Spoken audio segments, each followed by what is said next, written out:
Welcome everybody to this month's KingPuffCup, KingPuffCup number 7.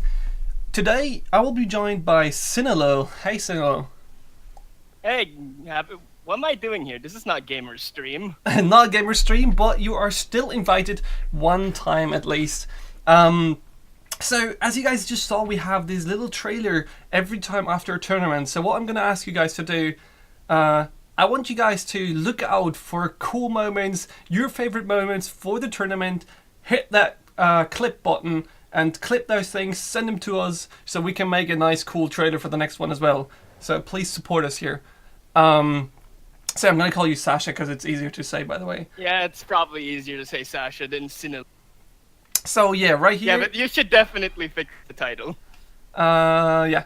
So right here, Go, can you take care of that, please? So right now, we're gonna have you can see the bracket.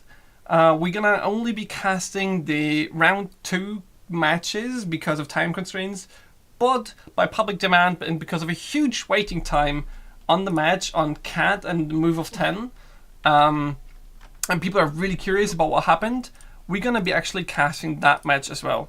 So yeah. We got that match lined up. 46 minutes in waiting, I believe. So yeah, so we will be able to clear up your curiosity with that, and yeah, so let's hope we're gonna have some nice games here. We're gonna head into the first match of Move of 10 versus Cat, played at 26. Are you ready? I'm ready. Count me down. Oh wait, no, 1 second. Wait. One more important thing, guys. If anybody's new to this, these tournaments are actually your place or your time to qualify for the KingPuffCup Invitational. Only players of the KingPuffCups are able to be to participate, and you have to earn points by winning matches. The more matches you win, the higher points you get, and the higher is your chance to get into the Invitational.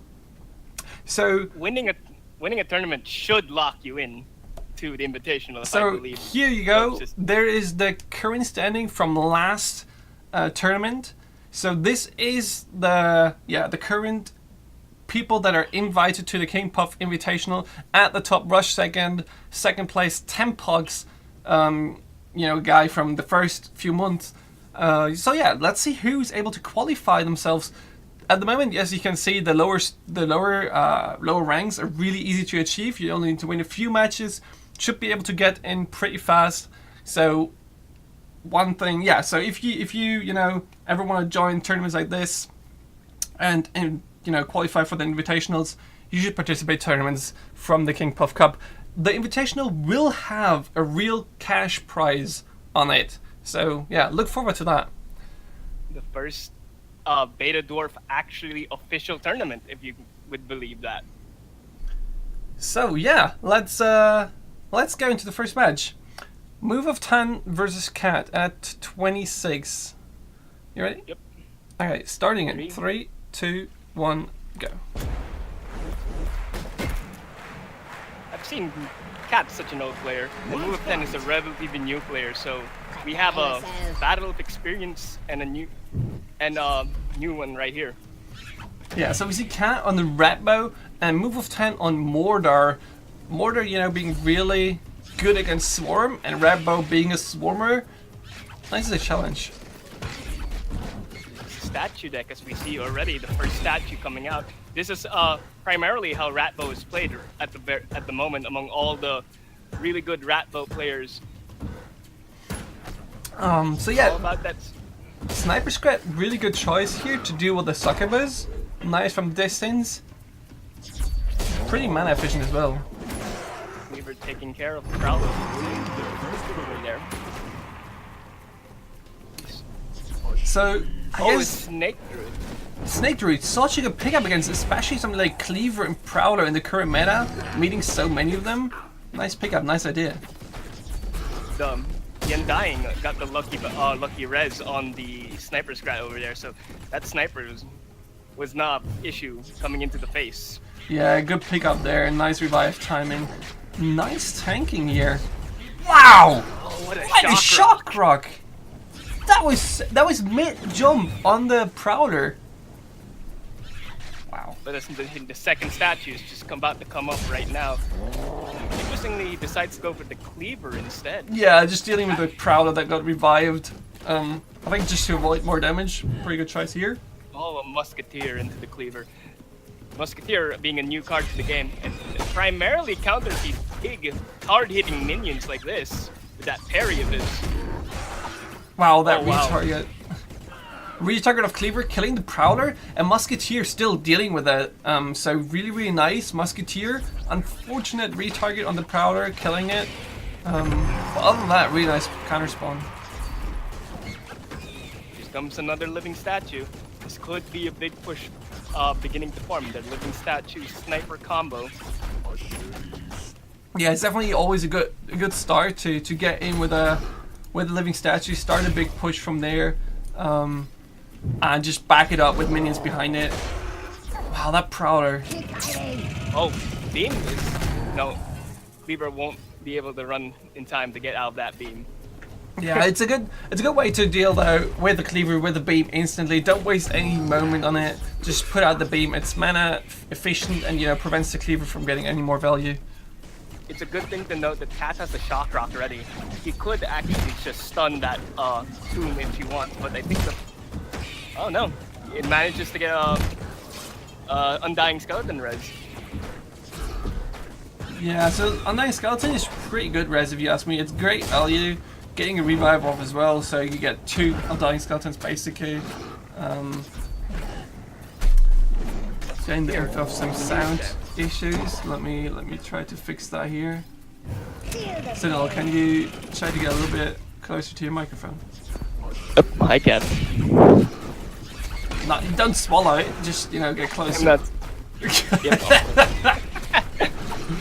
Okay, so he had move of 10 used a nice Snake Druid up on the top, but still used the Prowler to finish him off. The Cleaver. I'd like to see more efficient plays of the Snake Druid because it's so strong at dealing with minions just by himself, locking them in place. That stint retargeted into the face, not focusing on the statue. I don't think that's what move of 10 wanted right there. Yeah, unfortunate revive. Too. Look at that unfortunate revive here on the little drone instead of the Prowler, just seconds apart. Unlucky for move. Good Musketeer. Yeah, that Musketeer spawn. Oh, it's so good. Just almost. The stint almost got in front just in time, but here comes another statue just walking down. Yeah, but the statue having no support, walking down the aisle without support is not going to do much, to be honest. Especially with a Succubus and an Undying just ready to pound on it. And that Prowler doing work. Wow, what a nice Cleaver again. That Cleaver, Cat is doing the really nice cycle here. Always having the Cleaver ready for that Prowler whenever it comes on. Oh, the stun on the Ratbow. I think it stopped the damage from Mordaka. Yeah, I think that as well. That was pretty nice. If you do stun Ratbow in the middle of the Mordaka, you're gonna break it, and yeah, it's not gonna do any damage. So this is where the Ratbow deck, the Ratbow Living Statue deck gets so dangerous. We're at perk 3, 5 minutes in.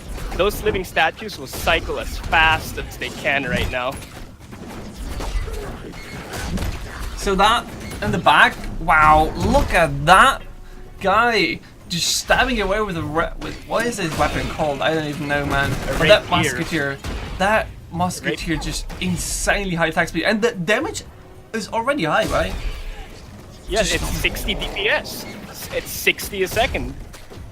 So he's actually attacking 0.5 seconds, so he's doing 120 DPS per second. Look at that nice Snake Druid here in the back. So good, and that beam, so much value. Wow.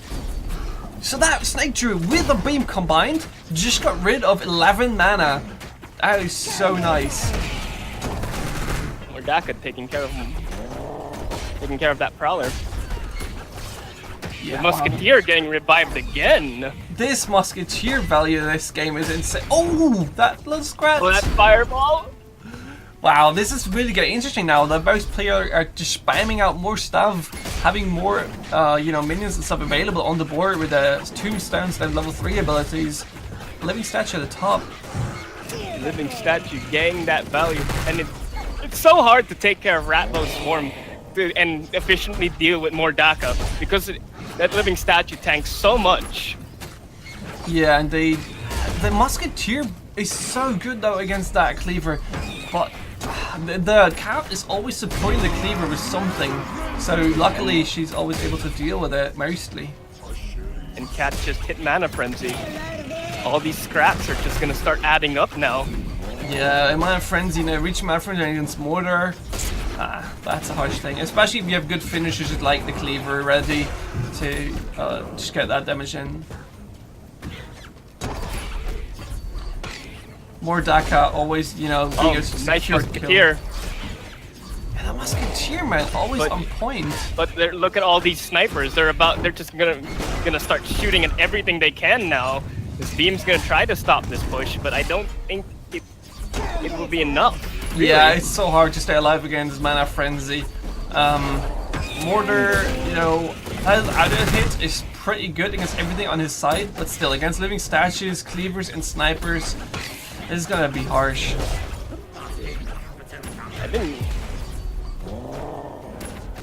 And there comes the cleaver hit. Nothing move of 10 could have done as soon as Cat hit Mana Frenzy. All those, it was just statue after statue after cleaver kept coming in.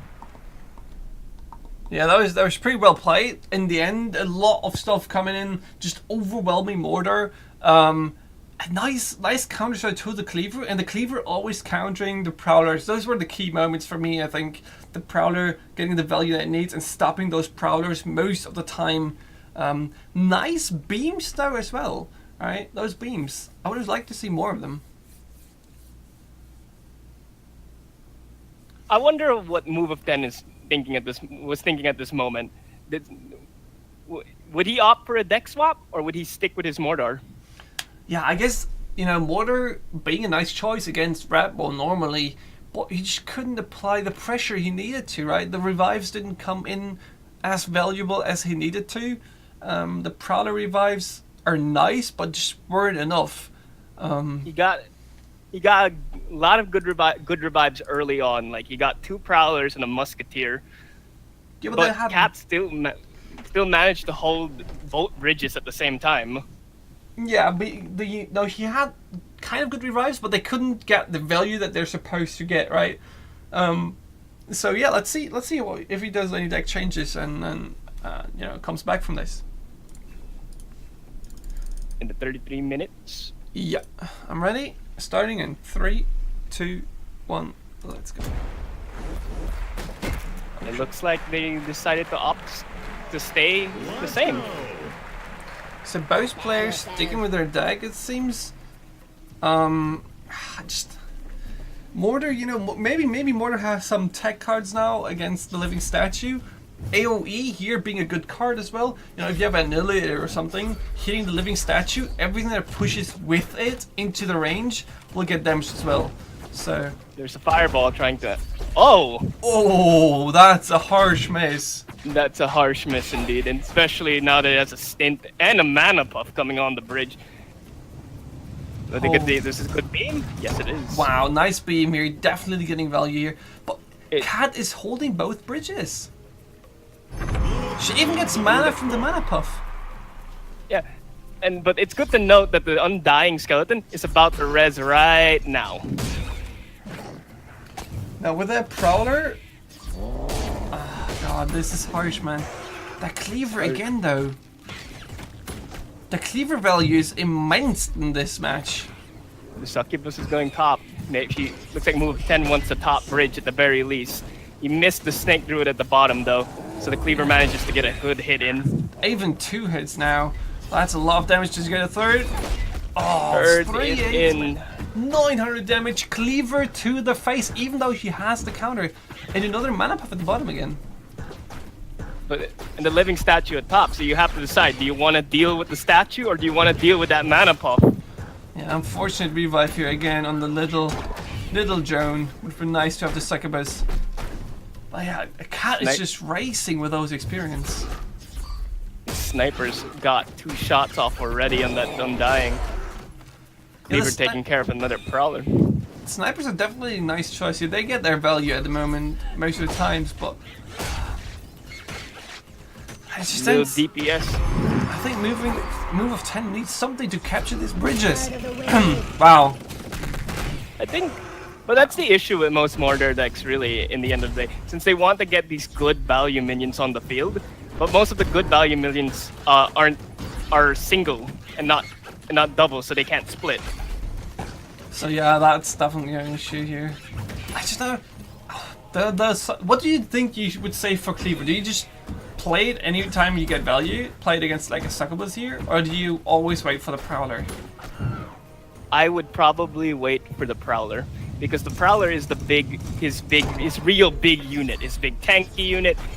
And if we see his deck, he doesn't really have any other strong melee unit.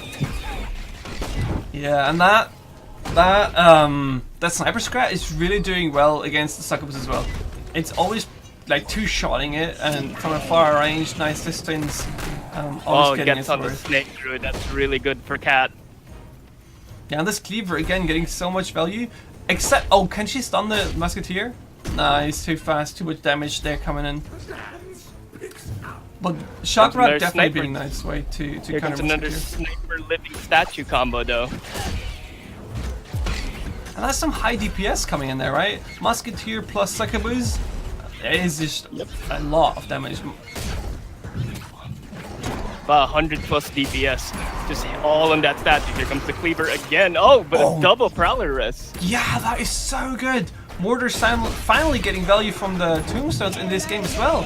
But look at that. The bottom Prowler didn't get much value. Top Prowler got dealt with by the Mordaka. Just nothing happening. Nothing happening just because Cat has a lot of ways to just swarm the Prowler.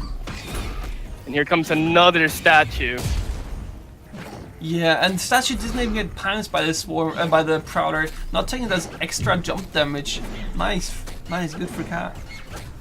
Oh, that's unfortunate for move of 10, the Undying dying off the bridge. And it's so hard to deal with all that supportive minions behind the statue. This is about 120 DP. Oh, no, taken care of the Shock Rock, but I don't know if she can take care of the statue in time. Oh, that's a third hit. Wow, that's Fireball Shock Rock if Cat sees it.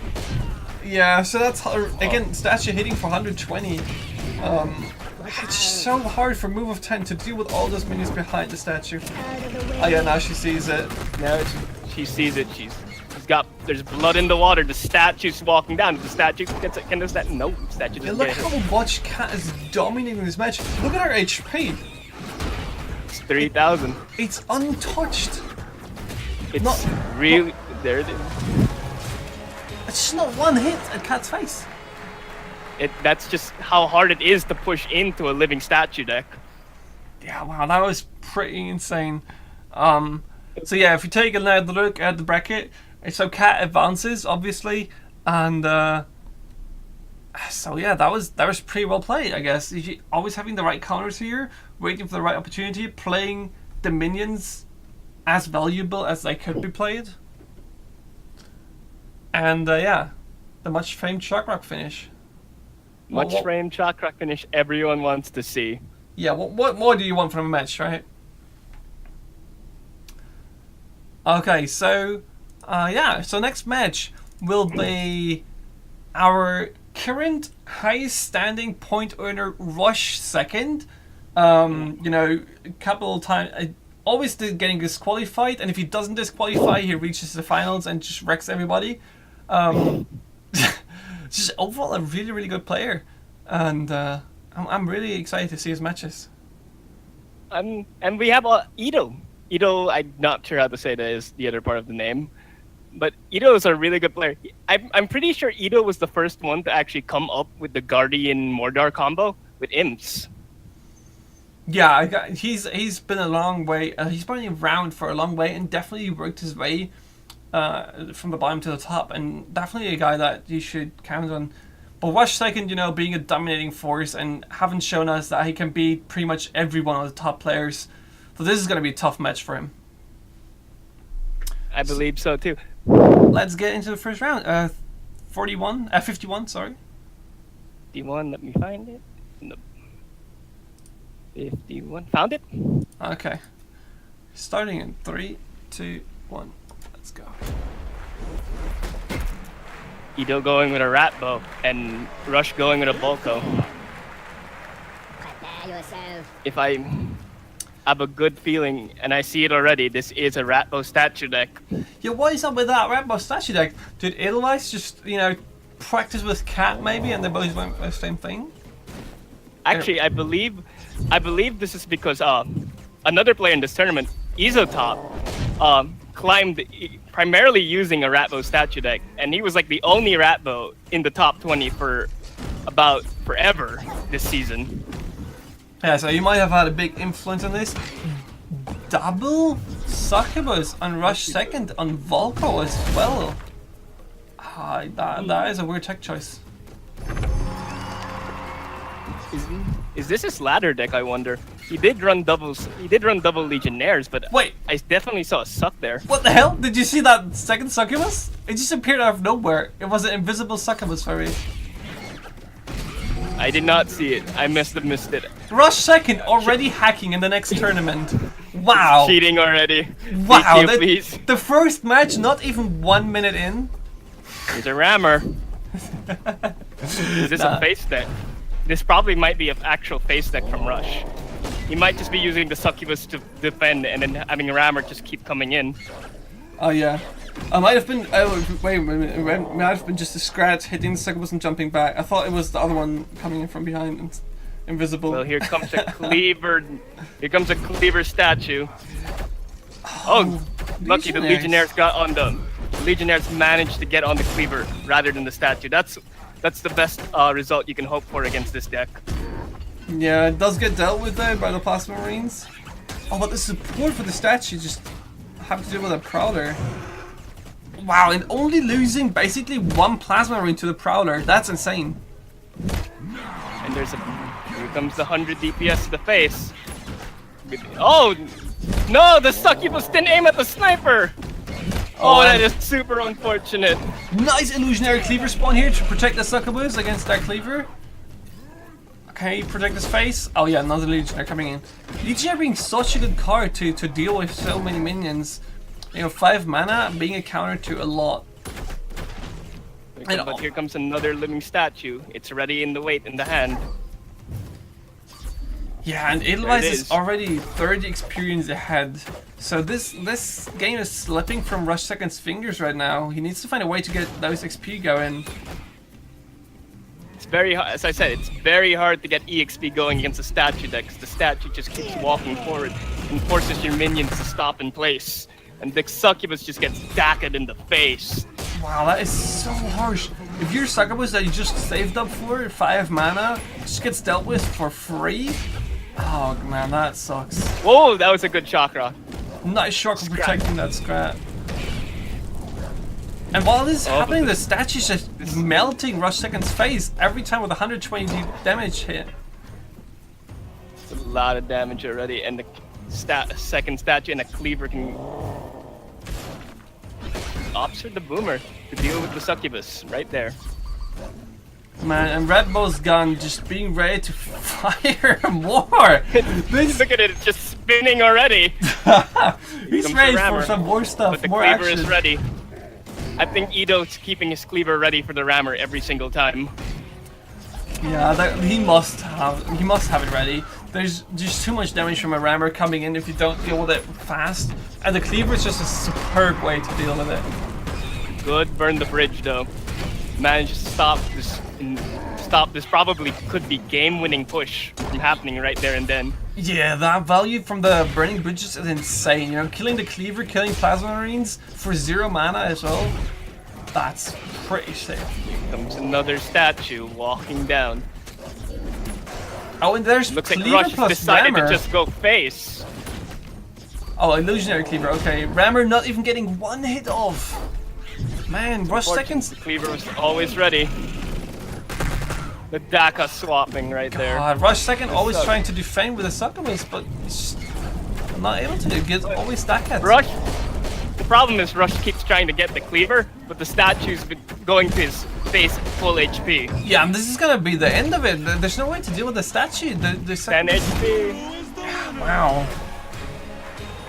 That succubus always, you know, trying to get that succubus to defend against the statue because of the high damage it has, but every time gets answered by the Daka, and this the statue gets so much value, and the counterattacks just kind of ran into nothing. The rat bow, the small scrats just tanking all the damage from the cleavers, prowlers, etc. Just yeah, the putches just didn't get any value. They just killed nothing. Only small scrats that are worth nothing. It was unfortunate. Some bad targeting mistakes from Rush there.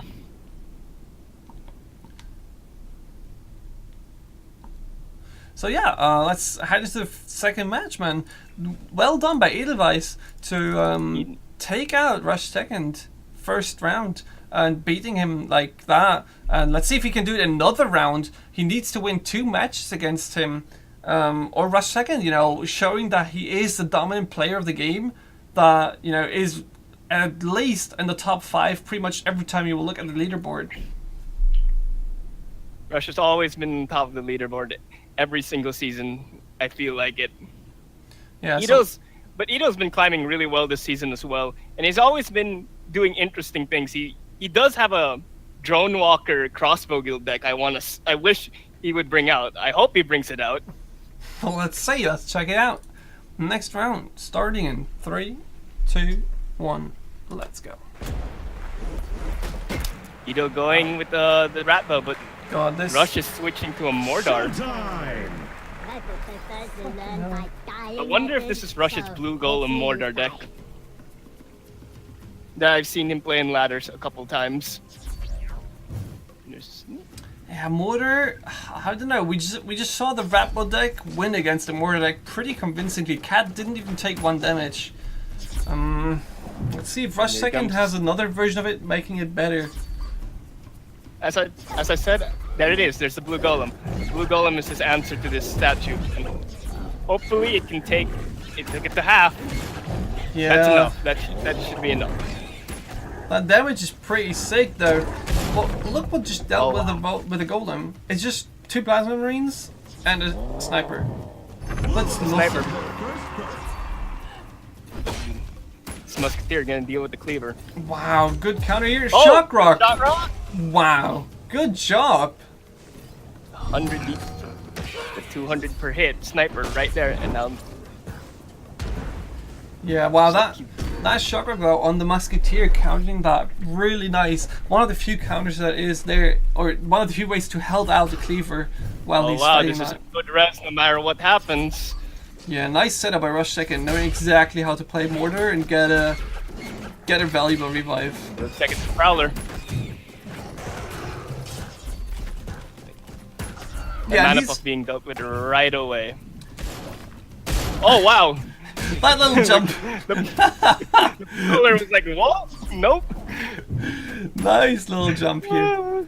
I just wonder. Again, blue golem being used to answer the statue right away, but the sniper's gonna get a couple hits on it. Yeah, sniper and plasma marines being ready again to deal with it. Alright. And he just has to spend so much time with dealing with the small screds as well. Slow movement. Shame. The problem for Rush is Ito is getting so much value off these snipers. He's probably getting. He's probably taken out at least 11 worth of mana. Yeah. Man, this. Oh, what a shock! Wow. That shock rock. That was so good. Cleaver. You know, just getting answered. Just answering the one counter that he has, basically. Wow, that's just unfortunate for Rush second. Rush is not allowing any mana buff. Oh no, the mana buff got a mana just right there. Wow, the Boomer, such a good counter against the Succubus as well. Boomer countering her for 2 mana.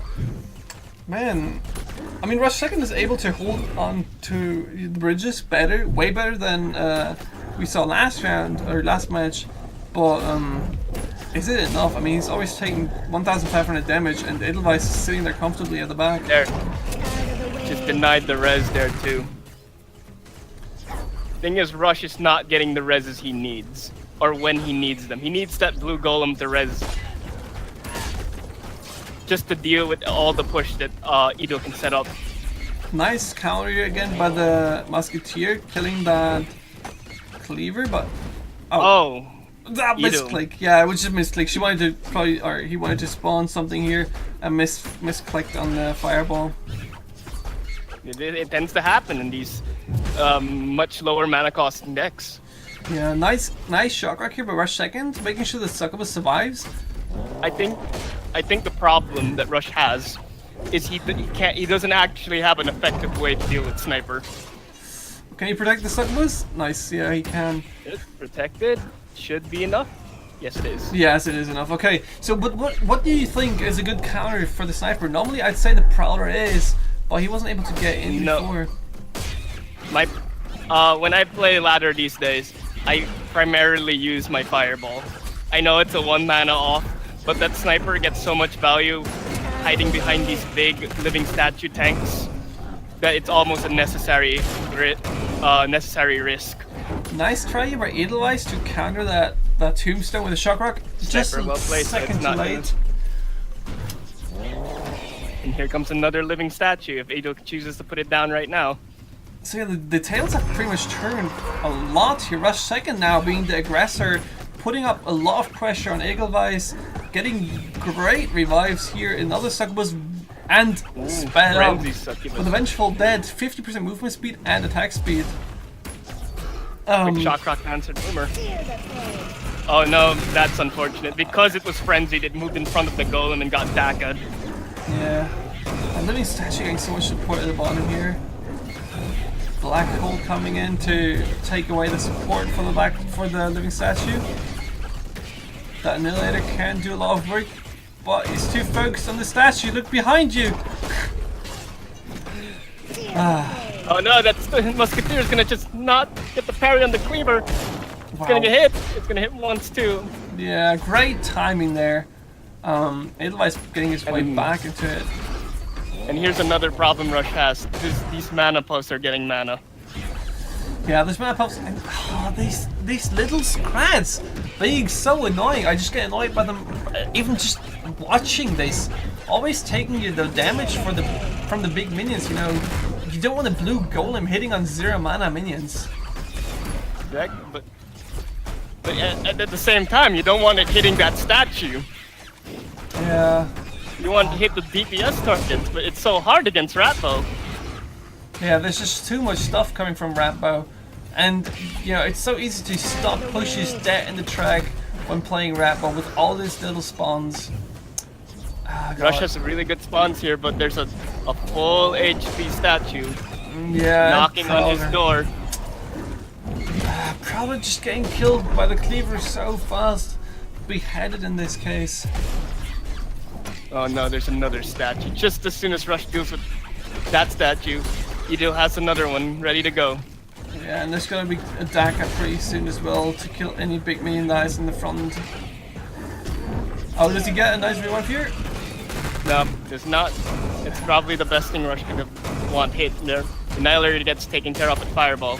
And the Sniper's just shooting that Prowler. And there's just so much pressure. There's non-stop minions pushing from the blue side to the red. And you just need to find an answer and find a way into this. That's the res Rush wants. The question is it enough to actually bring him back in this game? Yeah, maybe he's able to get a good push on the bottom. Oh, but Edelweiss got the Mana Frenzy now. So this is probably going to be the end. I mean, Mana Frenzy is just insanely hard to come back from. An undying res. That's not what Rush wants. He needs more golems. Because one gets Daka'd. Yeah, look at the power of Ratbow here at the bottom.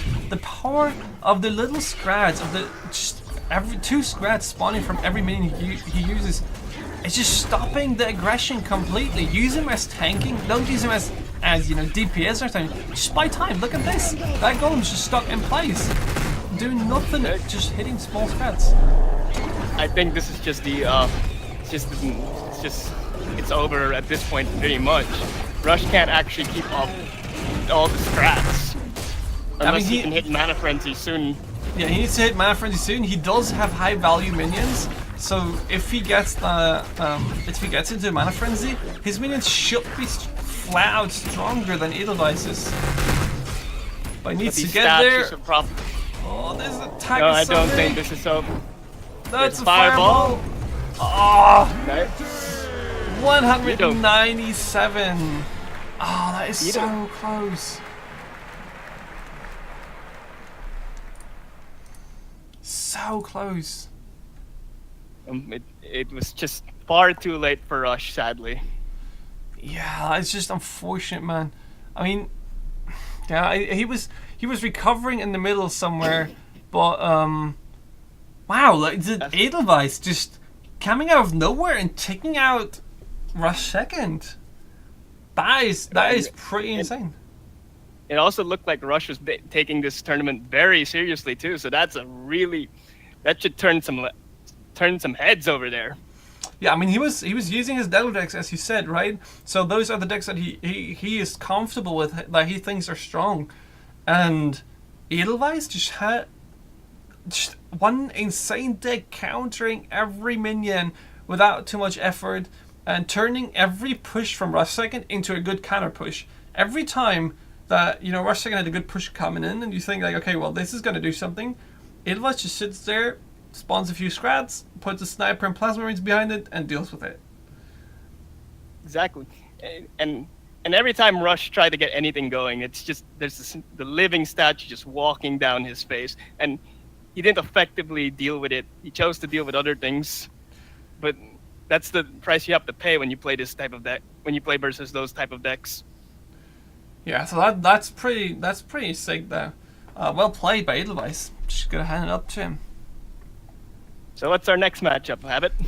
Next match, yeah, that's gonna be Darian versus Eek, the real sneak. That real sneak coming in from the tutorial, just fresh off the bat. Seeing if he can show people how to play, I guess.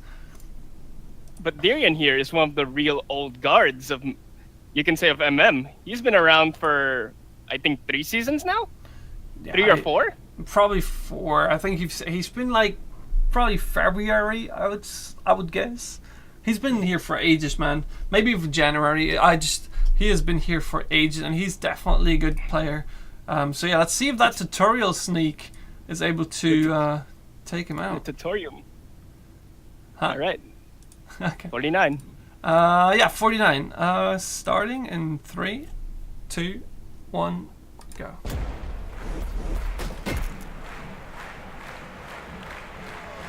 Is this Darian's Prowler deck? Oh god, I just hope not. For anybody that is not familiar with it, Darian is on the ladder right now with a triple Prowler deck. And this looks pretty much like that. Eek the real sneak. Oh my god, it is. Habit, do you know what this deck is? It's pure hate, man. Pure hate flowing through my veins. I've lost so many times against this deck. No. This deck... No, I mean, on Eek's side, this deck is legitimately the tutorial deck that Eek has in the tutorial. Oh, so it's actually... Oh, and look at that picture, man. Eek, the real sneak. Having the real... Wow. It looks like he just added a Stixie. Yeah. And the tutorial, for anybody not knowing it, it's the normal sniper scrat in the deck. I think, or as the master. Yep. Wow, nice swap here. Dodging your own heal. Good swap, taking care of the... It took care of the swarmers, though. Yeah, I guess. Dodges your own heal now as well. Oh, these snipers, man. Oh my god, there are 2 snipers. Look out, the Prowler! Wow. Oh boy. Plasma Marine's finally taking care of the other sniper. So, oh god, the Prowlers are so strong, and we have Stixie waiting to be deployed here. I guess against the Prowlers, you just need that living statue tanking for you, right? But how do you initiate those big pushes? Is it just, you know, just spam snipers and have the living statue in the front? As we've seen from the Ratbow deck, yes. That's exactly how you initiate pushes. The snipers just do so much damage, manage to take out even mid-range units. And the statue just takes up so much of their time that snipers get at least 5 shots in or something like that. The sniper's actually hitting face right now. And now... Oh, the fake by Darian! Trying to get around that ghost turret. It doesn't work though. Those scrats drawing him in. Now here's something that we know from 2v2. Snipers with Stormbringer range are insane. Wow, nice heal fireball here. And the range though on the ghost turret, look at that! The level 2 ability of Stormbringer increasing his range by 2 is just coming in really handy here. Now here's the problem with Darian's KingPuff Prowler deck. He doesn't actually get the abuse perk 2. Almost all his minions are single and not multiples. Yeah, I mean the Prowlers are dangerous, but just one Prowler alone doesn't look that threatening, to be honest. He's not having any real dangerous pushes coming in right now. And all these living statues are just taking so much of the Prowler's time. Yeah, so look at the experience, man. The real Sneak just taking so much experience lead. You know, 15 at the moment. And that is, considering this late in the game, the one reaching level 3 is going to have huge advantage. In this case, Stormbringer's level 3 is what makes him so strong, combined with a level 2 of his, you know, value minion traits. But that's also a good warrior. And this one, that's effectively dealt with. These walls, though, they're trying to buy time, but that's not exactly what you want to do versus a sniper deck. Buying time just means snipers do more DPS. Oh, that swap! Darian swapping mid-throw of the Grenadier, dodging the grenade with the plasma reeds. That was sick, man. Wow. That's some timing. If you noticed, Eek the Real Sneak has yet to bring out his Stixie. Because simply put, there's no need. Darian doesn't have any swarm units. Yeah, there's no good target for it. There's, you know, Stixie just being a really good target for plasma rings and anything below 100 HP or at 100 HP. But the constant Prowlers are just not a good target.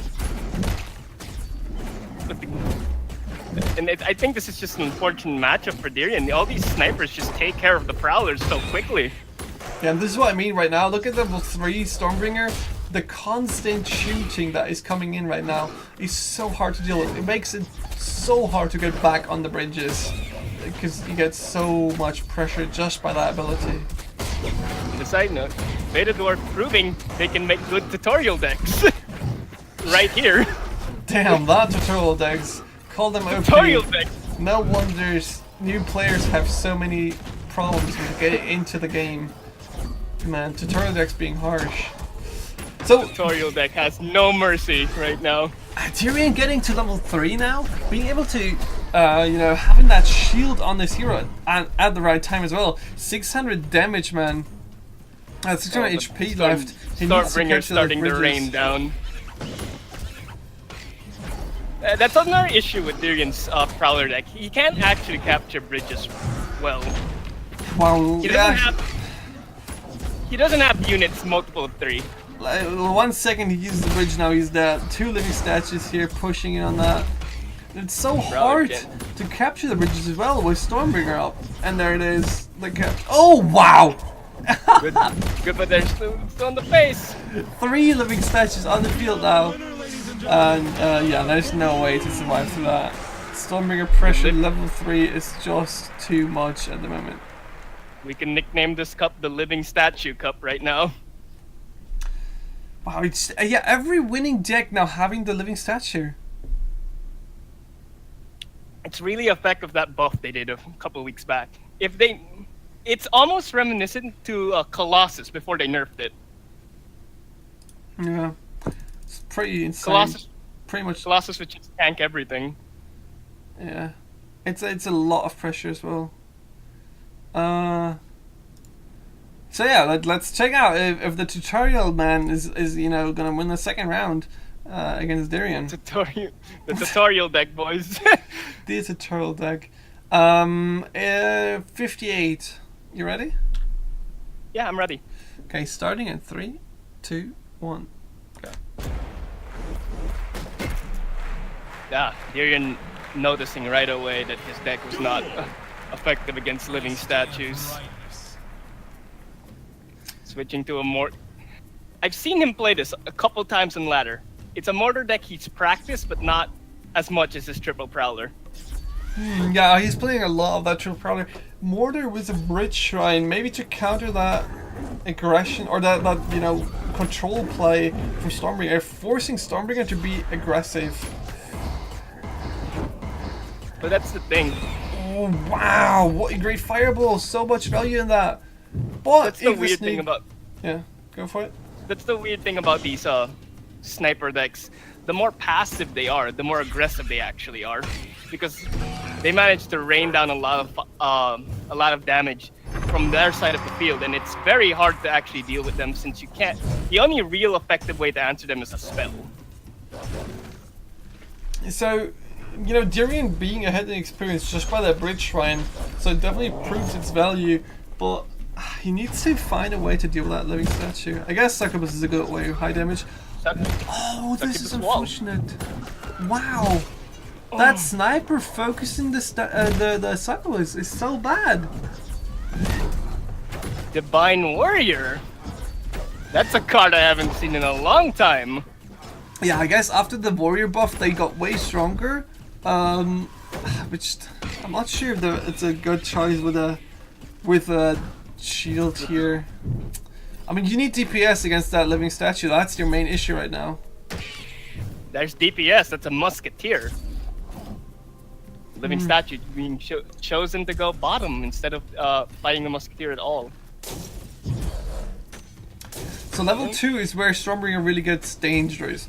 Level 1, you know, is easy to deal with. Probably one of the weaker abilities, I think, at least. Level 2, though, making all your minions trade more efficiently, +2 range, is pretty There's an invisible... There's a Stixie! Damn, Stixie. Again, against... Yeah. Stixie could actually be the correct answer to all these snipers. Yeah, well, he needs to get past the living statue. Nice revive here by the golem. And Stixie getting work done. But here comes his own. Here comes a counter Stixie to the Stixie counter, countering the Stixie that is being revived. The fireball there. The fireball not needed, so that's 4 mana gone. Nice Stixie counter there. Comes the golem, but that goes to her with the extra 2 range. And the swarmers, just to be sure. Yeah, it's just hard to deal with this. With these pushes, man. There's just so much damage that you need to get past the living statue. But Darian is doing it way better now. He's definitely doing better. It's also being shown really that the blue golem is a really good answer for the living statue. If only you could somehow support it. Which is hard because it's 7 mana. John Walker respawn. Now just hope for the blue golem respawn. It's gonna be nice. That is so good important. Fireball.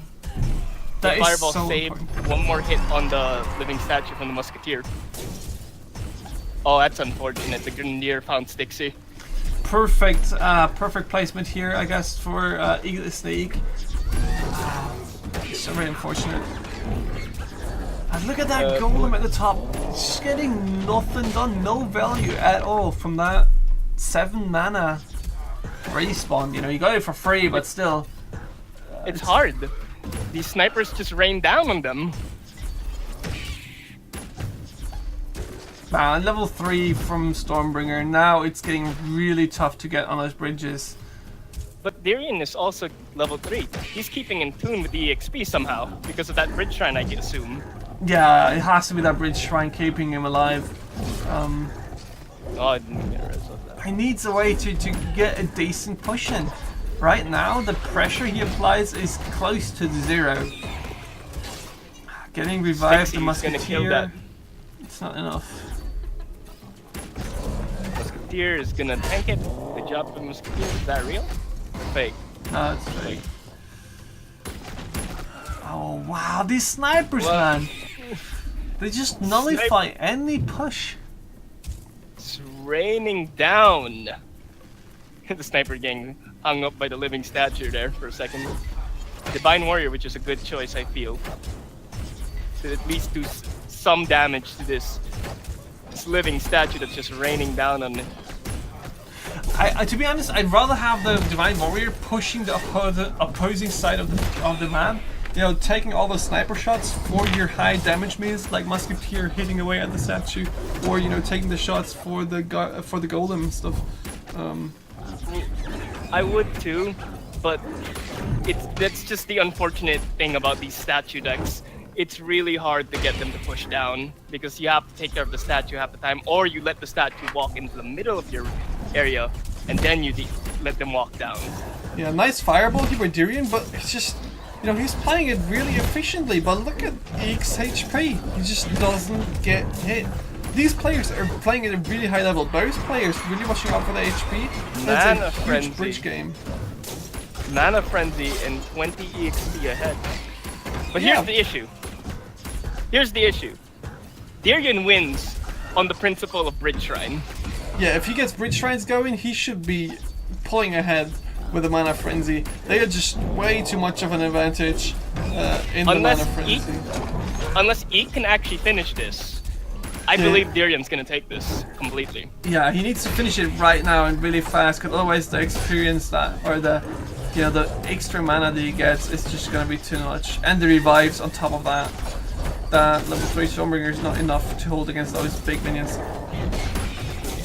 Especially because he has Golem as well. The blue Golem is actually one of the premier answers. Look at the sniper rampage going on.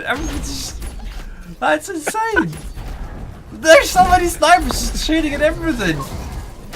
I remember something that Video Gamer 77 told me. Snipers are useless. So look at this. There's so many tanks. There's 1, 2, 3, 4, 5, 6, 7 snipers on the field. And there's just you just can't move an inch without getting targeted by a sniper. And you deal with one, there's another one on the field. You deal with the next one, there's another one. There's another one. And then if you even get near them, there's a ghost turret ready and waiting to shoot you down. God, this is such a pain to see. But as I said, Durian's already hit a Mana Frenzy, and these Bridge Shrines are probably going to give him the win here. Yeah, once he reached the middle bridges and actually gets more mana than he gets, those Bridge Shrines are going to carry into win. So this is a huge push, and yeah, well played by both players. And this is again showing the sniper value that some people don't believe exists. Wow. That was really well played. Sniper nerf incoming? Sniper nerf incoming, man. That was... I just love the way this played out, because both players, if you guys don't notice how good they played, let me elaborate on this. Both players had constant pressure going on, and both players didn't even take 1000 damage until they reached Mana Frenzy. So the counters they played and the minions they played were played so efficiently that no one was able to get advantage or get a good push going. Nobody took much damage. It's really one of those things that just keep adding up. The statue, the snipers. It's just unfortunate that that Eek, the real Sneak, could not actually find a game-winning push. Yeah, man. Alright, I guess, yeah, let's head into the next round.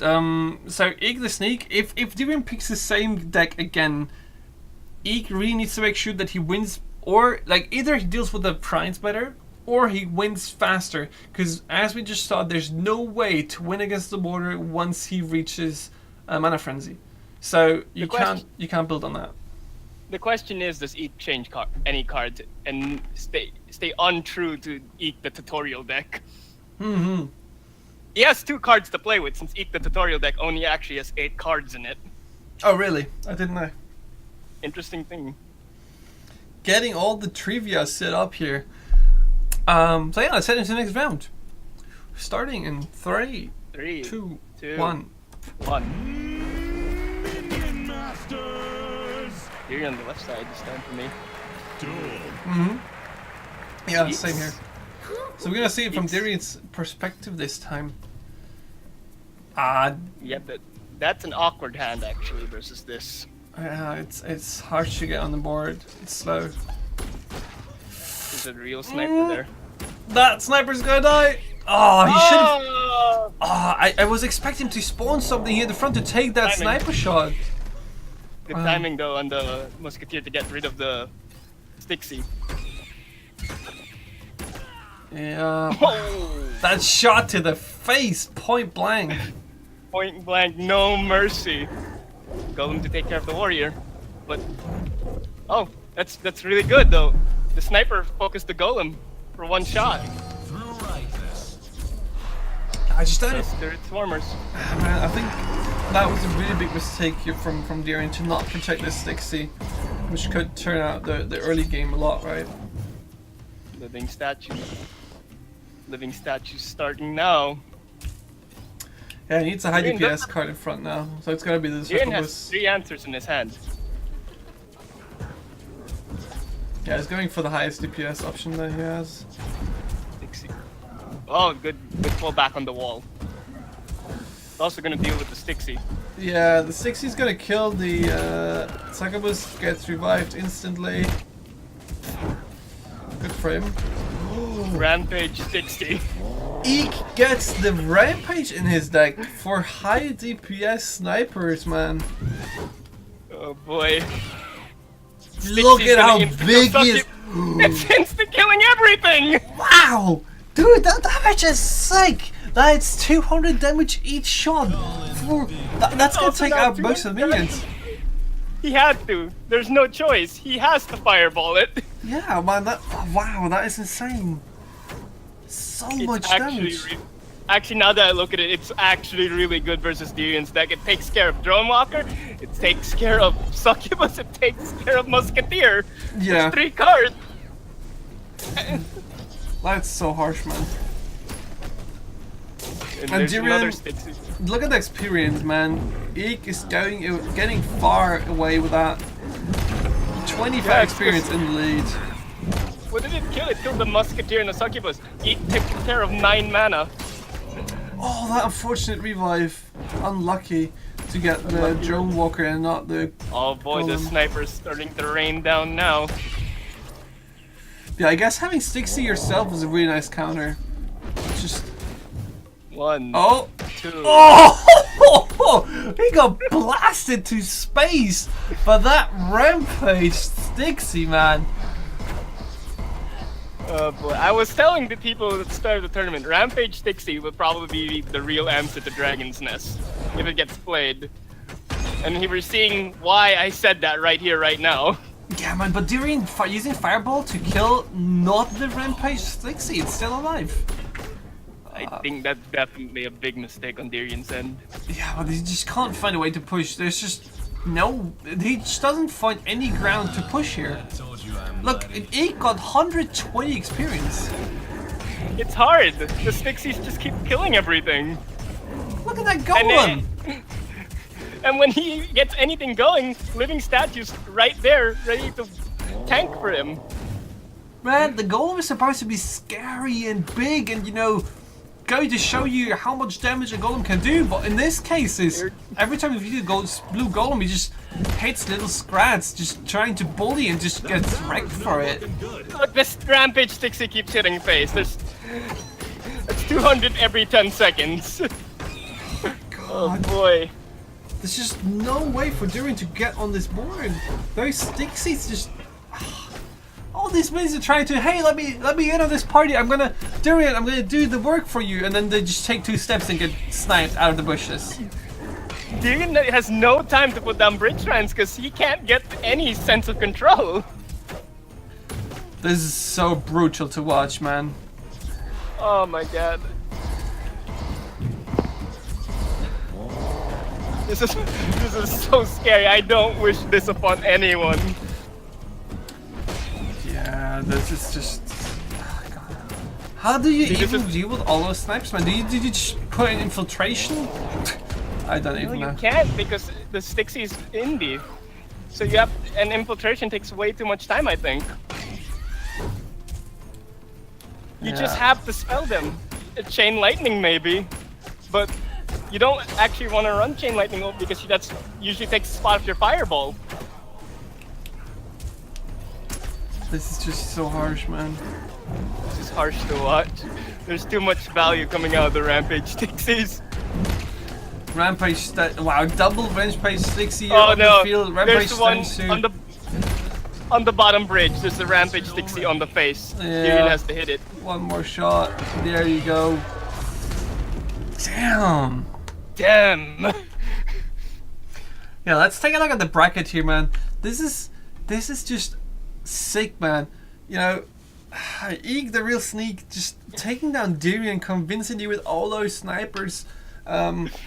Now, the thing is, there is an imposter going around.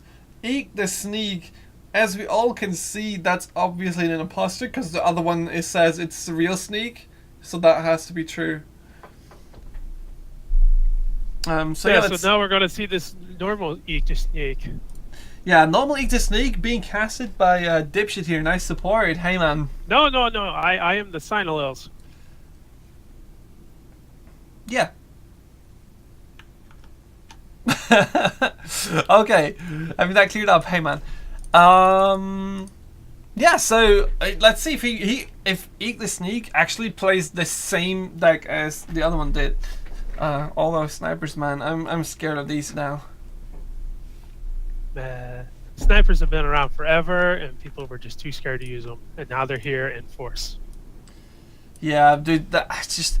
I guess after this tournament, we're gonna see a lot more Ratbo decks and a lot more sniper decks. It seems. Yeah, I just turned you up. So yeah, let's go into the first match. It's Tazak versus Eek the Sneak, starting at 06. You ready? Let me verify real quick. Yes. Alright, starting in 3, 2, 1, let's go. Make this entertaining, guys. Okay, so we see Eek the Sneak being obviously not the real Sneak because he's actually playing Ravager. He lost his gun, okay? Oh, he lost his gun. He grew a couple arms to help deal with it. A way to compensate. And Undying is definitely not a sniper. Nope, definitely not a sniper. Double Undying, man. Two of them. That's a lot of pressure coming out. We got a bounty sniper coming in onto a demon warrior. It's not going to do much in that lane. We got propellers taking care of the Undying up top. Damn, man. Nice fireball. But bounty sniper, wow. I'm not sure if I really like that tech choice. Let's see how much experience. Chat, go count the experience that the bounty sniper's getting this game. Let's see if you get some value from that. It's not looking like it's the best deck to go for it with. Normally when you're up against a Demon Warrior deck, they have a lot of cheap stuff for you to kill, but his cheap stuff is also tanky. Yeah, and the Demon Warrior, man, you need to apply pressure against the Demon Warrior. And snipers just don't supply the pressure to the face. They do apply overall board presence pressure, but not real face damage pressure. Right. We do have the Undyings to create that pressure, but it's we're going to start seeing it work here, especially behind the back of the Brutus. Yeah, I mean the Undying Skeletons are a really nice choice here, right? They will supply some pressure. As you said, they're just overall a good pressure card on the field. And you know, if they revive with snipers behind them, they can be pretty scary. Right, and unfortunately, propeller strats are actually a pretty decent pickup against the snipers, as it takes them a long time to get off all their shots. So that's 12 seconds that they need to take down one play of propeller strats. Yeah, I mean, if you even get the bounty sniper going on that, that's fine. But with a normal scrap, that's just too much time to invest into 2 mana. Right, and then you have Elite Swarmer, that's 2 shots, or 3 shots, my bad. So that's not any better of a situation to be in. The Succubus is going to get answered by the Boomer as well, so we can't get really any kind of efficient mana trade going on as the Demon Warrior level 3 reaches face. Only a sniper to defend with. Yeah, that's not much DPS to keep on defending, and it's getting pushed so hard, man. Now Puffs kept going on the bridges. Disruptor Puffs blocking Eek's mana or cards. And Demon Warrior level 4 on the top, man. That one is really scary. Yeah, this one's already looking like a lost game, as we need to get all the pressure onto the side of Tazik, but the snipers aren't going to do it, and the Undyings just aren't enough pressure either, especially with how big this Demon Warrior is already. Yeah, you just have to figure out that you're playing against Demon Warrior really, really fast, and then not allow him to get past level 2 Demon Warrior. Just apply pressure as much as you can, force Tazik to spend his mana on something else than Demon Warrior. But Demon Warrior level 4 on, what was it, minute 2? We have a big red golem coming out, but even now it's not enough. Not to take on a level 5 Demon Warrior. Well, maybe with the Ravager level 2, right? You know, improving his attack speed a little bit. But it's going the wrong way. Frenzy will definitely help, but yeah, wrong lane. So that level 5, he needs to have something right now to deal with that. Because that's going to... Unfortunately, Tazik got Stun Lancers for free. It won't matter that much because Eek's dead here from this level 5 Demon Warrior. Wow. Just so convincingly, Tazik never being in any kind of danger here. You know, just being right out chill about spawning more Demon Warriors. I guess this is what happens when you don't run enough snipers.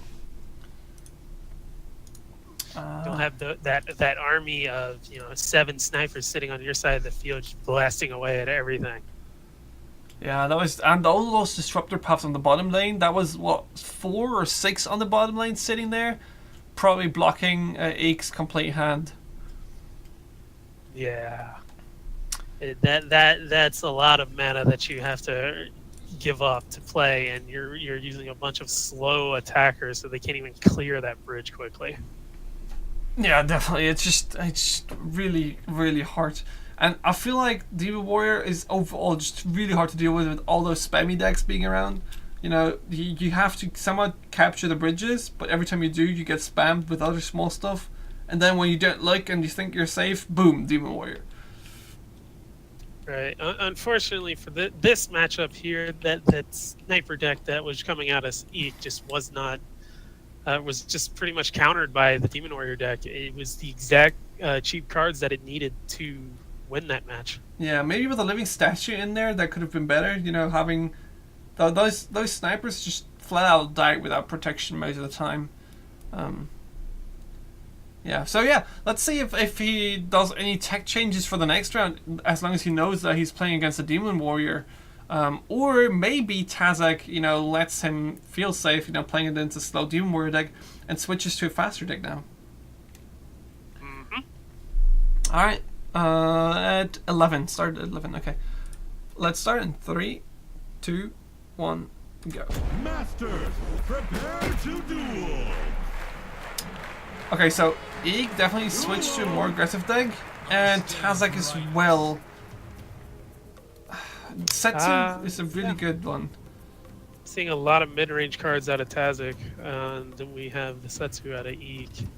Definitely give that backdoor ability, enabling to go face first, and we have the Rammer coming out unprotected. Wow, great Stun Blast. Wow. And with Spirit Infusion, that's going to be there for a while. Oh, man, the Plasma Marine's doing quite a lot of damage, but that Tazik, that's 900 damage. That's a really good start. And Yeah, Setsu obviously being the tech against the Demon Warrior deck, right? Right. And we had that beam come out, which, although it's just Marines and a Mancer, that's still a 6 mana for 8 mana clear. Yeah, so really efficiently traded there. I need to support his living statue. It's just walking down the aisle with it, which is not to support it.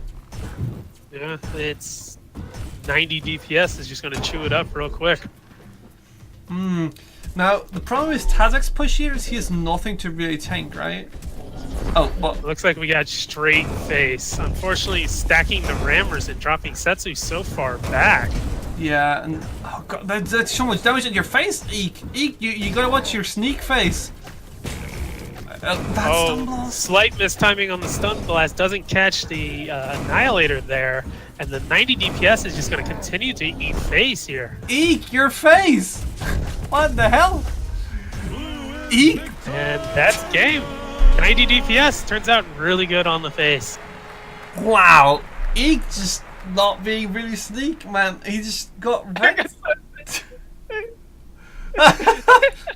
This is Eek crying, man. Hey, welcome back, dude. Wow. Oh, I'm back. Well, where did I go? Yeah, you're just crying there. I could hear that. Wow. That face, did you just not notice your face? No, if you okay, to break kayfabe here for a second, I was spamming hypnotize. I was praying for the mana to come, but it never came. Yeah, man. Just a fake sneak, man. Not good enough. Fake feels bad, man. Alright. So yeah, if we take a look at the bracket again, you know, we only have one sneak left in the tournament, so that's gonna clear something up. Real one. We now know Clearly, who is the real one. Clearly the real one. So yeah, Mephisto against Cat. Mephisto being known as well as one of the longest or one of the players that has been here around for ages. Say it again. Stormbringer IRL. Yeah, Stormbringer, man. He's Stormbringer in real life. He just worships Stormbringer. Last season he picked up Setsu though. So yeah, let's see how he. Also been picking up APAP this season, if you noticed, if you watch streams and you see him play. Yeah. All right, so let's end the first match. Played at 16. Are you ready? Yes, I'm ready now.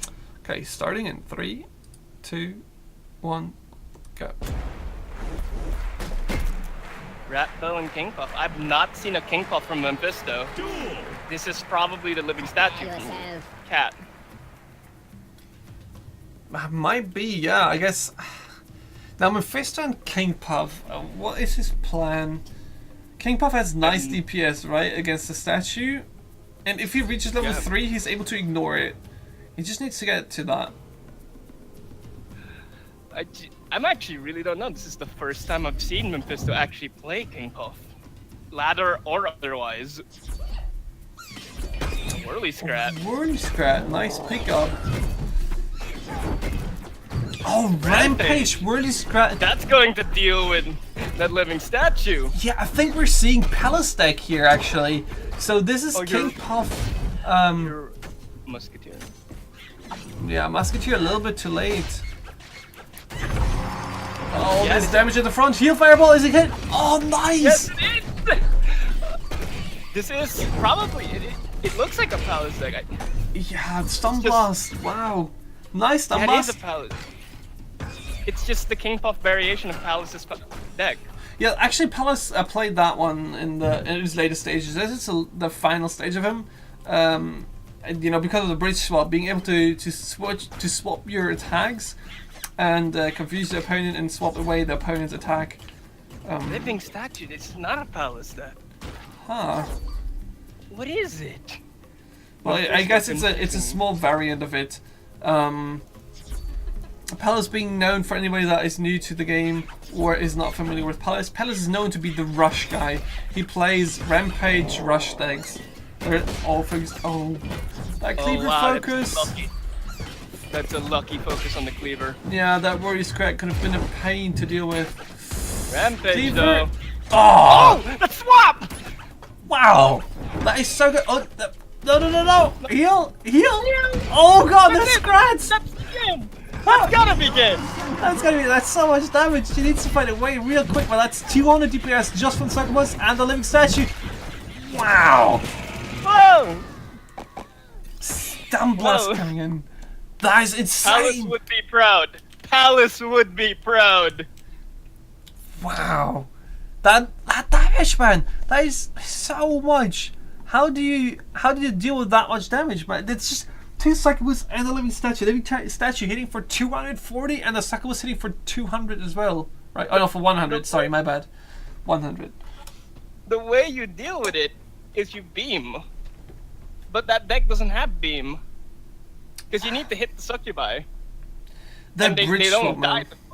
The bridge swap was devastating. That won the game right there. Yeah, bridge swap combined with a heal fireball, and both Succubi being so low on 10 HP, you know, just barely getting that heal fireball in. Wow, that was just. That's why you play with the rush deck. That's why you play King Puff, right there. That's why. That's what.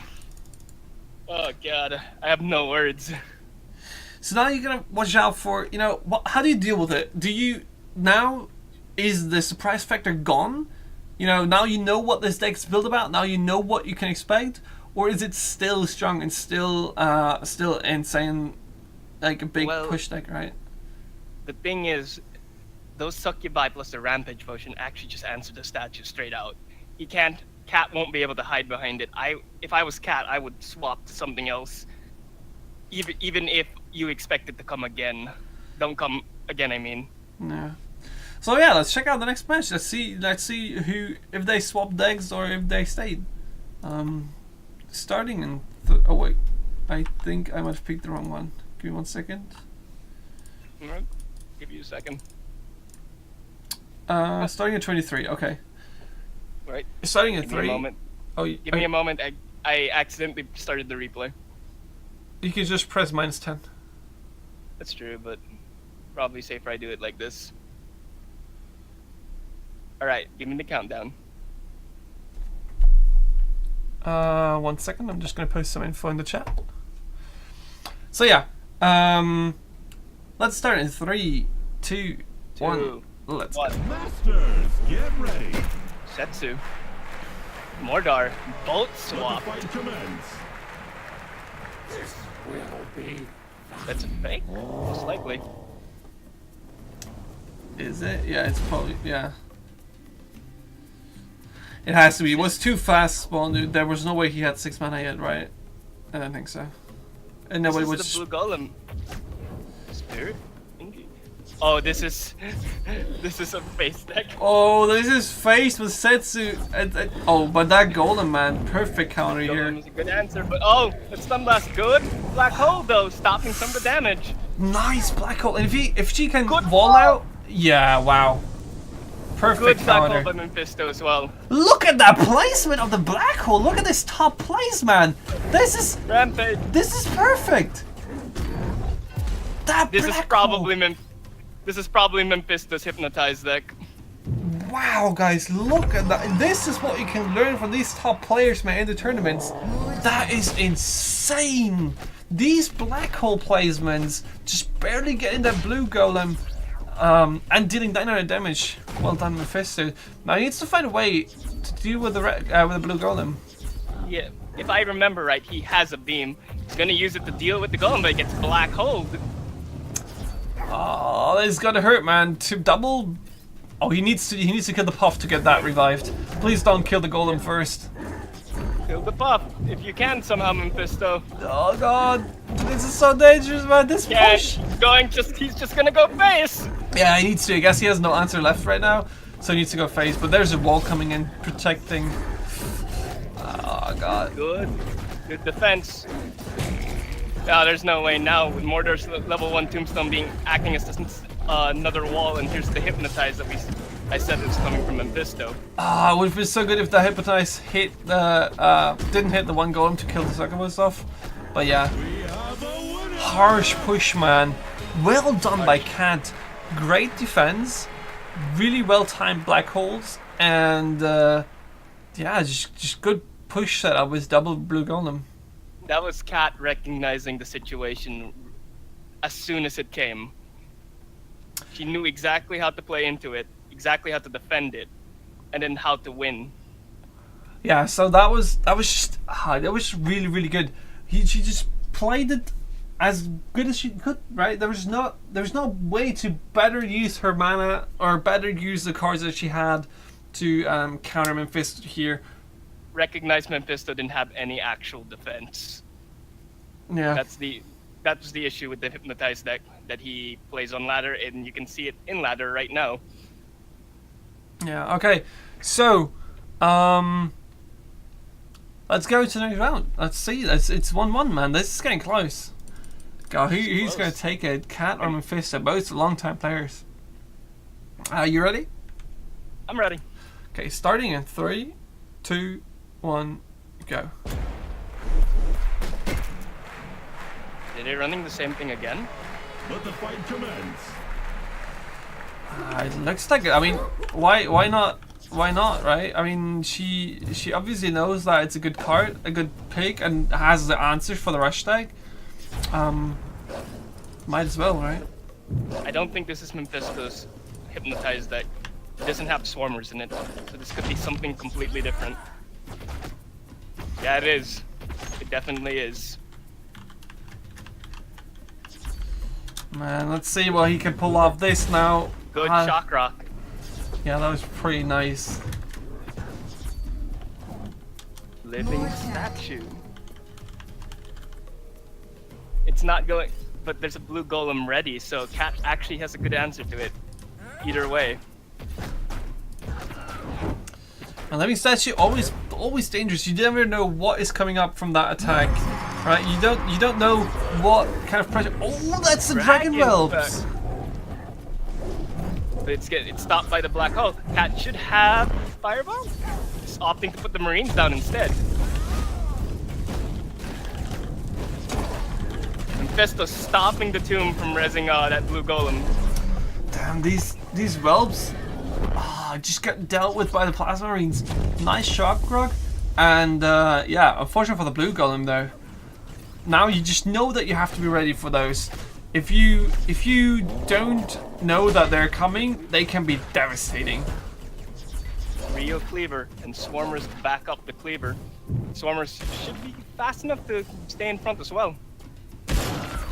Rumor takes care of Succubi. The wall comes up. Wall Mordor. That's one of the big reasons why Mordor is being used right now, because of that wall and his auto attack.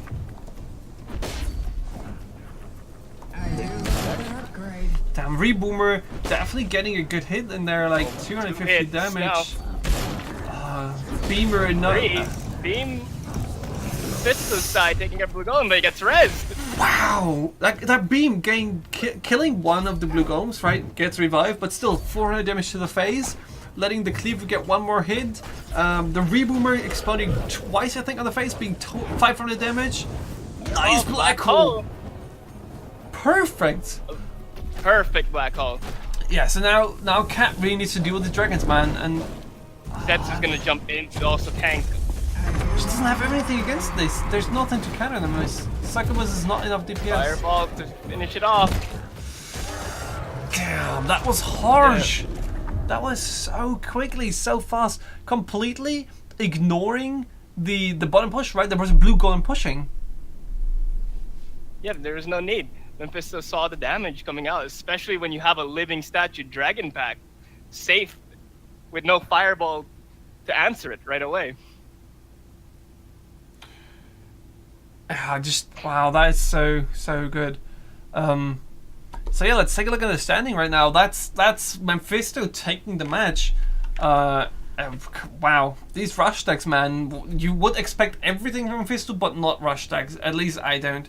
I know I've seen him on ladder recently, but still, it just doesn't fit in for me. Mephisto is known for his control style. That's the big thing. So when you all up against him, you feel like it's control. You feel like it. But when he brings out something like Rush, it's really hard to adapt on the spot against it. Alright, so Castle Rico versus Nasty Man. Castle Rico being an insanely good player, as we all know. He's been here from the start, and has never. Actually, he did win one tournament as well, one King Puff tournament, and yeah, always placing really well. So let's see if Nasty can take him out.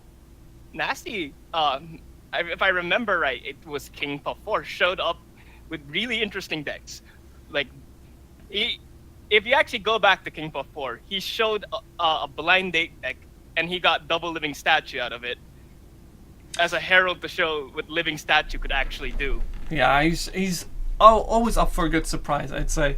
So yeah, let's all the next match. Let's check him out. Castle Rico versus Nasty. 44. Yeah. Okay, I'm ready. Starting in 3, 2, 1, go. Oh. Millowin! Let's fight. I'm excited, Millowin. Especially without Xiao Long. Yeah, we haven't seen any Millowin decks yet. Xiao Long being banned from the tournament, as well as Blood Imps. So yeah, Millowin being probably a good choice, right? Now that you know that there's no Xiao Long punishing you for your spells. Ooh, last stand. But the Boomer's on Boomer right there to answer 6 of them. Is this? I see what this is. This is a Volko Rush deck. Yeah, is it Volko Rush only, or is it maybe the Demon Warrior in there? I think it's just Volko Rush. Because it has Bridge Shrine. Yeah. He just wants to get to level 2. Get level 2 1. and get the bridge spam, right? The bridge run spells in. Wants to burn the bridges so he can control the bridges. There's it. Here we go. Nice Volko has Boomer both here. bridges. Both bridges, and now he's able to spam those random bolts. 60 damage each time he plays a card, and wow, that's 240 damage. He's 300. actually kind of jumping the gun here. He's actually spamming when he doesn't need to spam. Yeah, he should. I don't think he has much practice with the deck. He should wait to use the spam to deal with the opposing minions efficiently. But last stand coming out, and Kaz, yes, Kaz manages to stop one of the bridges, so he can get some semblance of control back in this game. Burn the bridges though. Good black hole. Yeah, just coming right in time. That whelp though, pretty buffed up. Last sign coming at the bottom. Castle Rico already taking though 1,700 damage. It's a lot of damage. Kaz can't let Nasty get both bridges again, or it's probably game over. Yeah, he needs to really make sure that he has at least one bridge. It's just so hard though to take it. He's definitely not playing the usual Millowin decks that we know of though. He has a lot of minions like Legionnaires and Succubus in there. I think it's just a Spirit Infusion deck with Millowin as some flavor. Yeah, I guess and Raging Reinforcements, right? So if he gets to level 2 and gets an Arcane Golem, especially behind the Living Statue, that's gonna be nice, but he needs to get there first. Guy's not missing the missiles there for once. He needs to get to a bridge. Nope, I don't think he can. There it is. Okay, so missiles are really great counter against the bridge shrines, right? They cost 1 mana and they deal with a bridge shrine. That was a good push, but the healing fireball was slightly Nice late. fireball! That dragon doing so much damage. Look at that. The thing was, the healing fireball was slightly late. It didn't manage to save the living statue. Yeah, sadly, but Living Statue plus Dragon doing so much damage, taking another 1,000 damage of Nasty. But Castle Rico as well, so low. He took quite a beating. This run? This is Nasty has to make sure none of those touch the bridge. He can't have another push happen. Yeah, but you know, having level 3 on Volko, every minion having plus 100% damage, it's gonna be hard for Castle Rico to keep on to his life. It's very hard now. Oh, he managed to get one bridge. Oh, but the last stand's gonna go walk right into the Boomer! Kaz gets the missile though. Nice missile. Now he needs to make sure that this last stand is not dying too quickly. Volker though showing why he is so strong. There's an Arcane Golem at the bottom though. bridge shrine dealing with the top. Now he needs to have something in the back defending, even though it's just armored scrap. It's rampage. It's a lot of damage. Kazlarico. Hit! Kazlarico! Oh, wow. Oh, he's at 25!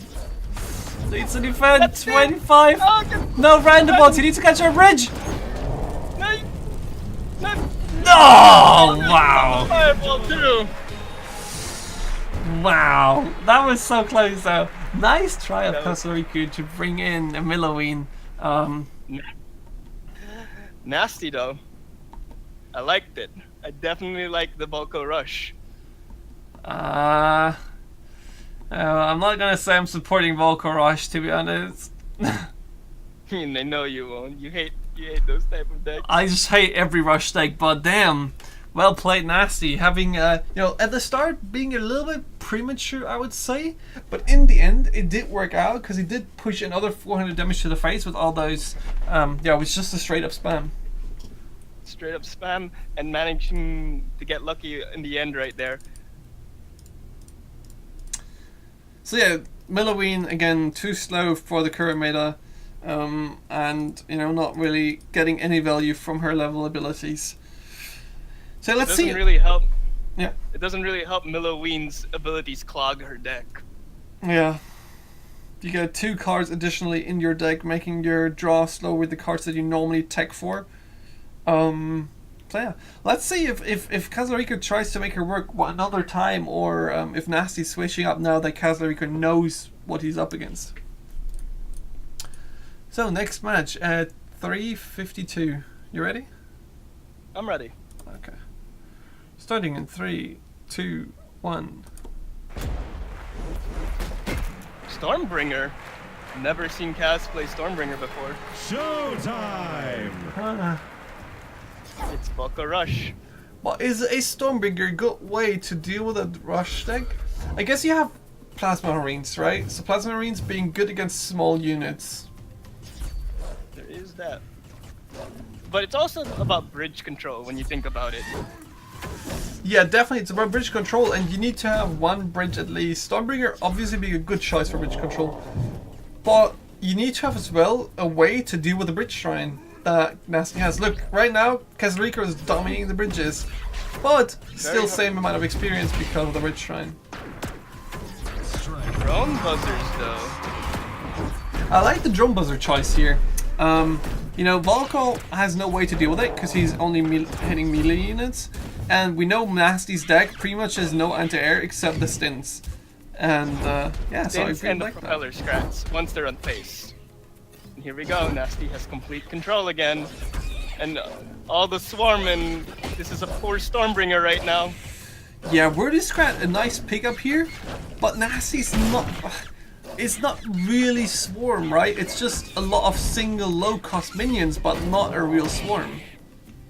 Still did about 800 damage to Stormbringer's face. Yeah, they're both equal XP in HP, but Nasty has 2 bridge shrines out now, and as long as he's capturing, even if he has only these 2 and not any bridge in the middle, he's gonna have a nice XP income. But he actually captures bridges as well. I think Kazlarico Kaz is trying. Yeah. Ooh, Dragon Pack. I guess he's just trying to go for the air, right? You know, He's probably Nasty going having for not the much air. air. Be careful of everything. Fireball. Managing to get a lot of damage on Nasty right now because he can't actually answer all the air. The drum buster's killing the propeller scrats too. Yeah, nice retarget. I would like to see Kazlarico playing actually Last Stand, right? But then again, as soon as they reach the bridges and Burn the Bridges is activated, they're gone. That's true. If you ask me, the way you play against a Volko rush is you focus on one bridge rather than splitting up like Kaz is doing right now. And going for double bridge is pretty greedy here. But then again, you need to get back into the experience game. Nasty being ahead. But Nasty's down to 600 HP. Very low. If Kaz can just get anything going right now. Just one nice push with air units again should deal with Nasty. I like this little tech choice that Kaz has, it's Scrap Pack. A very cheap minion that he can use to get bridges really quickly. Nice fireball hitting here. both bridge. So, Kazariku, you know, has now the danger of Nasty reaching level 3. That's 9 mana, the 9 XP to get to level 3, and then huge damage coming in. So, Warrior actually being very effective dealing with all this mini swarm. wow, look at that Worry Scrat getting killed by 2 armored Scrats just because that damage is so high. Kaz actually answered the armored elite swarmers in the face. Oh god, these 2 armored Scrats are not supposed to be dangerous, but they are! Vocal level 3, damaging so hard. Kazarika has no answer apparently, not enough DPS to deal with them. And Nasty's random bolts plug in. Oh, wow! I think Kaz didn't respect the level 3 elite swarmers enough. Yeah, that level 3 swarmers, man. Oh, that hurt. They're not supposed to be high damage targets, right? They're 2 mana. But with Rampage, everything is dangerous. And you just have to respect that. You have to respect it, especially when you're Stormbringer and you don't actually have an effective way to clear them from your face. Yeah, I mean, he had the drone buzzers, right? He had them ready and thought they could deal with it. But the Volcol spam just shut him down so fast that he just was struggling for answers. Nasty. Bringing back the old deck that we haven't seen in a while because of all the living statues. So yeah, that was convincingly like well played, but Nasty. Really close though. I mean, he really had struggled. He really struggled in the mid game, right? The start was pretty okay. Then he just snowballed with the experience, got 2 bridge shrines up, and then just ran away with the experience and won the game because of that. Now, apparently the crowd really likes Nasty's Bulko spam deck. Wow, then I hate the crowd, man. Oh, come on, Gavin. The crowd pleaser. Really close games. Really close games, definitely nice to watch, but damn vocal spam. Not a fan of it. Let's talk about this next matchup we have. It's Terra versus Video Gamer. Right. Someone so, I'm very familiar with. So yeah, Terra Ravine, a lot of times at the top of the leaderboard, especially the last 3 seasons. And Video Gamer, especially known for this season, a huge streamer, streaming pretty much every day. And being the first one to reach Grandmaster on all 3 letters this season. That means solo, duo, and duo alone. Pre-made.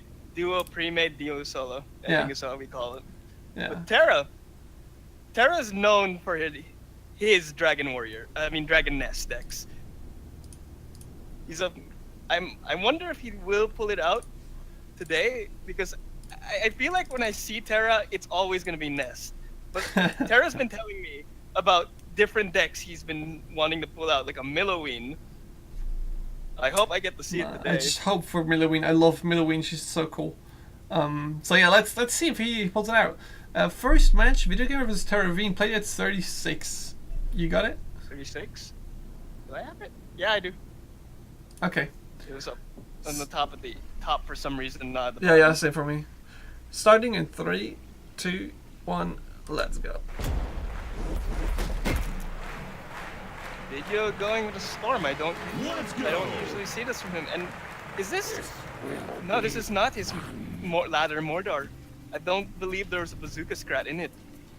Terra. Yeah, I guess I expect the Rampage here now as well, because bazooka scrat is just so dangerous. Rampage and you know, DPS is just insane. There's a cleaver. I mean, a stint is not technically a bad revive. It's just not what you really want in the Mordor deck. Yeah, I guess it's just a better revive than Plasma Marines. That's the normal tech choice, right? So I actually am very unsure about this deck. A wall, a living statue. Good black hole stops the parry. Attack. Oh, that Reboomer! Unfortunate kill from the succubus. That is pretty nice. Cleaver staying alive, maybe hitting the face. Definitely not gonna hit the face with the plasmas right there. And now with a living statue. Yeah, but so Puff at the top, still puffing up, man. He's gonna get a mana, I think. Yeah, there we go. We'll get a mana. Terra's hand was not ready to deal with a puff. It was a living statue, bazooka, scrap wall, and fireball. You're not gonna fireball a puff. I don't like that that blue golem spot in the back. You should have done it further up. Gamer forcing to stint the res. Good job on his end. Yeah, good shot. Good job on spotting that stint res. That was an option. Nice wall here at the top. Stop. God, this reboomer always being a hassle to deal with. Especially in Mordor. Gonna hit. That's 250 damage. Good succubus. Take care of it. There's another now- succubus cleaver push at top. Yeah, Good now golem at the bottom. I would like to see that bazooka scrap now at the top, so and revive. No, Terra opts to start a living statue push, which is, in general, probably actually better. Especially with that res about the proc open. Told you I'm Wow. It's gonna get succubus, I believe. Yeah, it's gonna be it. And the succubus is gonna be immediately answered by the reboomer. Terra Ravine just missing the shock rock that it really needs, I guess, to counter the musketeer and the reboomer. We have yet to see Terra actually play this good, and that's what I was talking about. You really want to fireball those snipers right away before they can get any value. Nice blue golem here dealing with a statue fast.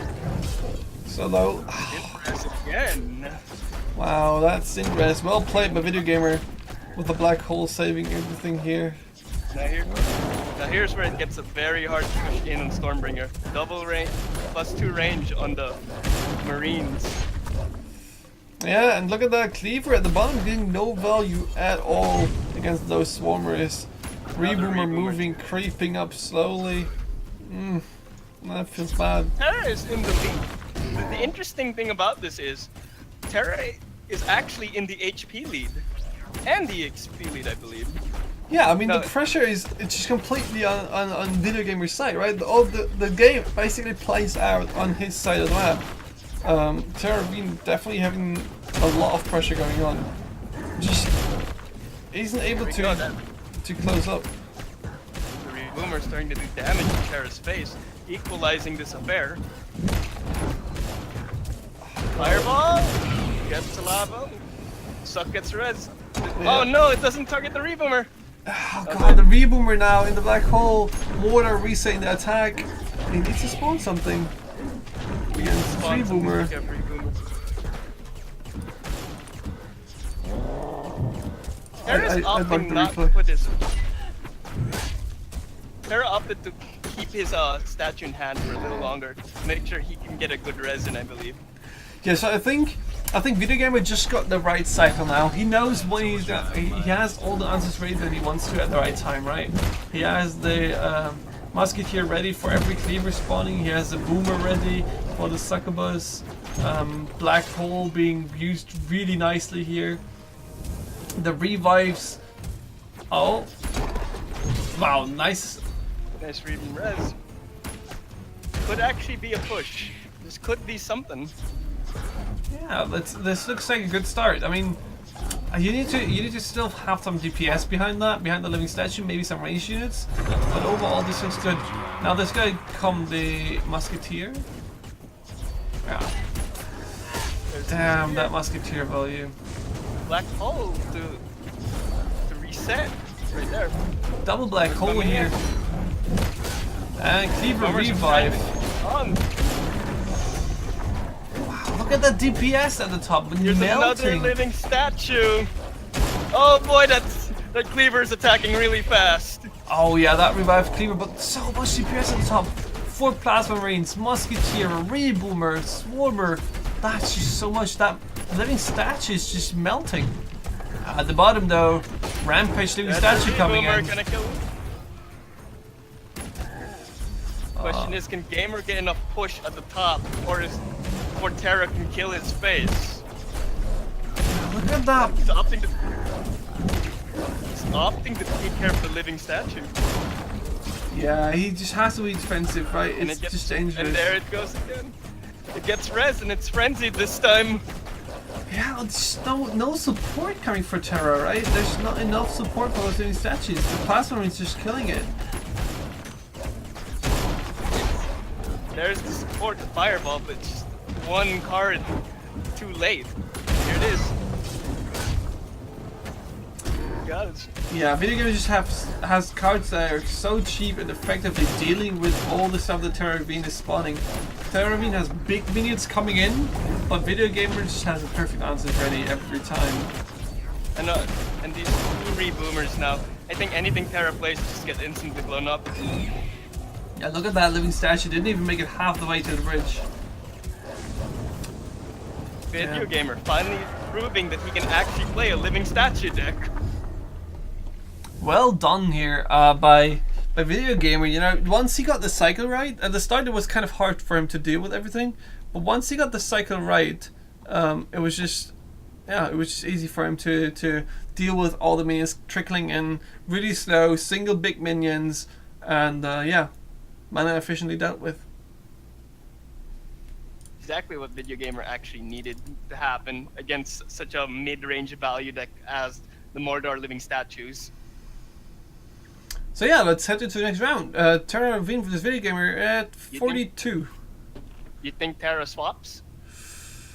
I think so. I don't think he's going to stay with a more deck like this. Alright, let's count us down.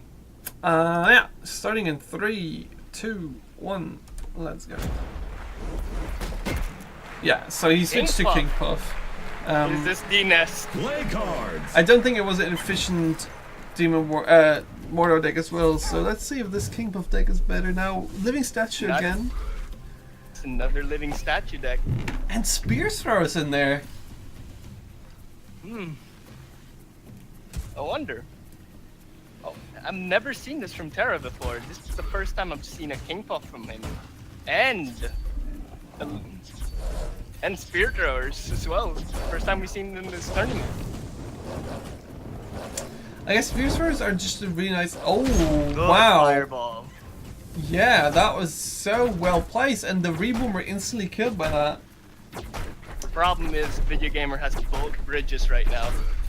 Yeah, so he needs to apply pressure soon. He needs to capture the bridges. Oh, this sucker was just chasing after the living statue. A lot of damage. That's just... Yeah. Musketeer being a Gamers, really game. good choice here. Musketeer is just a plain good answer to answer statue. It's not only lower in the mana cost, it does a lot of damage, and it's really hard to hit it melee. Yeah, that melee damage is so fast and so much. Good swap, saving one of those spear throwers. Yeah, and keeping the bridge just out the top. Video Gamer capturing it really cheap though. And I don't like this living statue here. There's not much damage, you know, you're not scared of that robot and the little... I don't know. There's not a lot actually from Terra's living statue here. But and defensive chopper is still up. That's another interesting thing right there. That means Terra really probably can't play that Cleaver evil. He should be able.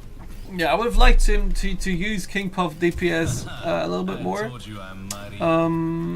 Experience-wise, they're both kind of fine right now still, so that's good. I just realized what this deck is. This is a control KingPuff deck that you expect Video Gamer to play. Yeah. I mean, he's having an answer. Yeah, go for it. The spear throwers are just a replacement for shielded crossbow dudes. Oh right, because if they fight on the bridge, you know, 4 minions getting DPS buffed or damage buffed by 25 for each hit. That's a lot of DPS. Exactly. So Terra is just aiming for mana frenzy right now. Damn, yeah, just Gamer should realize this. This is the deck he always climbs with. I just don't like. I don't know. I don't like the way that he played at the start. Right? He just didn't apply much pressure, to be honest, and got forced backwards too much. Had no real good way of dealing with the aggression that was coming at him. Good swap. Nice swap dealing with a sniper here and avoiding that reboomer. Now, it needs to find a way to deal with that reboomer though. Oh, good black hole. I think it's still out of range. Yeah. Oh, it's sadly out of range. Weaver answering the statue. And now here we go. We have King Puff invulnerability on a control King Puff deck. Yeah, that is so good for him. That's just gotta be the spot that you want to be in as King Puff. Now you can safely push out your aggression. Now you have no worries about, you know, potential face damage coming in because you can just spawn stuff at the bridge. Wow, and that cleaver is still getting one hit in. That is so good for Terra Ravine.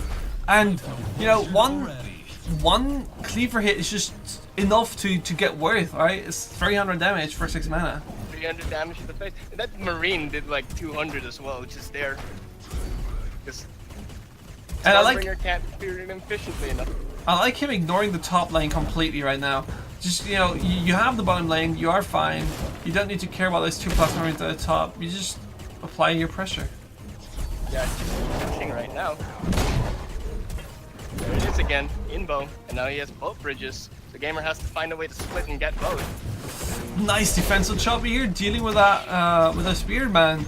But Cleaver, oh god, yeah, that Cleaver hit just too much. Gamer losing to the deck that he made popular. Yeah, so I feel Terra Ravine really got the grasp of the game just at the, you know, after you reach perk 2, I guess. At the start it was kind of rough and kind of, you know, trying to just get in there somehow. After that, level 2, he just really played them, played the cards of war more efficiently, applied harder pressure, harder to counter, used the bridge buff to kill with the Levy statue, and yeah. That's because that's where Control King Puff is at its most dangerous. Level 2. Everyone complains about level 3, but it's level 2 that you really have to worry for. The Inspire on the bridges plus the spear throwers. That's I can't actually count the damage right now. It's about 500, I think. Yeah, yeah, it's just so well done to do so much DPS with the level 2 ability. And I don't think Video Gamer coming back from that. I don't think he had a deck for using Stormbringer effectively against this. So yeah, let's head into the next game. Video Gamer versus Terra Ravine, getting 1-1 right now. Our next game is played at 46. Are you ready? Exactly. I'm ready. Okay, starting in 3, 2, 1, let's go. Setsu! Bolt Wow. swap! This is gonna be a quick match, both going for face damage probably. I wonder who will win, because I know Video Gamer has been playing a lot this season. So Playing a lot, but Setsu is not actually something he plays a lot of. He's been trying to build a Psycho Setsu deck, I believe, but I think this is just a living statue deck coming from Gamer. Lightning Ow, what? Gamer, what are you doing? This is why we call you bad things on your stream. Well, nice shockrock here to kill the Reboomer, and Dragon Belt being a nice pickup here from Terra Ravine. Oh, and there's a Zeppelin! Oh no, it's It's a Zeppelin jump deck. Zeppelin jump deck, he just has to do it. Yeah, that black hole slightly misplaced. Get one hit? Nah. No, I won't get a hit. Now Terra's expecting Zeppelins. He's going to save that fireball. Yeah, if he's getting a nice push in there. Yeah, if he expects triple Zeppelin here and has that fireball ready, that's gonna crush that attack. The other interesting thing about triple Zeppelin decks is they actually have gas. They're not actually like one shot and you lose the game. You can actually keep cycling the Zeppelins and then they'll keep on doing damage and more damage. Nice lightning bolt here at the top, killing the Reboomer here, and thus the Swarmers deal a lot of damage to the statue. I think it might not be triple Zeppelin, it just might be one. I mean, maybe it's just one randomly in there just to make you feel unsafe. this is actually probably his cycle, the cycle deck I was talking about. He just wants to cycle Setsu. Yeah, a fake lever here, but no way in the back to deal with it. Oh, nice jump. Okay, Swarmer's nice DPS. Good Blacko. Yeah, good beam as well though, dealing 400 damage to the face and protecting the There's living another statue. jet. Oh, but Terra's going face. Gamer's at 1,000. Yeah, he still hasn't dealt with a living statue. That living statue's getting so much value, so many hits to the face. And this is a huge attack. That's 2,000 damage in one go. Living statue. No! Video gamer! It's gonna be hit. Spawn something! No, that's the thing about that deck, the gamer build. He can't actually spawn anything that would effectively deal with stuff. It's all about Setsu. It's a lot about Setsu, but Terra Ravine just using his cars really well, right? He defended against the defensive chopper perfectly. He used a fireball to support the living statue push and killing all the plasma marines that were actually meant to kill it.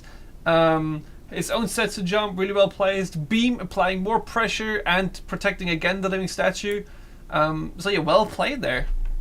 And gamer yet again with an early exit in a singles tournament. Yeah, that's something I definitely wouldn't have expected, to be honest, because I've seen so many streams of him and he's playing so much right now.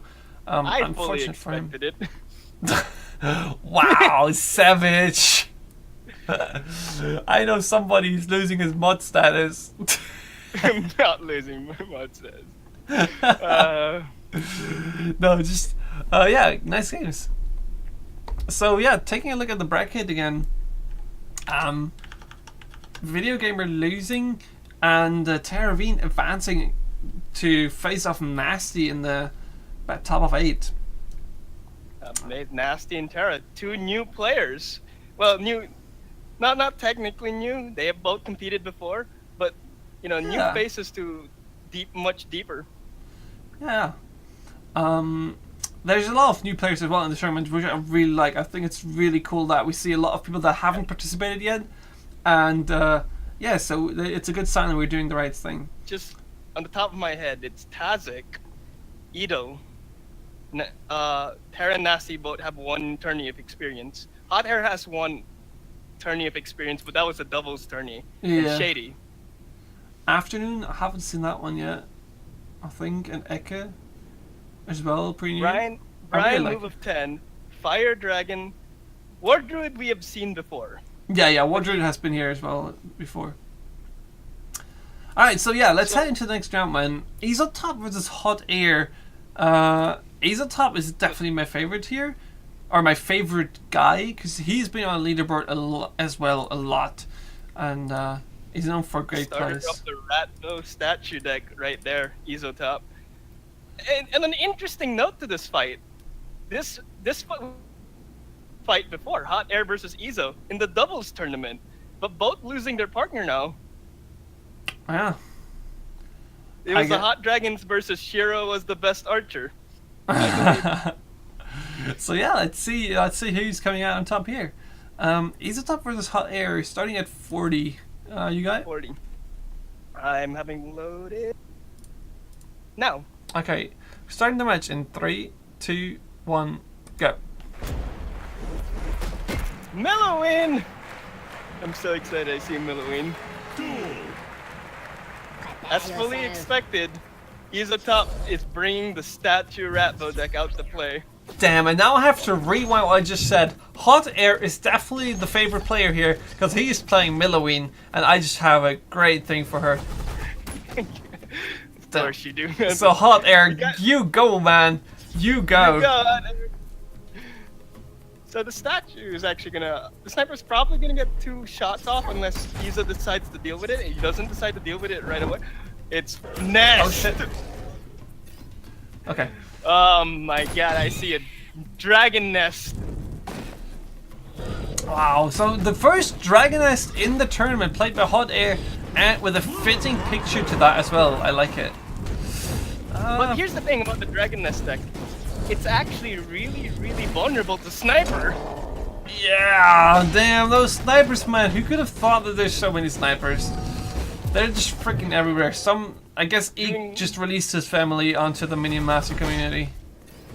Eek showing that he is part of this tournament even though he's out. But we do have a fake Eek still in. Nice, but Arcane Barrage here, Arcane Missiles. Doing a lot of value here. I'm not a fan of that sniper. That was placed way too far. Yeah, I don't think that's the reason you play the sniper, to be honest. But he needs a way to capture the bridges, and I think with a Dragon Nest deck, he has, yeah, he's limited in that way, right? But he needs to get somewhat on the bridges. That's the problem. He can't actually really do much. Nice. Izo's just cycling the fireball each time, and then with the nest that's left, he's gonna get dealt with sniper. Nice bait out though with the first nest, and oh god, this is savage, man. Just one dragon, one whelp coming from that nest, trying to explore the world, getting shot down by bazillions of bullets. This is the textbook example on how to handle dragon nest with the statue deck.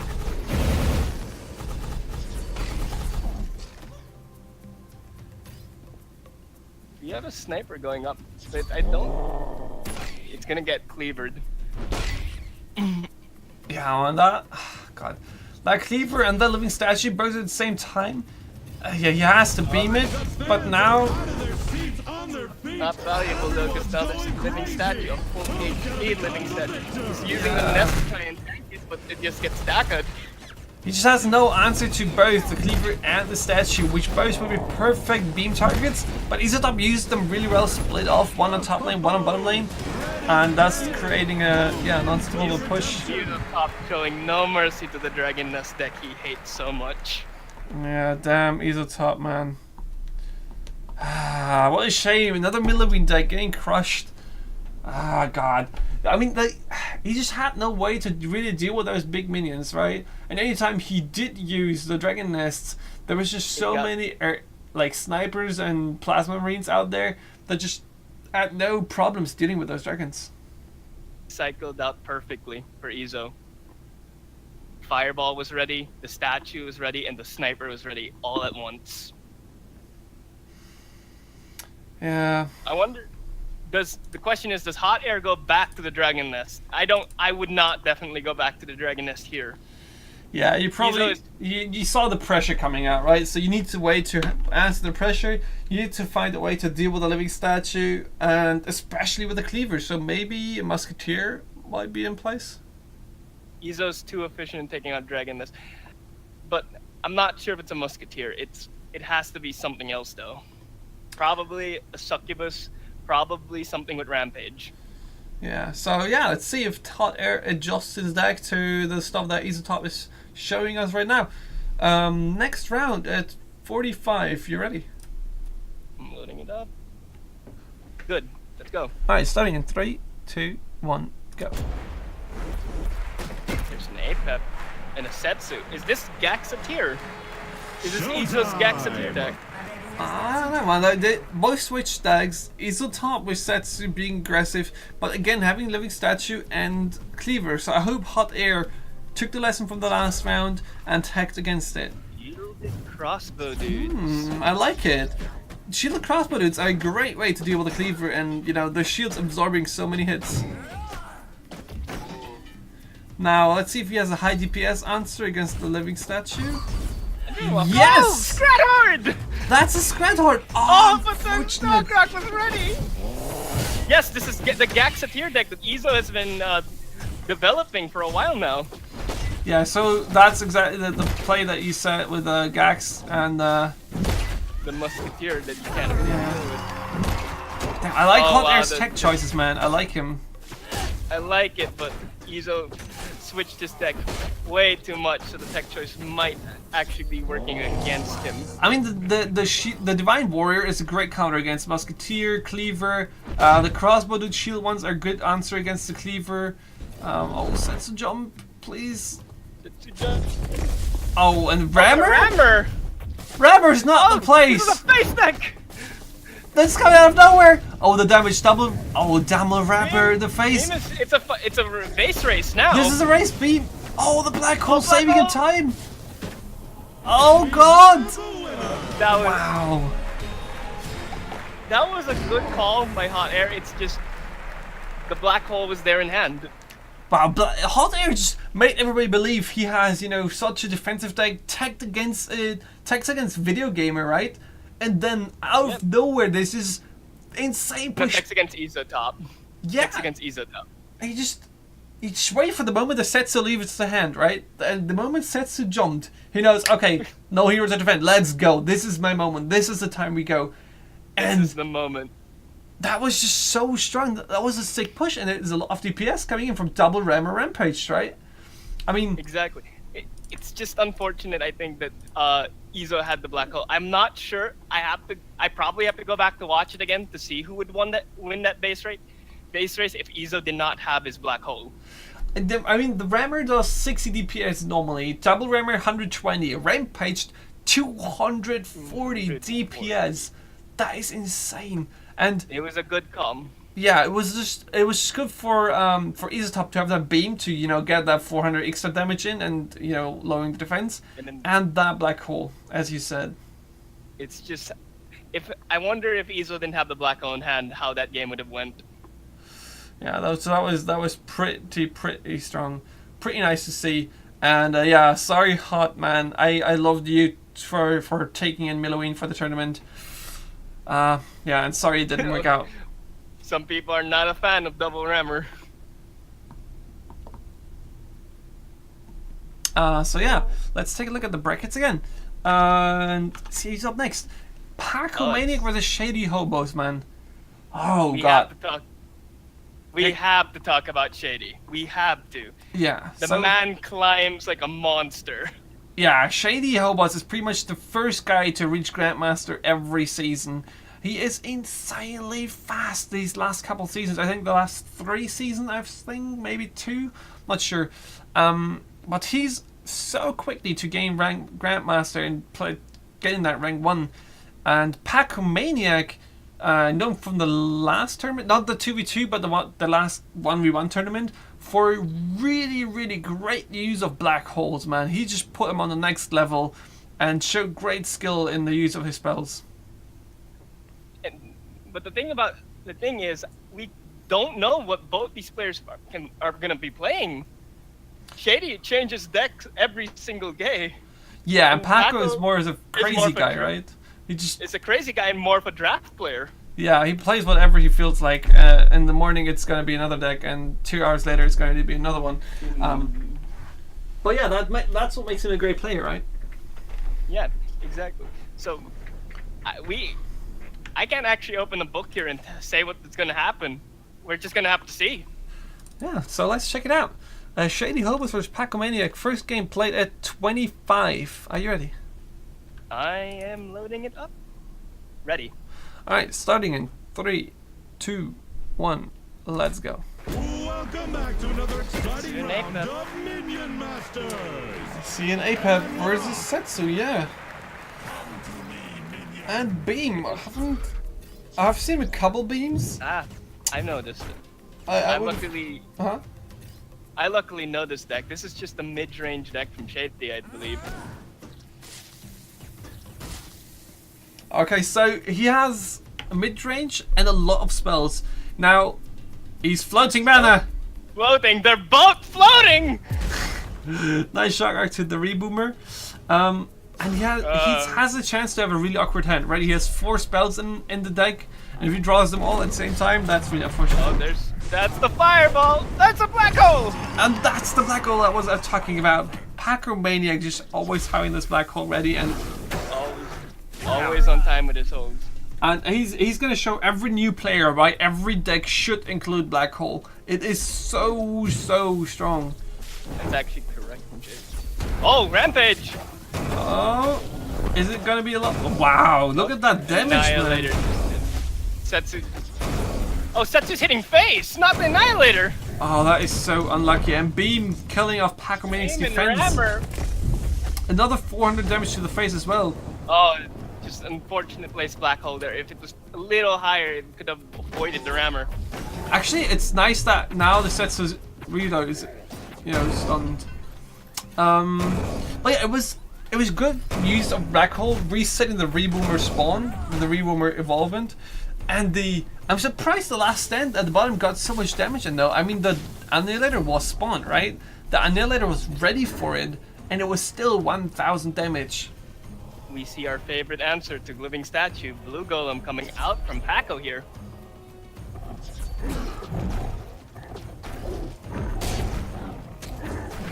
Yeah, Blue Golem being a really good answer against the statues, and Oh, that hole was wow! that hole was exactly as the fireball landed too. Yeah, that was just in the nick of time. Oh, they're running away from the Annihilator. Perfect timing here. Perfect play by Paco Maniac, saving them. Wow. It has to be a beam here. Yeah, he doesn't have 2 black holes, but saving the last stand from the Annihilator and killing it with a Setsu, really, really well done. The APEP totem though is gonna prevent some damage here. Yeah, but while this is happening, Paco Maniac already lost a lot of HP. Oh, that Rampage! Yeah, you need to spawn something quickly here. He wasn't Rampage. Wow! Exploding. Heal and jump again ready as well. So this golem is just gonna rack the statue. Look at that! 3 hits, it's gone. So let's see. Shady Hobo's going for the counter attack, buying himself time with a black hole. Gotta be in. It's gotta come in quick. Oh god, that's 300. Wow, that was so close. It was really close. If the black hole was a second longer, I think that could have gone the way of Shady. Yeah, man, that was so close. Wow, just 130 HP, man. Whew. Boy. But yeah, as We're I getting said, close man, ones now. this is deserved though. This is the games that we watch this for, right? This is insanely well played. Paco Maniac with his black holes, always on point, always the one thing that you're looking for, guys. I'm telling you something. If you ever watch these tournaments, or if you go rewind unto the last ones that are uploaded on this YouTube or on the YouTube from Bad Habit for me, look for Paco Maniac's games, man.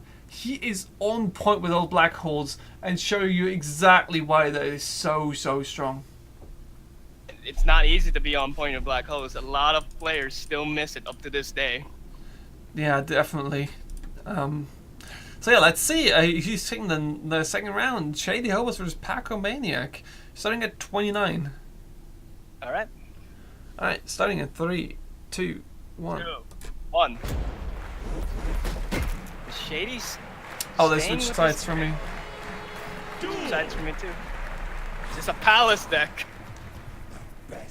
Oh god, this is a balance deck. So if Shady Hobos doesn't realize this soon enough that this is a rush face deck with Rampage, Healing Firewall, probably Stun Blast and a black hole in there, if he doesn't realize this is coming, he's gonna be in deep trouble.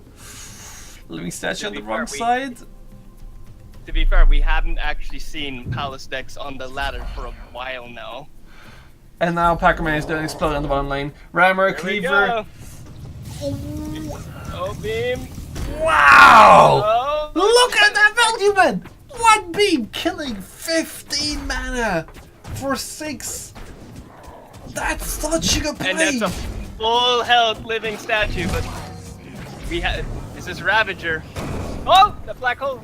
Wow! Look at these black holes, man! This is perfect. Saving the living statue and still letting the Annihilator attack. But here comes Brutus. Brutus to tank up some damage for Paco here. Wow, these two players showing us top-notch skill here. Next push coming in, Shady Hobos with Cleaver and that Rammer. black hole. No, Brutus gonna take care of the stint because of that black hole. Oh, here comes the Rampage Cleaver, wrecking the little Cleaver. Wow. Stun Blast getting one more hit. Down to the wire gameplay yet again. This is a very big push, a very dangerous push. Dude, look at the Going giant ways, sword dude. there. It's just waiting to be buried into some people.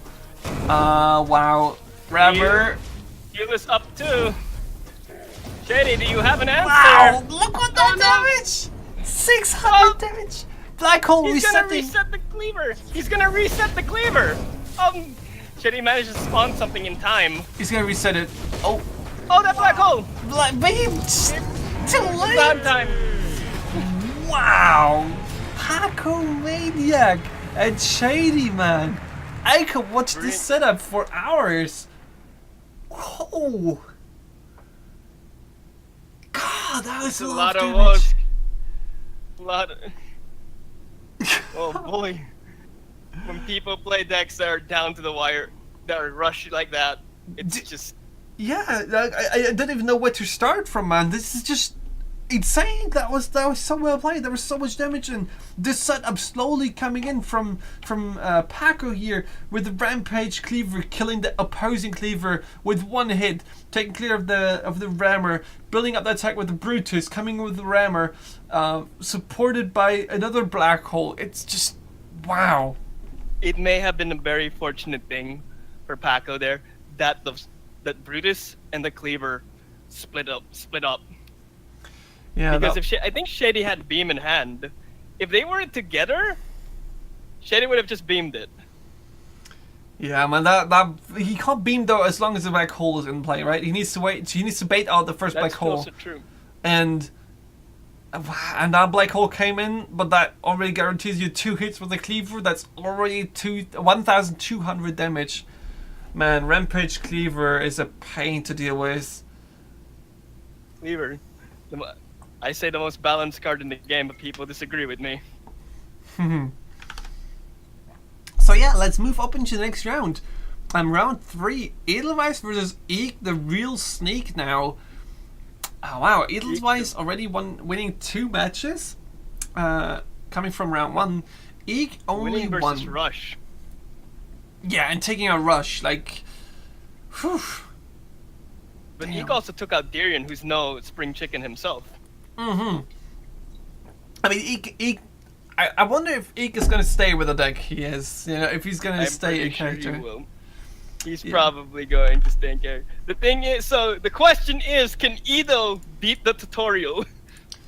Yeah, is Edel able to beat the tutorial? Darian needs to go back to there, maybe check out the decks more, and we'll come back to that later. But yeah, Edelweiss, man, show us what you're made of. First match, 23. You ready? All right. You're starting in Wait. 3, Wait. Huh? 2, 1, go. 1, go. Stormbringer Ratbow. It's the same decks we've seen from these players before. Yeah, and both decks have so many snipers in it, right? God, let's Both see decks who's able rely to... Huh? Both decks rely on the sniper support for their pushes to happen. Yeah, both run Living Statue, right?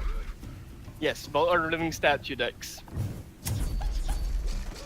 Oh, great sniper the target! sniper got the first. Great Dixie sniper target coming out for the early. real snake. Yeah. Dixie coming out early. I'm not sure if that was the correct choice here. The real snake. Yeah, Stixie not Now- getting much value here, right? Just hitting the statue right now. Ooh, Oh, nice. Here comes a ghost. Ghost Nope. turret loses Weaver. Yeah, no Like- protection for the ghost turret. I'm surprised here. Probably didn't have the Oh, mana boy. for it. And now here's the problem with the this real sneak deck. It doesn't actually have any way to deal with things in your face aside from ghost turret. Yeah, ghost turret really needs to be used careful and definitely needs something to tank for it. 1,000 damage already in Eek's face. And now Edelweiss is definitely in the mana advantage, right? He has the next You attack. got with mana.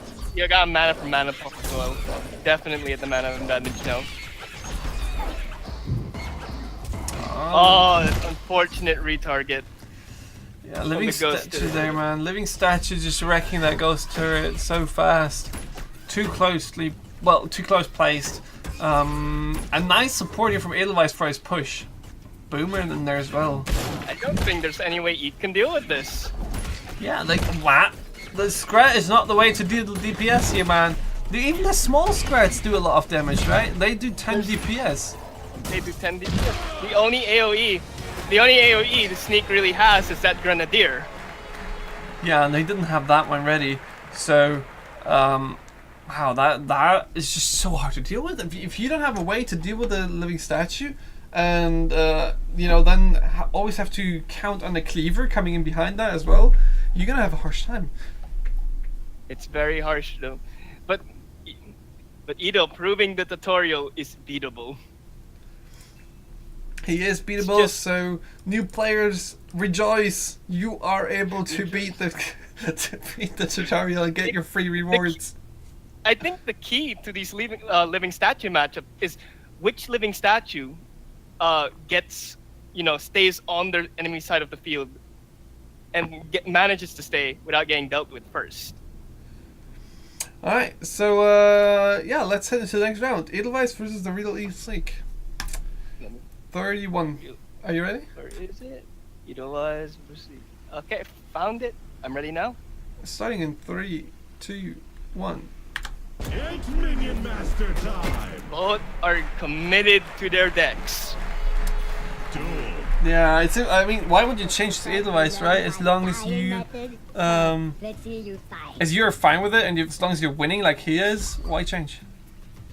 I don't think Eek has any other cards. So that's probably the only deck he's at ready. Yeah, I guess he doesn't have much choice here. Now, he actually puts out a living statue himself. Sniper, that sniper is gonna die on Eek's side. And here's the issue with Eek's deck versus another living statue deck. No AoE to actually deal with everything behind it. I like the Scrat though. Scrat and Swarmer, they are good DPS cards. And cheap ones.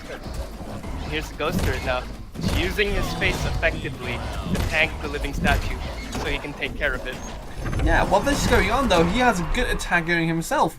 That's 900 damage and only taking 250 himself. So now he just needs to make sure that he tanks for the Ghost Turret. Here we go. Ooh. Fireball. Wow. Instant. As soon as 60 spawns, Fireball goes out. Yeah, Fireball is a really good answer for 60. 4 mana against 6. Cleaver hitting twice the face now. 3 times. Ooh, Cleaver getting one more hit. Wow, 3 cleavers to the face, man. 900 damage. But here's the thing, another living statue's ready. Does Eek have a way to deal with it? Yeah, I feel like you have to have the AoE against it. Like Grenadier is a good pickup against it, like you see here. But then you need to have a follow-up. Living statue is another one. I don't think Eek's deck actually has a follow-up. Because it's committed to the memes right now or something like that. Yeah, but look at the Swarmers clearing that up. Boomer can nice trigger here. Swarmers, but that's not what you want for the Boomer. Yeah, and he needs to find a way to deal with that Cleaver, man. The Cleaver is getting so much damage done here. Killing the statue, 600 damage. Killing the warrior, 900 damage. Oh, 60, that's unfortunate. 60 aims for the Cleaver. Yeah, it didn't really matter anyway. He just got dealt with immediately with a fireball. Damn, Go. This Marine should. Oh, wow. Oh, it hit. Ooh, nice. So close. Here we go again. Living statue once more. Yeah, and that turret is not going to survive. It's going to be Mordaka. Mordaka coming in any second. Grenadier. That's the Grenadier you want to see. Ooh, nice. Well done here by Real Sneak to put in those Swarmers in front of the Daka. So, like, saving the Ghost Turret here. And, yeah, he's definitely playing this way more controlled than last round. He still needs to find a way to deal with that Cleaver efficiently. He has a lot of cards he can just play, but he's being very patient, which I really like. I don't like the spawn on the. Oh wait, actually I do like the spawn on the living statue. Killing that Cleaver with the Ghost Turret. Ghost Turret getting a lot of value here. Okay, retract what I said. I really like this one. I think the real problem here is that Eek has no real way to deal with living statue pushes. While Ido clearly proven he has. Yeah, I mean, if he doesn't have anything specific, he can just use Daka. The Even warrior with all though, these range, even with all the range coming from Stormbringer, it's very hard to actually get anything going because of scraps that just tend to tank everything as well. yeah. Man, oh, nice ghost turret here, well placed. Oh, gonna switch. Well It doesn't placed, matter man. anyway. I like the warrior pickup from Eek as well. The warrior is just a really nice all-round card, and you know, trading really well against plasma marines. Nice hit from the grenadier. The Grenadier doing work. Yeah, Eek the Sneak definitely controlling this game. I feel like has more HP, he has more experience, Fireball first. and he's level 3 now. And Stormbringer level 3 is just so good. It's exactly what Eek wants. But that's the thing. I actually think level 3 beat of Ratbow beats level 3 of Stormbringer, because those scrats will just keep coming forward. Yeah, I mean, to be honest, you need to have one scrat every 2 seconds, right? To come up with that. The Stormbringer will shoot every 2 seconds with 30 damage. Fireball for Stixie again. Well, that's more than 2 seconds, man. Look at this swarm. The warrior is just trying to get his way forward, but he just stops dead in the track with all the scrats pushing him. I feel like the issue that Eek is having is he keeps playing Stixie, and it just gets fireballed. You should be saving that mana rather than playing it over and over. Yeah, that might be an option for him to do. And he just, oh god, he's just so on defensive right now. You were probably right. That level 3 ability from Ratbow just applying so much more pressure than the control from the Stonebringer. I don't think even Ghost Turret is gonna stand a chance sooner or later, because especially as the game goes on and mana gets faster, Ratbow is just gonna keep getting more scrats and more scrats and more scrats. Look at Right here. this! 6 scrats right there. That's almost 22 minions, that's man. practically a scrat horde. He practically got 4 mana. Yeah, that was 22 minutes on the field, man. And mana puff to the bottom line, just generating mana as well. Oof, that was harsh, man. Tutorial deck not good. I think we need to blame someone. Yeah, I guess the tutorial needs some buff here, man. This tutorial is just too weak. Tutorial needs some buffing. Really nice back and forth, but yeah, just I think the Stormbringer level 3 is strong, but just not as strong as the Swarm from Ratbow here. And the snipers building up and building up and building up, and then there are 3 snipers suddenly shooting about, killing everything you spawn. I think this is the story of the tournament we see right now. There are 2 decks that are actually being played the most: Living Statue decks and Face decks. Yeah, Yeah, definitely. we have the mirror of the statues, which it depends, because we saw the Stormbringer variant and the Ratbow variant. The Stormbringer variant just plain loses to the Ratbow variant just because of potential value later on. Yeah. So yeah, let's check out the next match. Tazak against Mephisto. Ah, god, I have seen Tazak a lot of times on the ladder actually.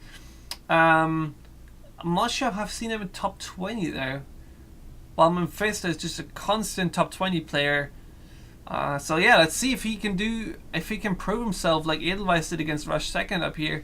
Let's see if Tazak can take on Mephisto, or if Mephisto is gonna go up against Edelweiss. Shoot, did I load the right one? You have time to just go back. I'll just be sure here. The first game starts 13. at 45. Is it? It starts with 13 from. Oh wait. 5. Tazak versus Mephisto. Okay, I see it now. Yeah. 45. You ready? Alright, I'm ready now. Okay, starting in 3, 2, 1, go. Masters, get ready. Mephisto with a King Puff.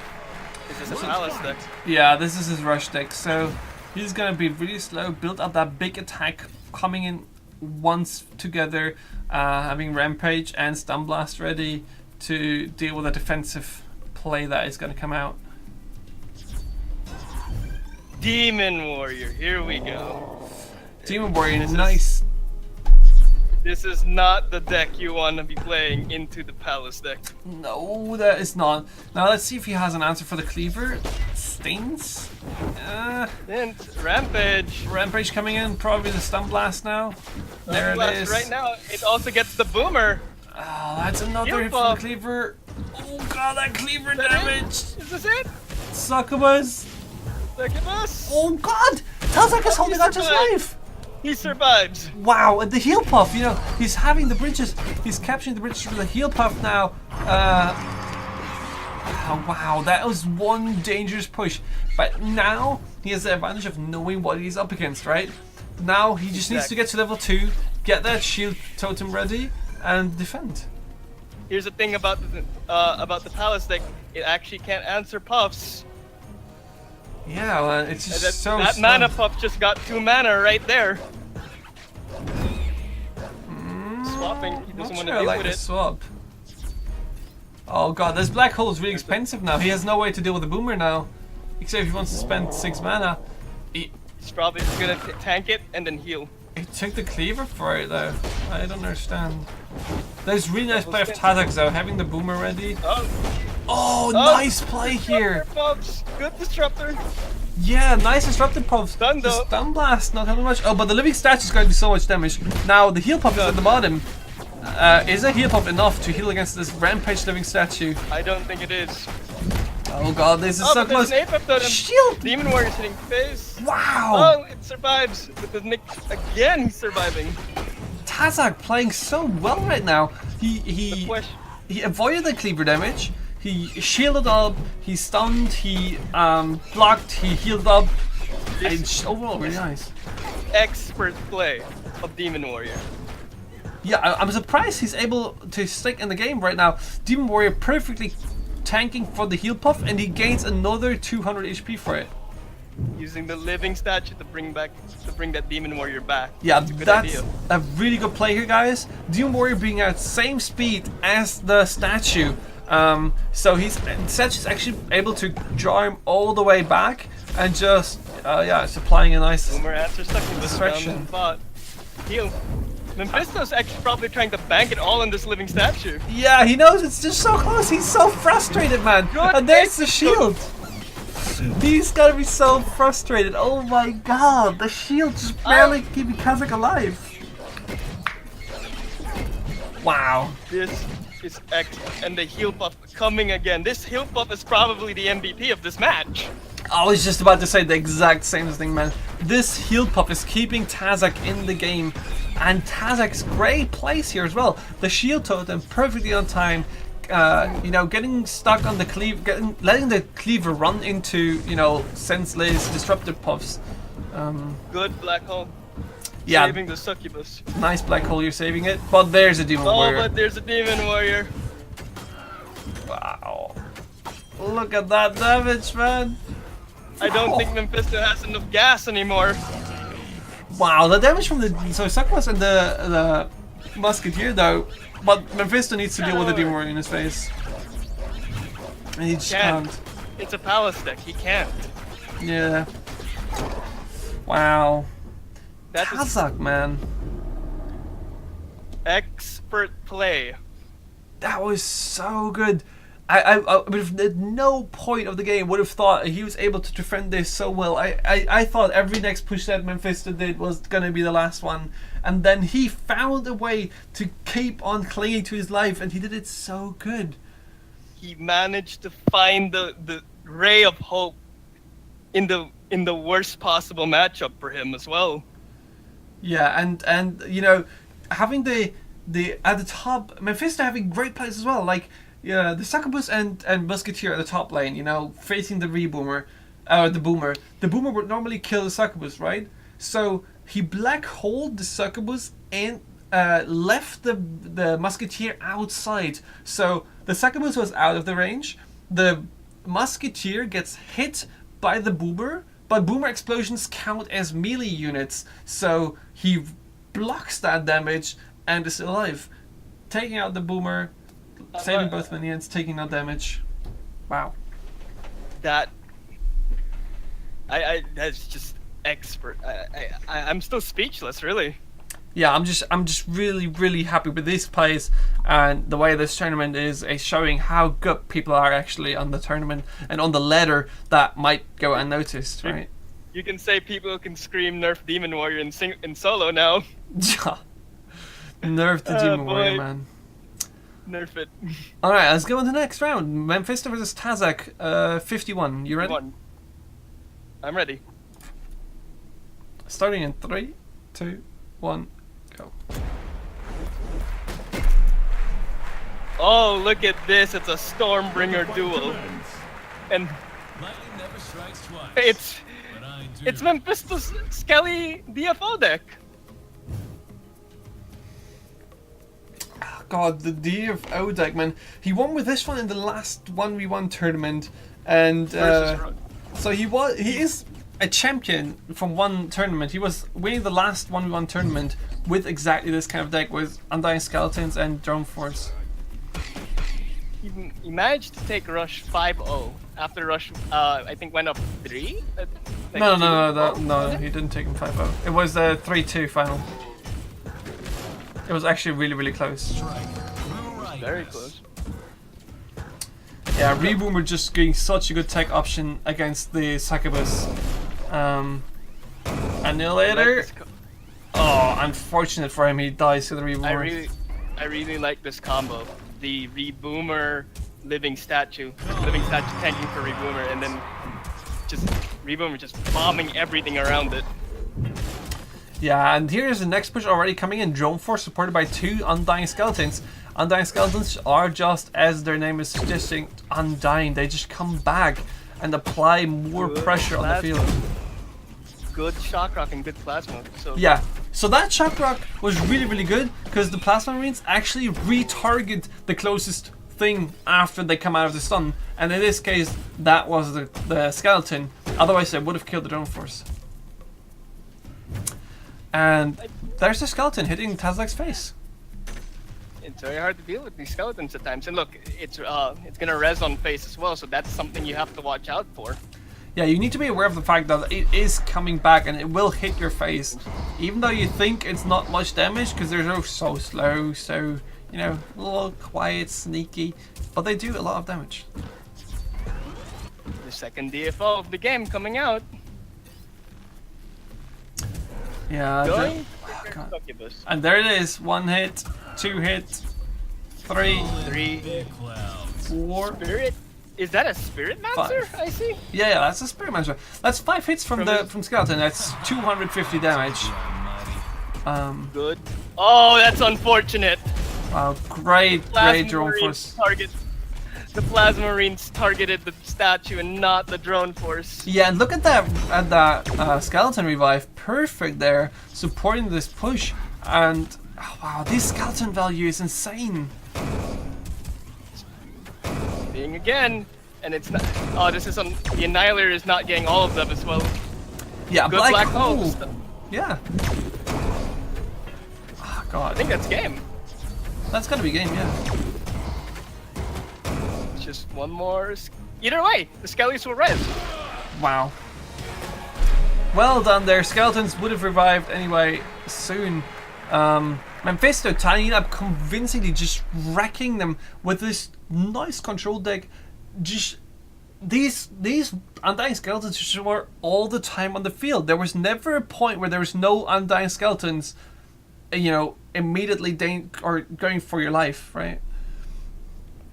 Yep. Yeah. It's really hard to time it too, and figure out when the Undyings are spawning, because sometimes the circle around the bones is sometimes just not as noticeable as you want it to be. Well, yeah, but you know, it's you should be able to spot that, but it's still, you just kind of forget about it because they seem so bad and so weak, but they're not. And that Drone Force, man, if you don't have a way to deal with that, don't have a beam, don't have infiltration, or not Setsu, yeah, that value is insane. It's hard, and you can't really dispel it as well, because you gotta be expecting a black hole. Yeah. From what, especially if the deck is is based around the DFO. Definitely. So yeah, let's see who's going to take this round. Tazak versus Mephisto. Mephisto showing Tazak what a great Stormbringer control player he is. And yeah, Tazak, well played, man. First round, really, really good. So yeah, see who's able to take that last and third round and kick out the other player. Right. Starting at 55. Starting in 3, 2, 1, go. Millowin! So excited, Millowin. Millowin, Tazak, I love you, but I'm not sure this is the one that you want to play here. It's Scrap Launcher! Wow, what? He's using the Scrap Launcher, man. Straight up face. Oh, whoa! Wow, that's so good. But is this a face deck from Mephisto again? It might be a face deck with kind of is. with Scratch Launcher to support it. It kind of is. I mean, Oh, it's Nest. and Mephisto is floating mana and has no way to effectively deal with the Dragon Nest. Unless he just decides to go face. Unless he goes face and he has Rampage ready. So let's see if Tazak has something to counter this. It's a race! It's a face It's race! another race! Damn, but those... Oh, the Black Hole! Black Hole! Stun Being a Blast coming in from difference maker. Tazak himself! Black Hole lasts longer than Stun Blast. Yeah, but there's 4 dragons and Stun Blast used by Mephisto. Tazak losing so much That's at HP. 600. Wow! That's it. Look at that damage, man! That You know is what the so difference- much. The difference maker there. You know what it was? Huh? Scrat Launcher did 600, about 200 or 300 damage beforehand. Imagine if he had the wall still ready for this, for the rammers, man. Wow, that was insane. Double rammer, 640 damage each time both of them hit the hero. Quest complete, Rusher.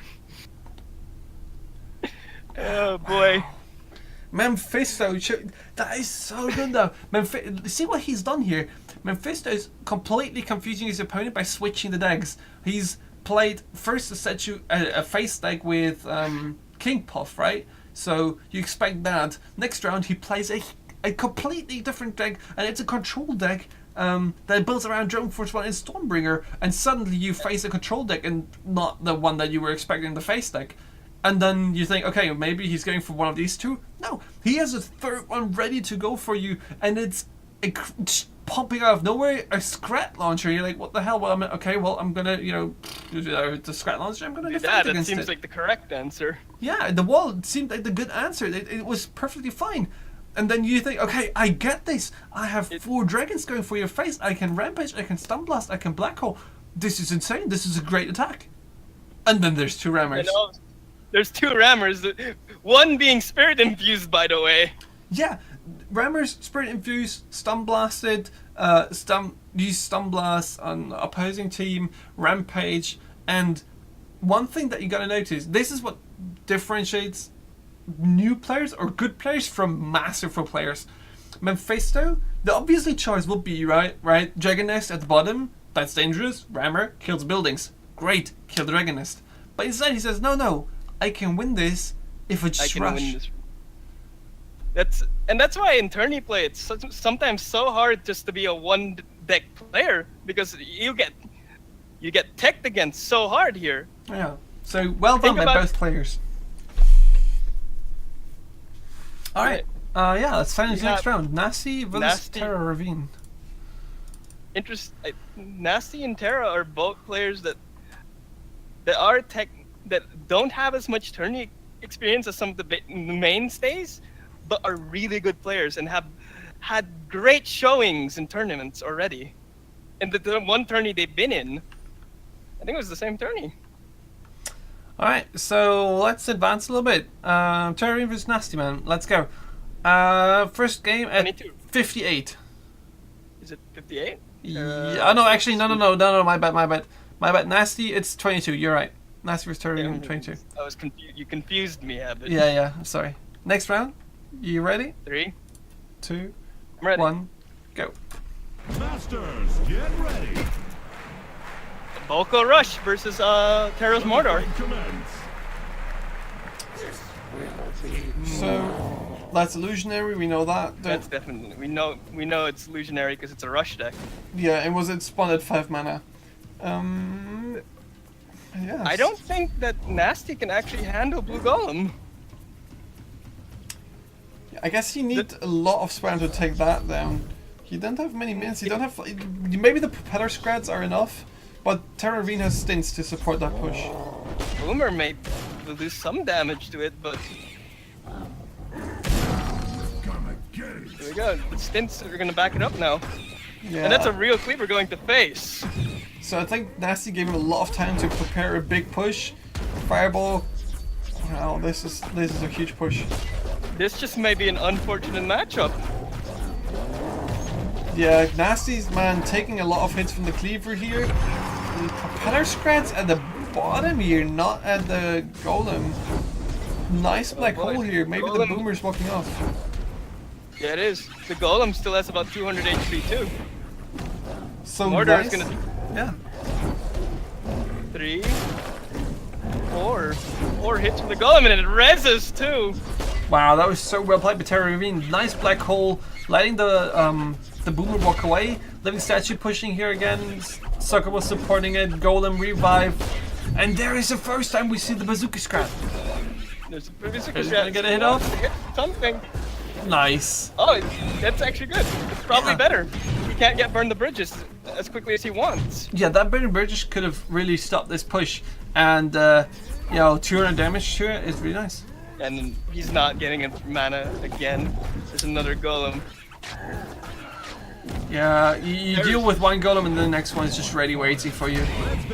Terra's just gonna keep walking down here. There's 2, there's just no end. 3. Wow. Oh, Still 600 damage and another one on the way. it's a good thing to note though right now. Nasty has burned the bridge.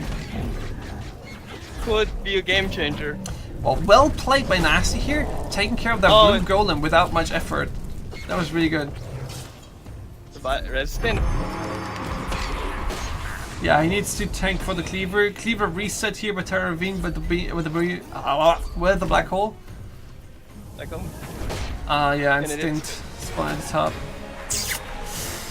Nasty, Nasty came in with just an unfortunate, almost unwinnable matchup. Yeah, I think so as well. That was just really harsh for him to win with that rush deck. He did deal with a second blue golem at the bottom there really well. He didn't, spend too much mana to deal with it. But the constant pressure is just too much. The small minions that he has just have no way to deal with the big minions. He doesn't have enough swarm. He doesn't have enough swarm to deal with the big minions in such a low cost deck. So yeah, let's just head into the next round. Nasty has to change. He cannot stay. If he stays, it's a foolish move. Nasty vs Terravine. Next round played at 28. You ready? I'm ready now. Okay, starting in 3, 2, 1, go. Sticks. Both players sticking to their decks. Maybe Nasty thinks he's figured it out. Or maybe maybe he took something different. Maybe he took like a Scrad Horde in there or something. Or maybe he thinks Terra would have changed as well, because considering that was such a bad matchup for Nasty in the last game. I'm still not a fan of sticking to the same deck though. Go, Living Statue, Succubus up top. Can Nasty deal with it? It's a Bazooka Scrat now.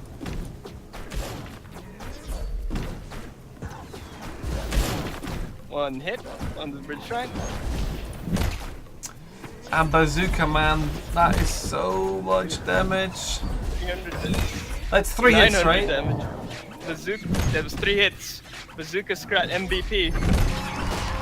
I like the little Scratch here tanking for the hero, taking the cleaver hits, right?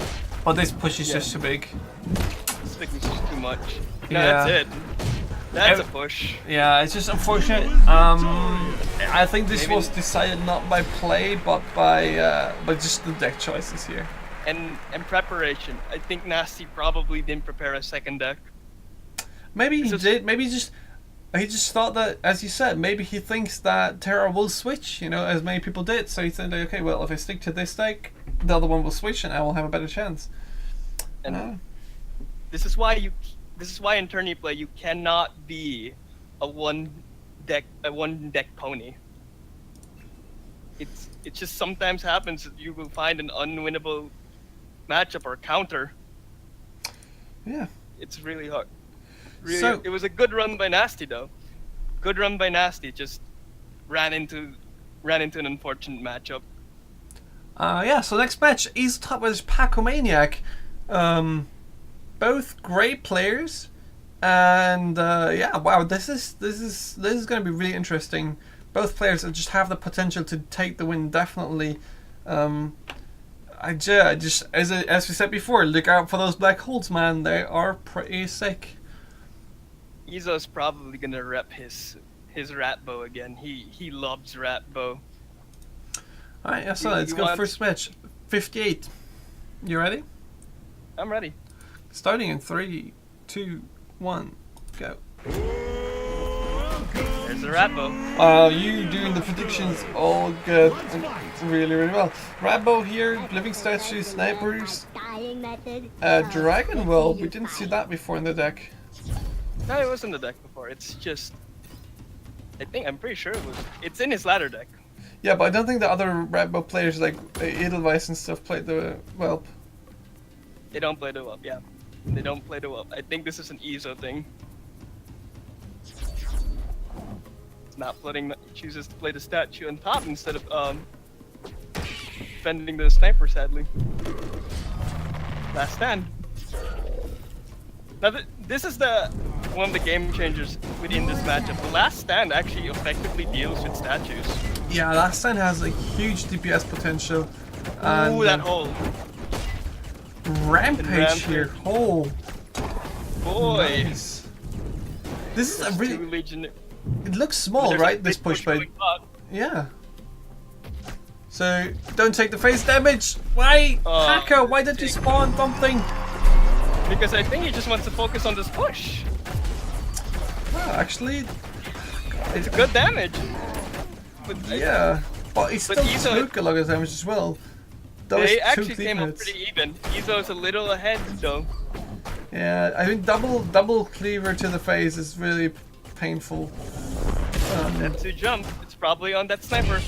Yeah, nice sets to jump. You're taking out the whelp and the sniper. Statue walking away from Setsu. And actually capturing the bridge, which is really good, really good. Statue be like, I don't care. It's walking straight into a blue golem though. Blue golem being a really nice tech choice here. I like it. We see it here again. Blue golem answering statue. Statue is not unstoppable, guys. Yeah, and this time there's not too many. Oh god. The fireball is ready. Does Pacomaniac show us again another black hole? The fireball is gonna come in any second. He's expecting it. Oh, no, Paco, you're disappointing us. Wait, is that Izo's black hole? No. That was it? No. I'm not sure. No, Izo doesn't run black hole. That was Paco. it was Paco. But I think he might have missed just a little bit of mana because he used the rampage first and was just like half a mana off to use the black hole in time. That was just, I think that was just greedy from Paco. He went for the rampage first. He should have just, he knew the last stand wasn't split. He should have had black hole. Hovered over it already. And Izo's getting a good push here. Setsu has to reload. Last stand gonna deal with everything though. And it's gonna get dealt with fireball. But at least it's cleared.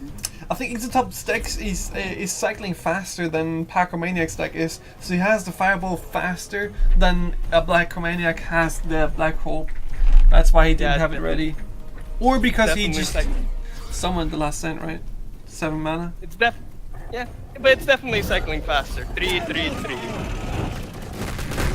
That's the big thing. It's 3 cards are 3 in a stint, so that's a really low curve already. Paco we see has like blue golem and last stand. Those things are gonna clog up his cycle. Yeah, Nice dealing here with a cleaver though, with a heal fireball on the blue golem. I really like it. Here comes another statue though. Black hole? That's on Paco's side. Now why did he black hole there? I think he just wanted to get cycle cards. Get rid of it for now. Fireball. Good fireball. That's exactly how you deal with it. Yeah, nice fireball, taking out that push. Rampage. Oh, Bank it? yeah, Oh, no, it didn't. Was that a real cleaver? Was it? It It was a It's real cleaver. Oh wow! Wow! That Rampage. Yeah. I didn't expect that Rampage to do so much damage, to be honest. I underestimated that one big time. The Rampage is what actually insta-killed Cleaver. Yeah, I mean that Rampage boomer 500 damage, right? And it didn't hit the face, but it did hit the cleaver. And then there's Plasma Marines. That's an important one. Yeah, and then there's Plasma Marines, each doing 32 DPS, I think. Yeah, that was definitely. That was just an unfortunate tank from Izo. He shouldn't have not spawned a real cleaver there. Yeah, I didn't think And he anticipated that one. Yeah. Boy, So- Izo. That was 120 damage by the 4 Plasma Marines there, and just taking out Izo. Nice reboomer. Thing is, I don't think Izo has to swap here. Izo probably saw that was his big mistake, that cleaver at the end. He had control and was winning most of the and was going a little ahead in the trade. Yeah. So it was definitely it was a good deck, and I think he can definitely win it if played a little bit different. But Pacomaniac did a few mistakes there as well. Played overall really well. So these decks are definitely on par on each other, and definitely are both able to win this matchup. 4 minutes. Alright, 4 minutes. Let's start in 3, 2, 1, go. One.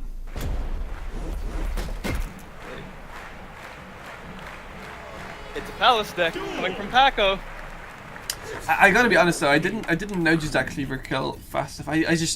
I completely missed it. It was so fast. It was extremely fast. It spawned and it died. The only reason I caught it is because I saw the corpse. Imagine if Izo just went ahead and spawned a real cleaver there. I don't think Pacomaniac would have answered it. Oh, Paco's running a face deck Ravager, right? Yep, the Palace deck. It's the Palace deck. Look at Oh, this! it's the same answer! That But the black hole may be safe. Oh, is that black hole killing the... Is it gonna kill the suck? No. Oh. No, it doesn't. But God, the look at stick this! will be the difference. Oh, there's a stick playing exactly the same! They're playing exactly the same cards. Sadly, Pacomaniac missed the healing fireball, but that was just a mirror spawn on everything. Wow. I was so focused on Paco playing the Palace deck, I didn't notice, but Izo swapped from his beloved Ratbo to Mordar.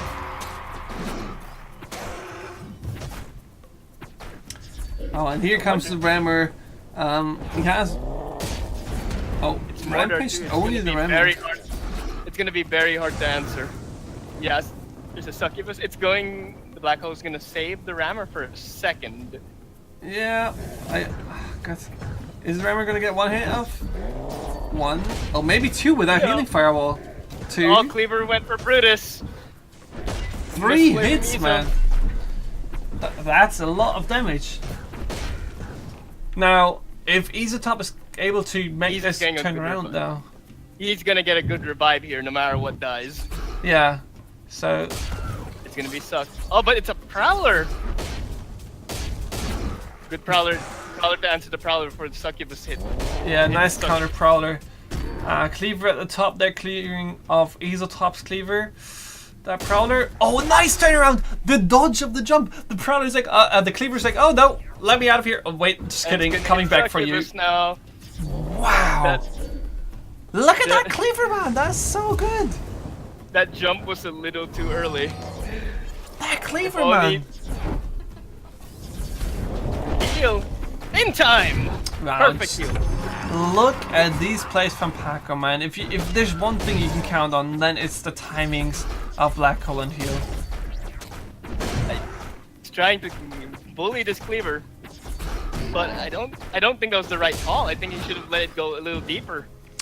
Yeah, I guess now that Paco Maniac has a level 3 ability now, his big minions are becoming way stronger. Oh, cleaver a little bit too fast. And, Beam! wow, that beam! He just used 6 mana. I don't think he can answer this. It's gonna be like 500 damage. Oh, Black Hole! This is really unfortunate for Paco Maniac. He really needs to deal with that Cyclist now. And that beam, 400 damage to the face, dealing with a cleaver, really mana efficient. And Zizotop's sitting comfortably at 10 mana. Poor Ravager, he can't do anything. Man, the Ravager is a T-Rex of Minion Masters. His arm's too short to reach the opponent. Oh no. That was 1,000 damage. Look at the hammer. Quickest rammer of the world, man. But yeah, Zizotop just got the mana advantage now. I don't think Paco can answer this. Yeah, no. So That's the game. Azotop played the motor the perfect way. He just made sure that he built up the attack slowly, gets one counter attack going, builds up on top of that attack. You know, the one attack you answer it, but half of that gets revived at the back, setting up for the next attack. Then you go with that one, have a bigger attack ready, and then saved up 10 mana for that, and a snowball from there. Well played. Well played indeed from both players. And we have another game 3 situation coming up right now. Yeah, let's head into next match. Izotop vs Paco Maniac. Both 1-1. Let's see who's going to take it to the semi-final. Starting in 3, 2, 1, go. Setsu. And Izo going back to his Ratbow. He wants to win on Ratbow. Yeah, man, Ratbow has been proven to be really good for him. And it's probably the most comfortable deck if he's been climbing ladder with it. So, this is the close one, man. And if you're scared to get knocked out of it, play the one you're comfortable with. Shock Rock. He does it. There it is. Just in the nick of time. I do like to say this though. Ratbow is if we've been following as we follow the meta today and how it plays out, Ratbow is completely pigeonholed into playing statue decks. He doesn't have any other deck that actually like really comes up. God, that damage. Oh, fireball, heal. Oh my god!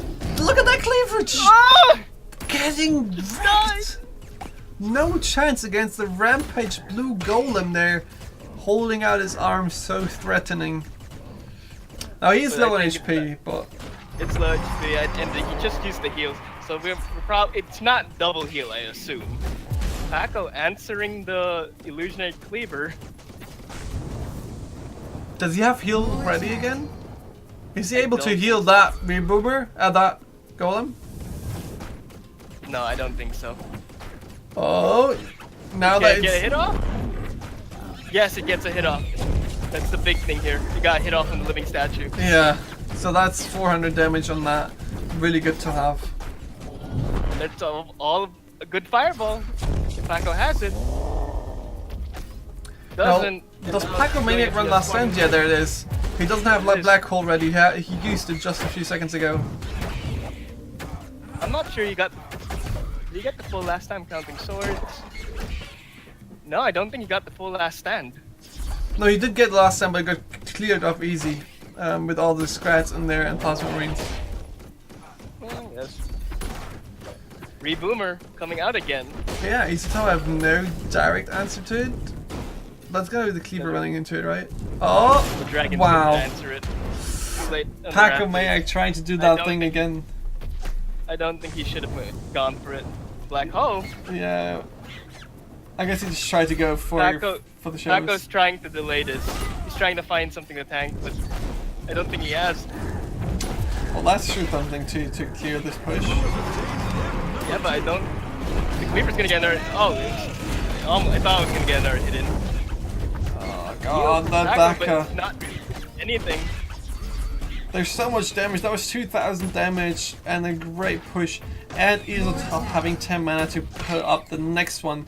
And Paco having nothing, right? He's just struggling to stay alive. He's trying to. I don't... The good thing about this is Izo doesn't actually have many ways to do direct damage. Unless you really want to spend that fireball. A black hole.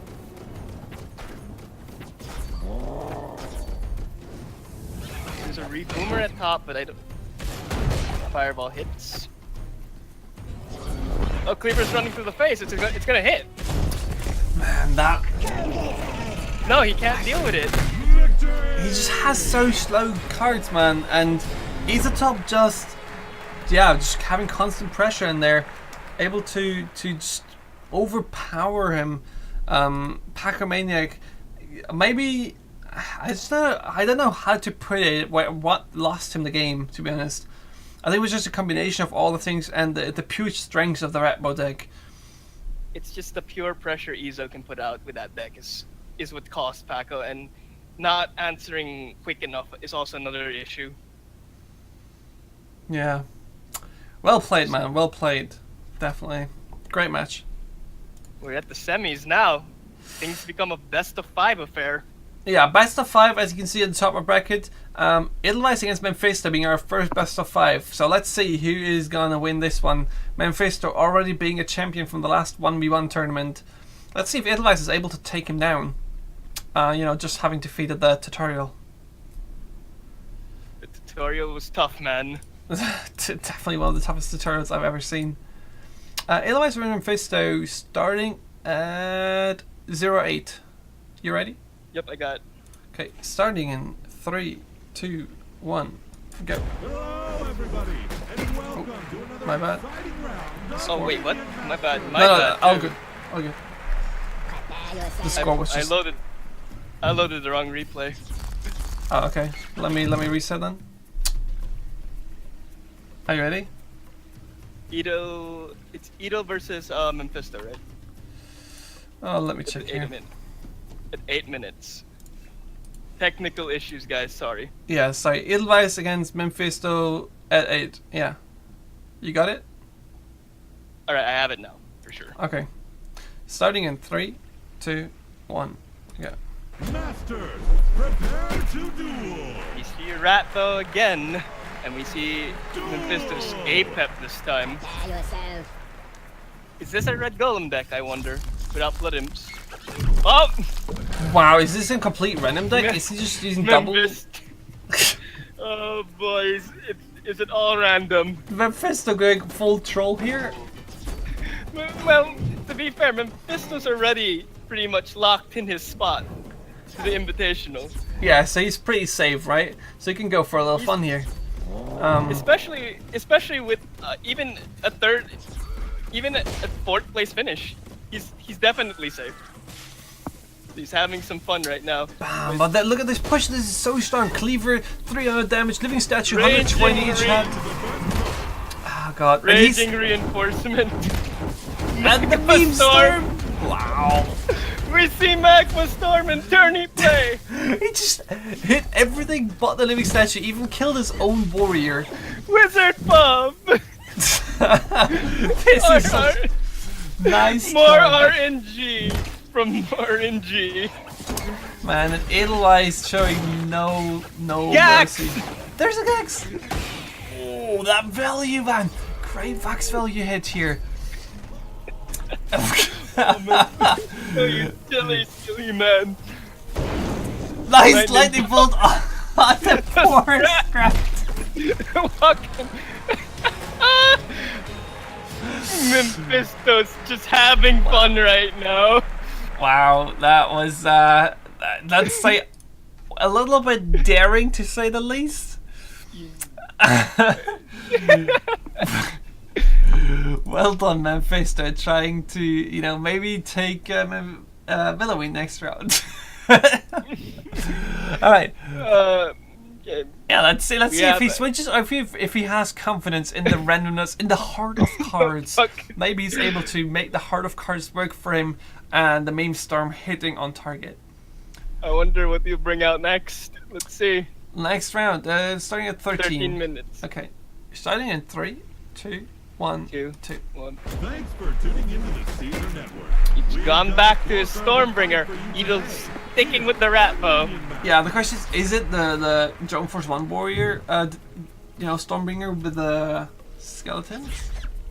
Or is Spirit Vessel? it Vessel? What does Mephisto have? We're on Mephisto's wild crazy ride now, boys. Somebody stop him, he's gone completely mad. Ooh, Laser turret. It's another spirit vessel. What's it gonna get? Well, the laser turret is definitely a great tech choice here to deal with it. Oh, what? It's a Soul Stealer deck. Oh, come on, Soul Stealer, you can do it. You can do it, Soul Stealer. No, you he's got targeted by the this. sniper. Oh, shame. Oh, I believed in the Soul Stealer. But maybe he's able to. It only needs one good push from the Soul Stealer to finish this, right? Yes, a Snake Druid now. Oh, wow, Snake Druid. I like the Snake Druid overall because he's a great counter against Cleaver. Prowler, Living Statue. Great DPS, nice stopping people in strike, flying. And the hypnotize. It's gonna hit face once, I think. Nice. It is. Oh boy, Mephisto's wild crazy ride. He's not too far behind though. He's actually ahead in experience. In HP and close in experience. I think what Mephisto's thinking is that he just needs to answer big things, and the Soul Stealer will get value off anything else. Yeah, so he needs to. Maybe the doesn't have enough time. He actually got a stack. Oh, that's just gonna get dagged. Oh, look at that poor spirit, Soul Stealer. Poor Soul Stealer. Just getting Dakat so hard. Living Statue munching at your face, not out of Black range. hole right there to try to delay things, but this is a done affair right here. Yeah, so there's a lot of damage. Mephisto trying to have fun in the quarterfinals. I mean the semifinals. Semifinals. I guess he reached whatever target he was going for. Or maybe he wants to give Edelweiss a chance and goes like, okay, well, that guy just beat the tutorial. Let's see, if he can handle memes. Let's see if he can handle memes is the big question now. So yeah, let's see to the next match, man. Edelweiss versus Mephisto, starting at 524. 524. I got it. Okay. Starting in 3, 2, 1. Let's go. Milloween! Milloween, oh god, I like this one. Okay, actually, You have to. Mephisto has been one of the few players that actually tried really hard to make Milloween work. So he does have a lot of games with her under his belt. So I think this is not completely serious, but this is more serious than the other 2 rounds. And I think if he gets to level 2, rank 2 with the Arcane Golem, he might have a good chance. There's a Raging Reinforcement. That was part of his deck. His deck wasn't a Dragon Nest deck, it was just a control deck, and then it used Raging Reinforcements and stuff like that. Yeah. He was unhappy with the RNG though, if I remember correctly. Last Stand coming out. Last Stand, and Edelweiss has a Fireball for it, but that's it, right? That's the counter. Yeah, but it's split up. That's also the second issue. The laser turret. What? The laser turret! So that's so unfortunate. That cleaver was supposed to hit the Legionnaire at the bottom, not the laser turret. No. Nice. Wow, Mephisto really putting it up now. Great counter spawn here. Taking care of the Fireball. Imp. There you go, Ito. Fireball, the bridge of nothing. He has 3 buildings. He has 3 buildings. Oh, please tell me he has Call to Arms. Wait, 3 building? Oh, laser turret, bridge shrine, and And what? Did he? I might be wrong. I might have miscounted. I think it's 2. Reboomer though. Yeah, getting dealt with. right away. I think it's a little bit too aggressive, that Bridge Shrine. Last stand, please have Black Hole. That Fireball's gonna come in. Black Hole, Black Hole. Like, Nice. Yes! Well played here. I Great missed Black Hole. Saving his units, and this is a really dangerous push. Now, the answer that Edelweiss has is the Boomer. Let's see if Memphis has a Shock There Rock. it is. Nice. The Shock Rock comes out as fast as it can. And the Scrat Good being dealt missiles. with. This is really nice. This is Mephisto playing now full series, and this is really, really dangerous. Now Milloween is actually on par with the Red Bow. Level 2, Arcane Golem, that's the dangerous card, and if he's reaching level 3, those spells all costing 1 less is really a great finisher for every match. Thing is, can Mephisto pump out spells fast enough to survive Daka? Yeah, the Daka is really, really dangerous for him. I think he should try to spawn the... Oh, he needs another spell. Fireball instantly going for the golem. Will it kill? No, Mephisto Yeah, he has- just needs to use a spell to get to let Golem survive. Oh, Mephisto Shock Rock that he got mana just in time. Yeah, unfortunate for It's a him. level. Nice aim at Arcane Missiles here, hitting the hero and the target. Great counter at the bottom. Mephisto proving that his Milloween is on point. He has over 1,000 HP lead right now. This is really, really nice. He's on par with experience, but while Milloween has a huge problem on getting onto the board, his deck is able to do it so though. He has great counters against the Cleaver. Living statue though. He has another Arcane Golem though. Yeah, he just needs to get to level 3, and then the Arcane Golem is just basically unstoppable with all those cheap spells supporting your pressure. I would like to see something in front of the Arcane Golem, just something tanking it, right? There's the missiles. He's gonna get all. It gets all. Oh, that's the it's wrong target. unfortunate. That's just a bad spawn right there from Mephisto. No, Cleaver. Okay, Cleaver gets dealt with by the Duelist. Musketeer doing his job, man. And Edelweiss already down to 840 HP. So, and Mephisto's level 3 now. This is where he wants to be. Level 3. This is where he wants to be. This is the spot. If he And- could just get that top bridge. Yeah, and Edelweiss knows this, right? And he instantly spawned the living statue at the top, definitely trying to prevent this from happening. Oh, the Shock Rock. This is the last stand. He needs it Black Hole. everything? Nice. Oh, it's a time.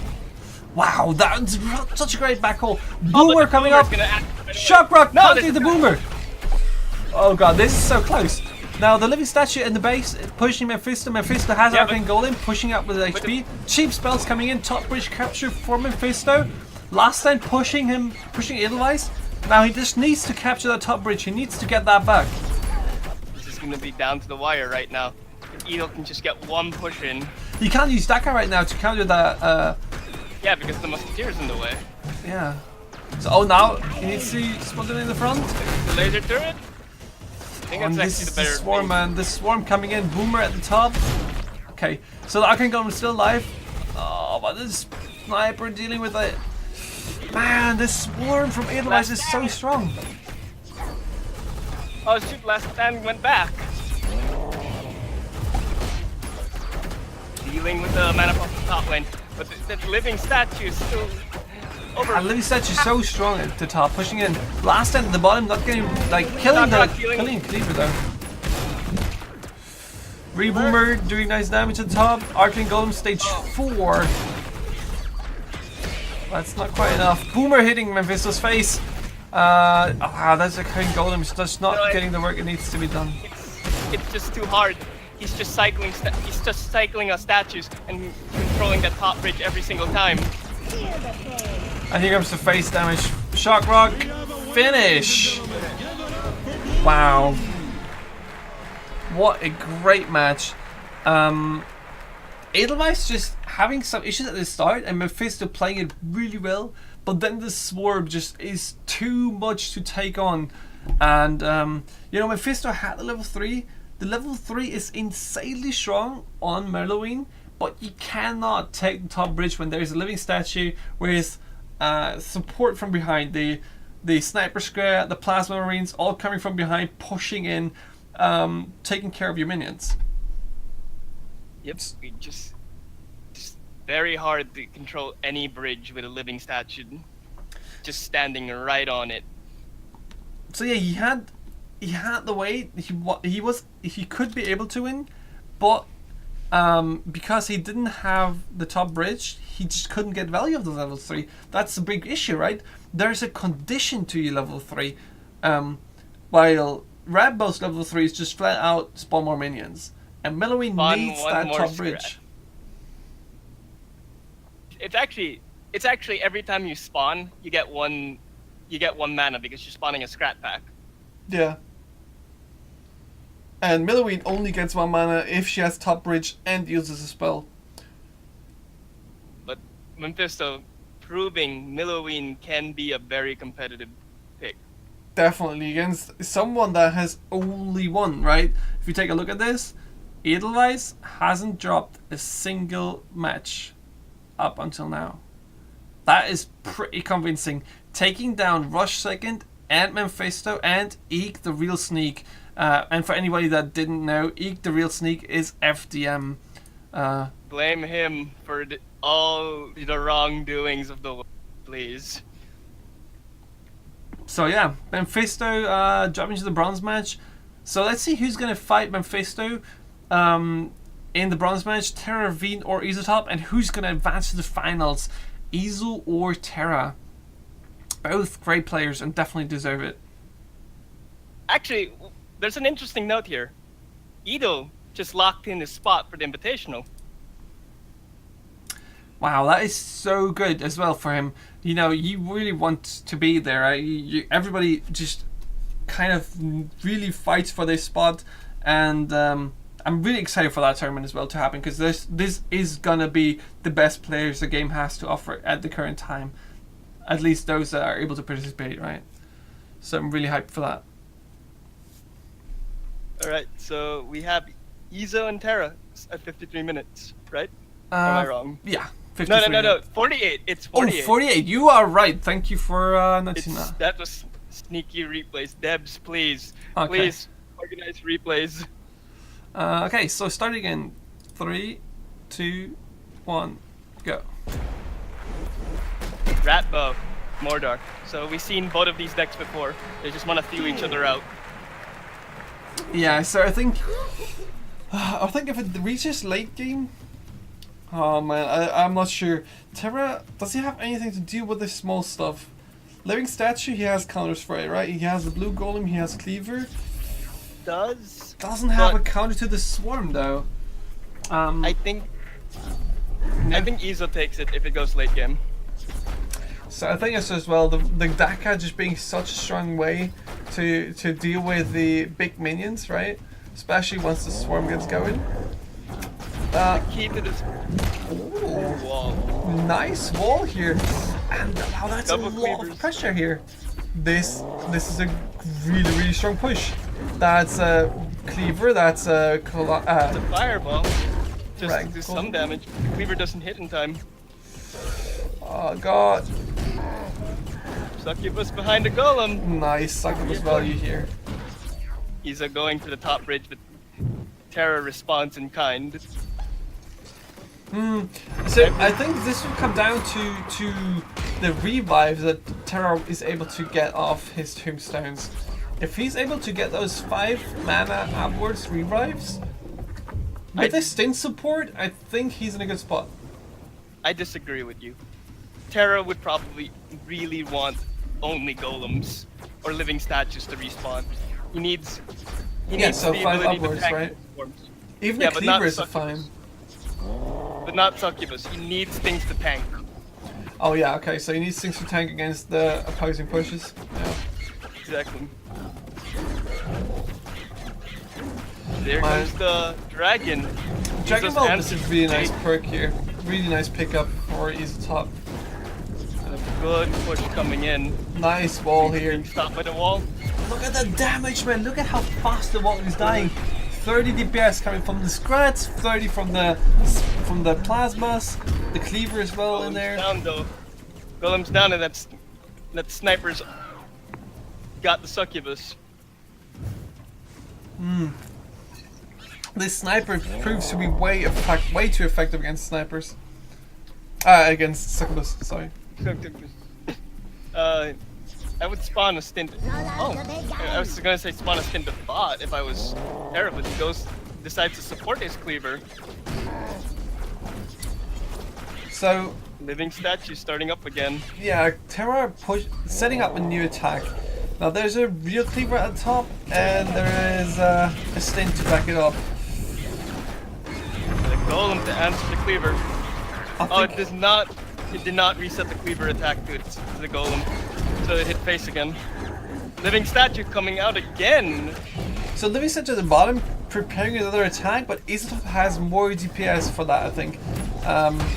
Nice fireball. It even hits the mana puff. It's a good fireball. So And this is how nice I was black saying hole. earlier. Look at this black hole. What is this gonna do? It's gonna save enough time for the tombstone to activate. Oh, and you It got the doesn't matter, Living you get- Statue. No. Either way, this is exactly what he wants. He just needs to tank, and so the succubus can clear all the swarm. Yeah, I think you really wanted that blue golem there. Unfortunately, the DPS of Isotop is insane. There's a lot of damage coming in from those minions that he uses. Unfortunately, hit from the They're cleaver. really- Oh, cleaver hit? No, cleaver doesn't even get the last hit in. But yeah, this Living Statue is coming back and back and back, over and over. Really, really nice. This is the game-winning plan right here. As I was saying earlier, he just needs living statue, cleaver, or golem to keep spawning over and over, so Izo would have such a hard time dealing with the push. Yeah, Succubus is a really nice DPS card here though. Doing a lot of damage to those living statues. Now, Black hole. yeah, I don't think that one is so strong. The problem is the living statue is gonna kill the tombstone. Oh no, the nice wall here. Double living statue at the bottom. Double swing. That poor blue golem at the top lane getting ravaged by the Living Daka. statue got wrecked. Look at the damage Isotop is just pushing out of nowhere, man. Cleaver's gonna respawn? No. Or is it? Yes, it Nice is. fireball. Succubus did. Wow, nice fireballs here all around, all the great value coming in. But this is also showing the weakness of Izo's deck. He doesn't actually have AoE. He doesn't compared have to, like, AoE, other- right, but he does have a lot of DPS and a lot of push power. Look at all those scrats coming in. They're all dead now. Well, yeah, unfortunately to Water, but you know, if you're fighting on his side of the map, you have to fight all of these. Succubus went up again. That's real? That's real. Nice cleaver at the top and Succubus, and while that is happening, bottom push is going strong as well. Living statue revive. And again! Oh, yeah, look at this. Statues. This attack is just so much. There's so much going on. Double blue golem reviving all the time. Really nice revives for Tara Ravine, keeping it in the game. Cleaver, you know, always being alive for Isotop, pushing out that damage. Living statues. I don't think there has been a moment in the game where no living statue was alive. I'll quote a song right here. And they don't stop coming. Damn, man, they don't stop coming at all. And now the level 3 ability for Tara Ravine kicks in. 50% movement speed It's on revive outrun. targets and 50% attack speed. So let's see if this has any impact on the game. Definitely has impact in the game. Nice now- cleaver tank. The faster the statue moves, is the faster it gets to tank everything for the team. Wow, I don't see how the people where they get all their mana from, man. This game has been a constant fight of big units in the middle, constant cleaver pressure, constant living statues. Look at all those scraps on top lane. Black hole. Oh, nice black Black hole. hole here. blocks the Daka.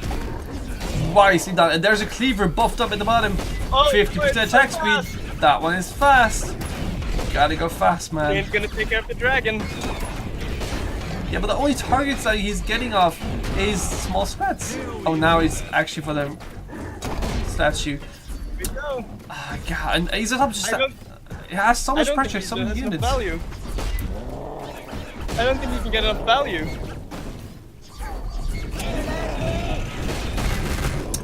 The Daka is killing the blue golem, but instantly the blue golem gets revived. Everything that dies gets instantly revived. This is a huge issue for Izotop, and this is what keeps Terravine in the game. Nice Everything ball. is just tanking everything. Look at that damage from the blue golem. There's a push on top though. It's just gonna get dealt with by Mordor, I think. Yeah, that's not dangerous for Mortar at all. The bottom push though for Izotop kills That's one a bad golem. Daka. Yeah, that was a horrible That's a- one. This is the first bad Daka I think we've seen from him. Yeah, it wasn't like, I think he thought that another minion would come in front. I think he thought that the blue golem would die, and then, you know, hoping for a better target. Unfortunate for him, it didn't die. Bazooka Scrat, can do damage? Some time to be playing. One. Oh, just one. Just one, but Fireball gets so much value. It misses the dragon just slightly. Damn, so many Black dragons. So much pressure coming in, man. There's so many blue golems on the field, all getting rampage. Mana Frenzy. Both players actually reaching Mana Frenzy. We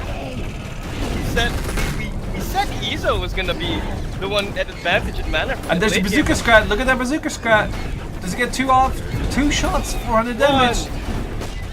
It's being very hidden well. Oh my god, everything is going crazy. So many blue golems going on. So many Scrats at the bottom. Cleaver in there as well. Dragon Belt Fireball going around. Just big wave. Living Statue. Anything you kill comes back. Double Succubus revive. Succubus. Rampage. Succubus. Yeah, that's a lot of damage. Another Bazooka Scrat. That Bazooka Scrat is getting value now to get a second hit. Bazooka Scrat. I don't think Izo can see it quite well because of all his swarms. And now that's a Fireball to finish the game. Wow. That's great play by both players. There is not a single inch given or centimeter given from any of them. They were constantly fighting on the bridges. No one getting close to the face. Just wow. As I said, what one terror that game was the respawning of living statues and golems. No, what you said was that Izotop is gonna lose the game. Win late game. Win the late game, right? Sorry, you said Izotop's gonna win the late game, but he didn't. He didn't. We both said that though. So yeah, that's Izo, I'm gonna call it right now. Izo's gonna switch to his Mordor deck.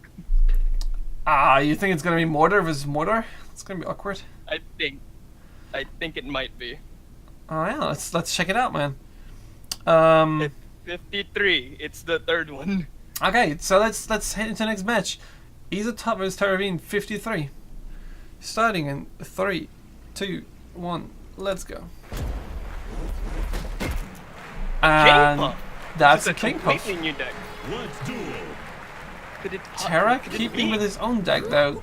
Kara is really comfortable in the Bazooka Scrat deck. And look how much value he got in the end, right? That Bazooka Scrat was the MVP in that game, I think, in the end. Yes, it was. Because otherwise, It was- Terra wouldn't reach the face. There was no way to reach Izotop's face with all those Scrats spawning all the time. What is this? I have no idea. This is Oh, Bazooka Bazooka Scrat Scrat! value. Oh boy! It's going walking face now. There's a sniper. What is Izo playing? I have no clue. Succubi. And Sniper? Both not minions known for their great synergy with KingPuff level 2. What is his goal? I'm Statue surprised. at bottom. Starting right now. Oh, the Oh, swap. is this a face thing? Is this a rampage now? Oh no, it's a fake cleaver. He got me all excited. We were all fooled. Demon Warrior! What? It's his Demon Warrior deck. It's a really slow one though, with a Succubus in there, right? Yeah, but Izo prefers this slow version. This is his ladder Demon Warrior deck. He keeps trying it out, but he keeps telling me, it doesn't work, man. It doesn't work. Why this play is into what the tournament though? This is the Demon Warrior he's most comfortable with. I think Look at this push though. This push, Cleaver, Golem, Living Statue revived already, preparing for the next push. Top, you gotta have an answer fast, man. I think Izo wanted to answer the late game of Terra. Yeah, maybe he tried to get this to late game with the Demon Warrior, but right now he's just clinging onto his own life. And the early game, 1,000 damage already by the blue golem. The Waldo can call for a lot of time. Ooh, the swap. Oh, not. Is that what he wanted? I wondered. I think you should aim for the succubus. Yeah, the bazooka shot at the bottom lane now protected by the living statue. Oh no, the wall. Oh, the living statue. Oh, it was. Look at that Demon Warrior. Bazooka. Demon Warrior just didn't even look at him. Oh, that was succubus. So we got succubi coming down the lanes right now. Yeah, this push is really dangerous as well. Succubus, double of him. Cleaver, living statue. This is so much mana on the field, right? It's 10, 17, 23, 29 damage, 29 mana from Terra at the same time on the field. Izo just doesn't have a quick way to answer all these big minions. Yeah, man. Oh god, that ghost turret, nice way of trying it, but That's it. just it. There's no way to counter that. You had to have beam or maybe last stand against that, but even last stand would have get killed by the succubus jumping back. It would have made the deck too expensive.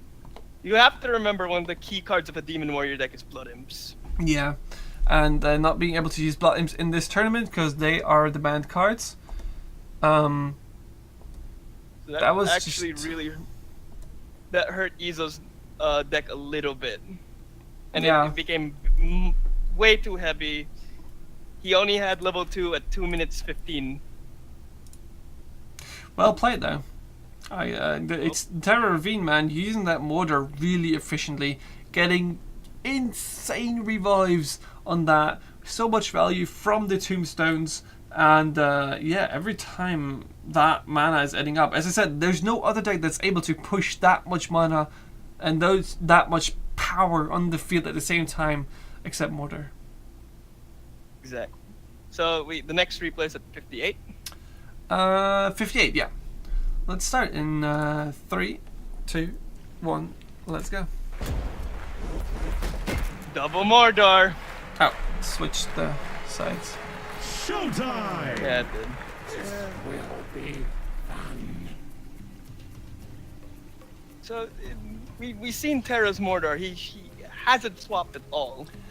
He's Izo's really mortar- comfortable in this. I wonder why Top is not going for a face stick here, to be honest. Like, do you I think don't he has think- a way?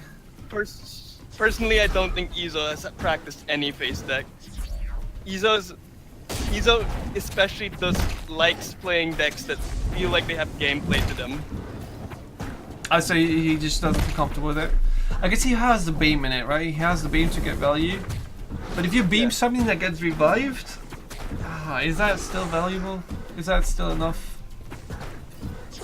I don't think if you would want to beam something revived. You want to beam something in a pack, is what I believe. Yeah. But I think this is the deck he used in the 2v2 tournament, actually. Nice illusionary cleaver tank for the rear cleaver. Not taking too much damage. And yeah, now Terra Ravine's machine is starting.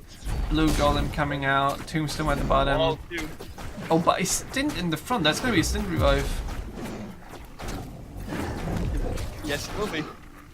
On both sides. Well, I guess he captures the bottom bridge for him, so that's pretty smart. Yeah, that's way better than what Izo got. So Top has a really weird head right now. Here And comes the there's a bazooka strat. scrat. Yeah. It's really good when there's a wall in the field. Oh, bazooka's got another hit in. Oh, nice reset here from Top for the cleaver to kill that blue golem. If it hits the blue golem and not the scrap. Wow. Nice reset here. Well played, Top. Really liking that choice. Now let's see what dies first. Statue. Does he get a good revive off? That's the question here. No! Terra Ravine spotting the revive. Prowler. Going for the stint revive. Terra's took some cleaver hits to the face, and he's at the back foot right now. But Oh, look at that blue EXP-wise, he's golem. the slight lead. What a great placement for the blue golem, sitting in a really comfortable spot. And now Terra just lays back. He knows he's going to get great revives. Either he gets a double cleaver, or he gets blue golem. Double cleaver is the There it is. And this is so dangerous. Nice illusionary cleaver placement. Oh, Izo got a stint. Oh, what? Look at that button there. Great illusionary cleaver usage, but the black hole reset the attacks, and the blue golem moved in front, tanking the cleaver hit for his own cleaver, for Terra Ravine's own cleaver. Rocket Scrag coming in, 250 damage each shot. That's 400 damage, and 400 damage. a cleaver at the top, 300 more damage. Yeah, 300 damage. But the wall pushes it back. And there's another cleaver. He's managed to find 1,000 extra health, but can he actually clear this? Yeah, look, I don't think anything he can. clears, there's no way. Wow, look at Terra Ravine's build-up. Terra Ravine has figured it out so well to set another attack up, right? Even if he killed the cleavers now, there was 2 tombstones waiting already again. Terra's secret strat, the bazooka. Yeah, wow. The bazooka, you don't think it would be good as well, because it's a bazooka strat in a mortar deck. That is But the so secrets- good. The secret strat, pulling it out. So, with that, Izo gets sent to the bronze match against Mephisto. Yeah. Just give me 1 second. Talk about the Edelweiss and Terra Ravine, man. I don't actually have much to say. It's just, as I said in the first game, Izo needed not to spawn the living statues or golems. It just kept spawning and spawning, and it was really hard for him the first game. Second game, I'm not sure if the King Puff, what he was going for with the King Puff, probably face. Yeah. I wish I knew. I mean, Terra Ravine just used the mortar so effectively, and the build-ups he did was just great. Blue Golem getting value, cleaver, the double cleaver revive was basically the moment that Top lost the game, I think, in the last one. Yeah, the double cleaver. So yeah, let's head into the bronze match.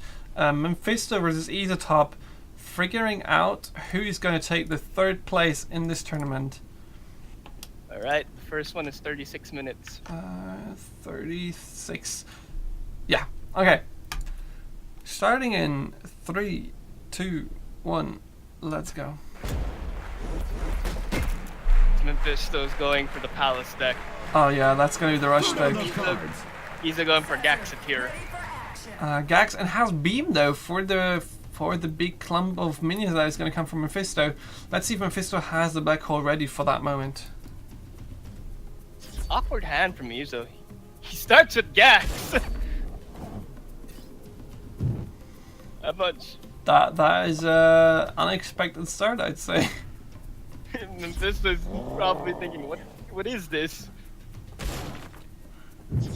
I think he should have waited off. I think he should have floated even a little bit there until King Puff handled the Gax. What is Top doing here? I guess he's resetting the attack from the cleaver, but double succubus behind, and this is what Mephisto wants. He needs more time to set up a bigger attack. Here's So the more time you give to him, the better his attack is.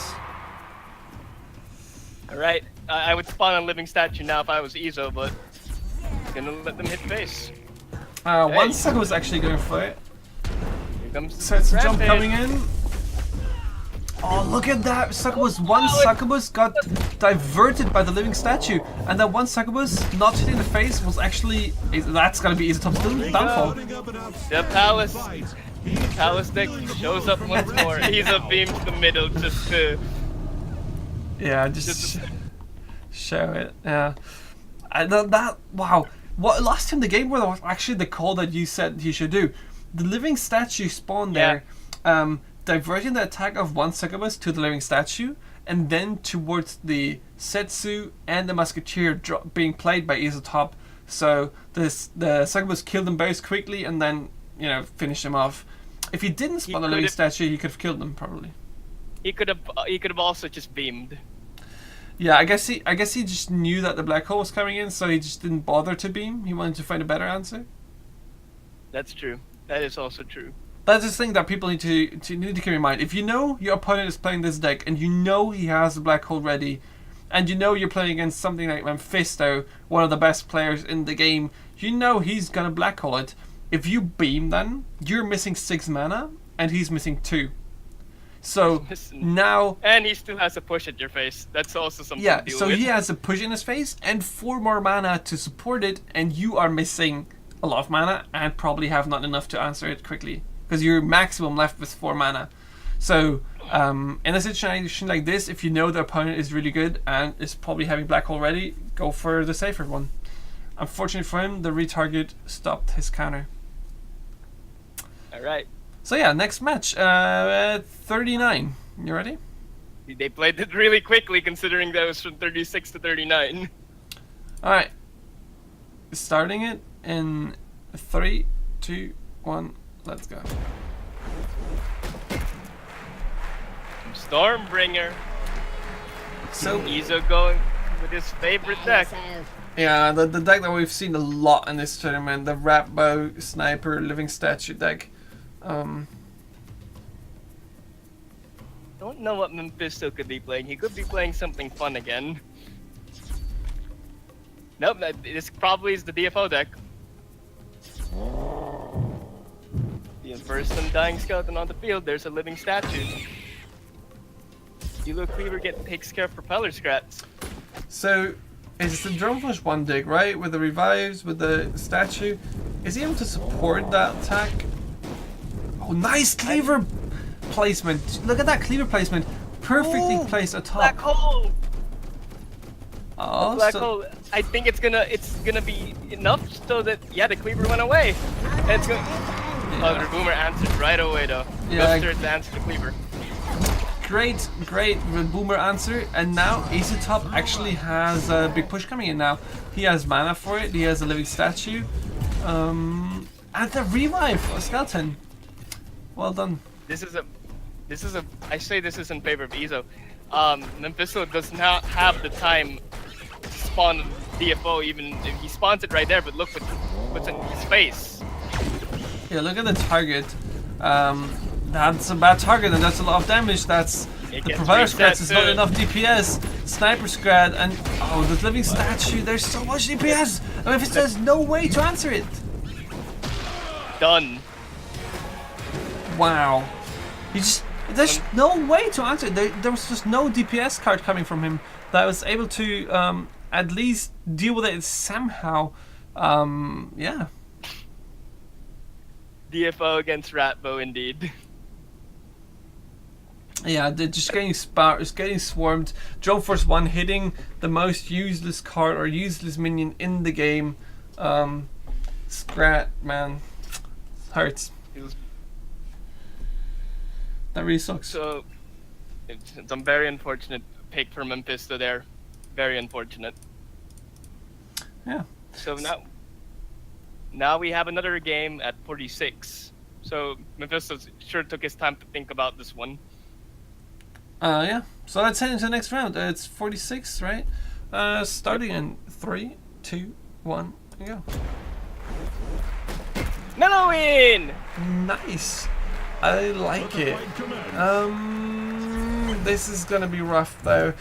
Top having switched to the KingPuff deck with Legionnaires, which are so good at capturing bridges. KP control? Could be. No, it's not KP control. I don't think he has a bridge shrine. Stint and the Raging Reinforcement to come out to the Legionnaires. Getting the Legionnaires managed to get 300 damage on the face. I'd say that's fine. Last stand end coming out. perfectly spawned though. Just in the last second he was able to. And oh wow. Parry. That parry, man.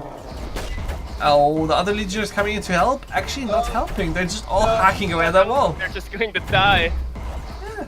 They did all say like, fuck this wall, everybody get at it. There it is. There's the bridge shrine. So this is we now see what it is. It's a control KingPuff from Izo. Oh, nice arcane barrage, man. Those arcane missiles really taking away a lot of HP on that bridge shrine. So It's only gonna get maybe 2 or 1 ticks of EXP. laser turret. That's a really awkward way to deal with. I Few think it's plasma more. marines. I think it's more the issue with Mephisto's deck is he sometimes just has laser Gax. I'm not sure Gax is the way to deal with this. Either top has a efficient. really awkward hand though. But Isotope doesn't need to rush anything because you know he's still comfortable sitting at both bridges. Mephisto, He has the yeah. He has the XP lead as well. He just wants to get these bridge shrines out and get to that control KingPuff drive. So now I think Mephisto is gonna have a good chance of getting a great push in if he gets that level 2 ability. Let's see if he's able to capture the level 3 bridge as well in this tournament or in this. Izo expertly answers the last stand with wall and ghost turret, so he saves 1 mana off it too. Yeah, and counter captures both bridges. Really nice. Black hole here at the top. Yeah. Yep. Black hole coming in too late, and beam just killing the 3 mana arcane golem and the 3 mana bridge shrine. So definitely a good trade. And pulling out the black Bridge hole. Well, we're about 90 XP from Control KingPuff's state where he can just stay invulnerable. Yeah, well, if once KingPuff reaches mana frenzy, that is gone. Izo knows Gax, so he spawned the Musketeer as the Gax blew up. So the only way of Mephisto winning this, I think, is if he uses level 3 and keeps on having the top bridge. If he can keep control of that top bridge, he might have an arcane golem so big that it's gonna finish Isotop, but he needs to do it fast because Isotop is already at 140 experience. He's going to need 2 arcane golems that are big because Izo just needs 1 bridge. Yeah, right. Kinda unfair, right? KingPuff needs 1 bridge, Milowin needs definitely the top bridge. A specific bridge. She needs a specific bridge. That's Yeah. even worse.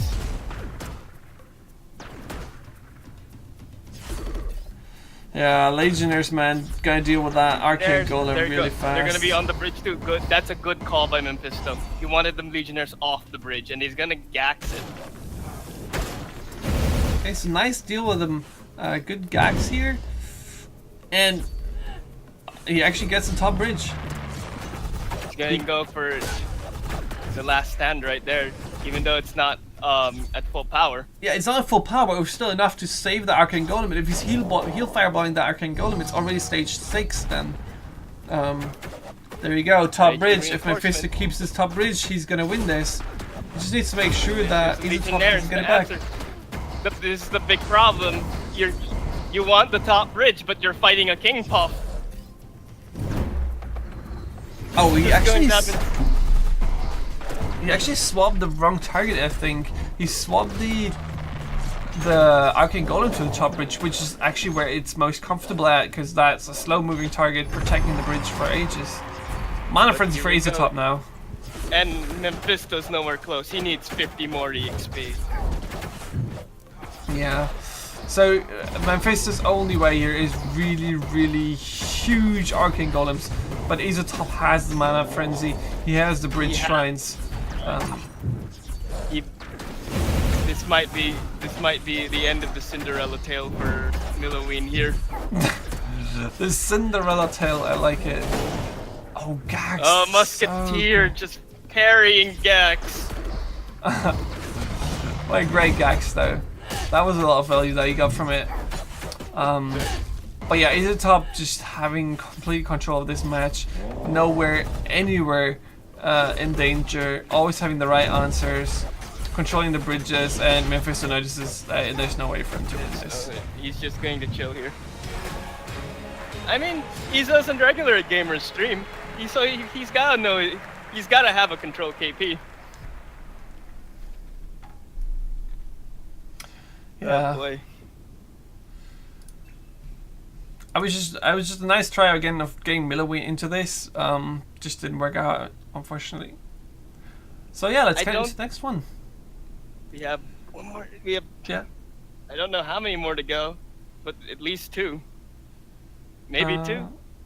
Yeah. It's 2-1. right? It's 5. It's 2-1. So you have if Top wins one more, he's 3-1 and then wins it. Or if Mephisto wins one, then it's 2-2 and then we have another one. So it's best of 5. Right. So yeah. All right. Next match at 52. Starting in 3, 2, 1. Let's go. Apep Mordor. Now is this Mephisto's all random deck? It might be. If he gets the all random deck and gets it to late game, it might be really strong because the random cards actually generate a lot of value. Each time you cycle them, you get No, it's not mana. the all random deck. That just it's Plasma Marines. That's not random. That's what is Mephisto playing? I don't know. Good. Oh, Scrat launcher. It's the face deck. It's a Scrat launcher deck. Mephisto really loves Scrat launcher. He's bringing it out with his back on the line. Yeah, the Scrat launcher getting work done. Well, great counter to the Cleaver, doing a lot of DPS. Cleaver taking care of the living statue, so now it's time for Mephisto's kind of push. Swarmers on the Cleaver right there. Swarmers plus Dragon. That's how you deal with Cleaver. Yeah, nice illusionary Cleaver from Top though, dealing with that. Is that you? Nice. The problem with the black hole is that even if the blue golem dies, it gets revived anyway. Oh no! Blue Golem's too slow. It's something. It's probably gonna be something else. It's gonna be Stint. Nice fireball here, making sure the Sin dies first. Great play by Mephisto, making sure you don't get any value revives. Here we go, Scrat Launcher. The good thing about Scrat Launcher is it puts a game on a timer. Yeah, it's really hard to push to the Scrat Launcher if there's a living statue in the array. And double Swarmers on the living statue of Izo. One Swarmer managed to stay alive. Good for Top though that he has a way to deal with the Scrat Launcher. That is the living statue. Huge range, good DPS against buildings. But it's kind of slow, right? It's always doing as much damage as you would hope for, right? Another Stint revive for Izo. I'm not a big fan of these Stint revives, like he revives new Cleavers. Yeah, if he would get Cleaver revives or blue golems or something, this game would look completely different. Mephisto's face damage though is pretty good. He's getting a lot of value from that Scrat Launcher. Izo just has enough life, so it's not on a one Scrat Launcher. It still needs to be 2 more. Oh, the nice Izo's Swarmer. low beam. And the Dragon Whelp survives it. That's so good. That Dragon Whelp was really needed. And nice shield. Totem though. Then takes care of Dragon. So Mephisto can take it slow, and he puts Top on the clock, right? The way for Top to live through the Scrat Launchers would probably be with the tombstones, right? I think that's why he saved it. Oh, but spawned it on the wrong side. Yeah, he's playing too greedy. I think he should actually use his tombstones to defend. Yeah, now he does. There it needs to do that every single time now. Yeah, he's still got 3 Fireball. hits in. And Fireball reviving another Stint. Yeah, but the next revive is going to be a good one. Except, oh no, never mind. Living Statue kills it. Now Mephisto still needs to deal with his living statue on his side. Ah yeah, Dragon Whelp. Great. He has Dragon Swarmer. This is easily dealt with Mephisto. Yeah, a nice black hole here, buying some time for the Dragon Whelp to do the damage to the living statue. But Cleaver and Succubus coming from the top. That's a big push. Good patience on Mephisto on the totem. Yeah, nicely done here. Great patience, perfect positioning of the Cleaver here, killing the Succubus first as the high valuable target. Here we go. He just used both tombstones, I think, as well. Oh no, there's one. Oh, there's Was still enough to get 2 oh, that sucker was looking at the damage! Oh, God! This is so much! Wow. But yeah, every time Mephisto gets that Scrat Launch down, that's 300 damage. Now he needs to survive this attack. First though, there's the blue golem, cleaver, and second was... Yes, totem, I think. There it is. Yeah, he has it, but he needs to hurry up to clear this attack. There's a beam! Oh god! Fireball! That beam! I did get shielded somewhat, but not completely. If you notice, Izo is completely holding on to tombstones. He's not looking for them for revives anymore. He's looking as them as protection. Yeah, and he needs to as well. So now, if Mephisto protects this, he does. He needs 3 more shots. 4 actually. 3 more. 2 more. Fireball. Oh, Shock Rock and Fireball. Is that it? 1 beam to the face. Why doesn't Azotop beam? Oh. Wow. No, Azotop didn't have enough mana to do it. Yeah, I guess, and even if you beam, he's APEP, right? It's so APEP. APEP is going to shield. Wow, that Scrat Launcher value though. That Scrat Launcher did so much damage. This deck, a defensive deck versus a Scrat Launcher is not a good time. And the shield totem, man. The shield totem value was insane. It blocked so much damage. Mephisto would have been dead 1,000 times with any other character. But the shield totem just bought the Whelp enough time to deal with all those big minions, and Lem spawned a cleaver as well to deal with them. That was really well done. It's also a good thing that Mephisto was patient. He had a living statue in his face, but he relaxed and noticed and identified there was a bigger push coming and waited on it. Okay, so last match before we reach the tournament, before we reach the finals, this is going to be Azotop versus Mephisto, 2-2, both fighting for the 3rd place in the tournament. And after that, we're going to switch into the finale, Edelweiss versus Terra Ravine. So let's check out who wins the bronze match. Azotop versus Mephisto, last round, starting at 5-7. You ready? Okay. Yeah, I'm ready. Starting in 3, 2, 1, let's go. Thanks for tuning in to the Caesar Network. Milloween. We've got a corker of a fight for you today. Milloween versus Izo's favorite rat bow. So, oh god, the Milloween just doesn't have a way to deal with a living statue. I don't think so. And Ratbow just superb at capturing bridges with all those small rats spawning. You know, always capturing bridges for free. And Milloween having so hard time of capturing bridges. Izo floated 1 mana there. I'm not gonna let that go, Izo. Oh, he floated a lot of mana before, but that's fine if you use the mana better that way. If you save it up for better plays to counter better, it's fine. Nice fireball here. That fireball killed 6 mana and did a lot of damage to the cleaver. Those Legionnaires doing a lot of damage because Ratbow has one of the weakest autos in the game. Yeah, so those Legionnaires actually did 600 damage, which is pretty sick. That's just 2 Legionnaires. Just has Ghost Turret and Bridge Shrine.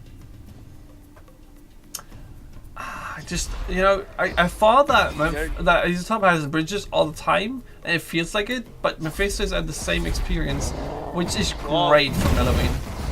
Oh, please tell me he actually did it. So now he needs an answer for that living statue. I need to... Call to arms! Call to arms. Wow. I love it. It's actually Milloween Call to arms with the Bridge Shrine, Ghost Turret, and Wall. So that's 3 buildings, right? 3 buildings. And that's actually pretty good. You just want to wait anyway. Just get level 2, get the golems out. If you're able to you know, use the wall and the ghost turret to defend a good push, and then turn that defense into an offense, that's just great. Oh wow, what? That wall was definitely there, but a little bit late. The wall was late. The wall was late. Ratbo targeted it already. Yeah.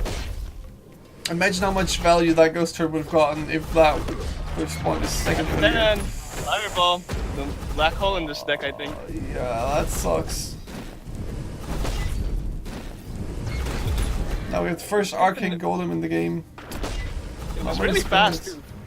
Really fast for it. You have to fireball it, no choice. But the sniper's in his face now. Yeah, look at the damage that Mephisto already took. Oh god. Oh god.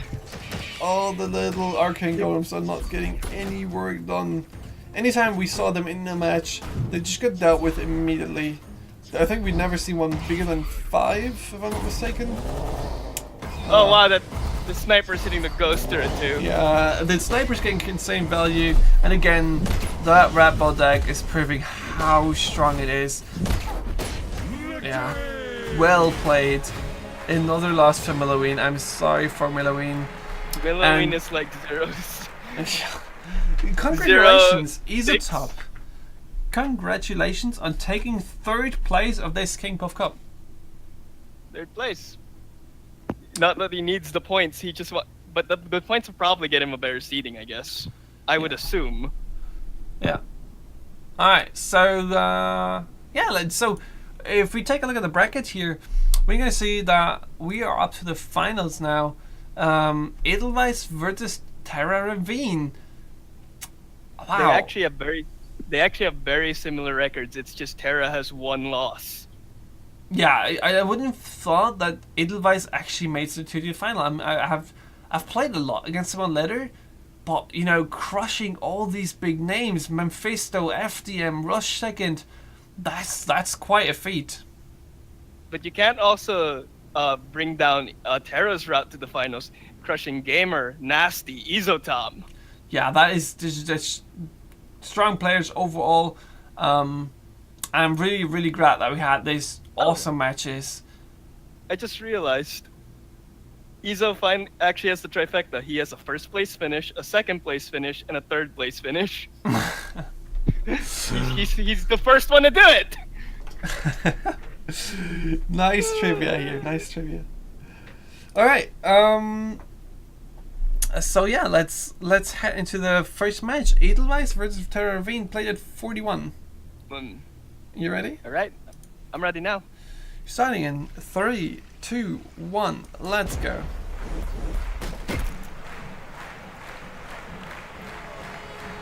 Prepare yourself. It's a Mordar versus a Ratbow. So you would assume Terra expects this, right? Because she just played against Izo, and now it's another Ratbow. Damn, I mean, he's won against it, right? He's won against it though before with the Mordor. He knows how to play against it. He did have It's all about getting the proper reses. Yeah, I mean, he lost the first match that he played against it, right? Against Iztop. But he did win the ones after that. He won the first one. He won the first one against Izo because Izo kept resing living statues and golems. Boomer, Cleaver, all focused on that one golem, and then Succubus to deal with the living statue. Good for the golem though to deal with the Cleaver, taking him out. And taking out wow, the golem survived! No, the Shock Rock! Taking out the revive and Fireball on the Wizard Puff, on the Mana Puff. Are we watching the same game? I feel like we're not watching the same. Are you not watching the same game? What? Oh well, you call it, because you're the streamer anyway. I'll just break. Okay, I'm sorry. Okay, so this is this is a Cleaver taking out the Succubus, instant revive there, and there's so many scrats on the top here. Wow, and the Cleaver hitting the face as well. So much damage, 300. I think it was calculated damage though. Blue Golem being the great answer here, but look at the scrap damage, man. Taking even one hit from the Cleaver. The Blue Golem pushed away the Cleaver. Cleaver retargeted and hit the Blue Golem. So yeah, drone's a really nice way to capture the bottom bridge or top bridges. But Damn, this constant push from Edelweiss. It's so hard to deal with. The sniper scrat's always in the back. It's just really uncomfortable to deal with. No, this is the same game. Alright. I'm dumb. I'm tired. Okay, so Cleaver at the top. It's getting stopped by little scrats. The fireball answering the sniper instantly. I really like that. Yeah, the Yeah, sniper is just that getting so happens. much value most of the times. You just can't have the sniper just hide behind that statue. It's too effective of a combo. So, Living Terravine has a Statue big coming problem here though. He's behind in experience, and we know what happens if Radbo reaches level 3 first. And it's as I'm saying, and Terra's just not been getting good reses right now. It also has to deal with the build of what's that? Yeah. Beetle. Be a little bit He quiet actually again. has a little more AoE. But yeah, those mana puffs at the bottom bridge generating mana as well. The Scrat's doing a lot of DPS here.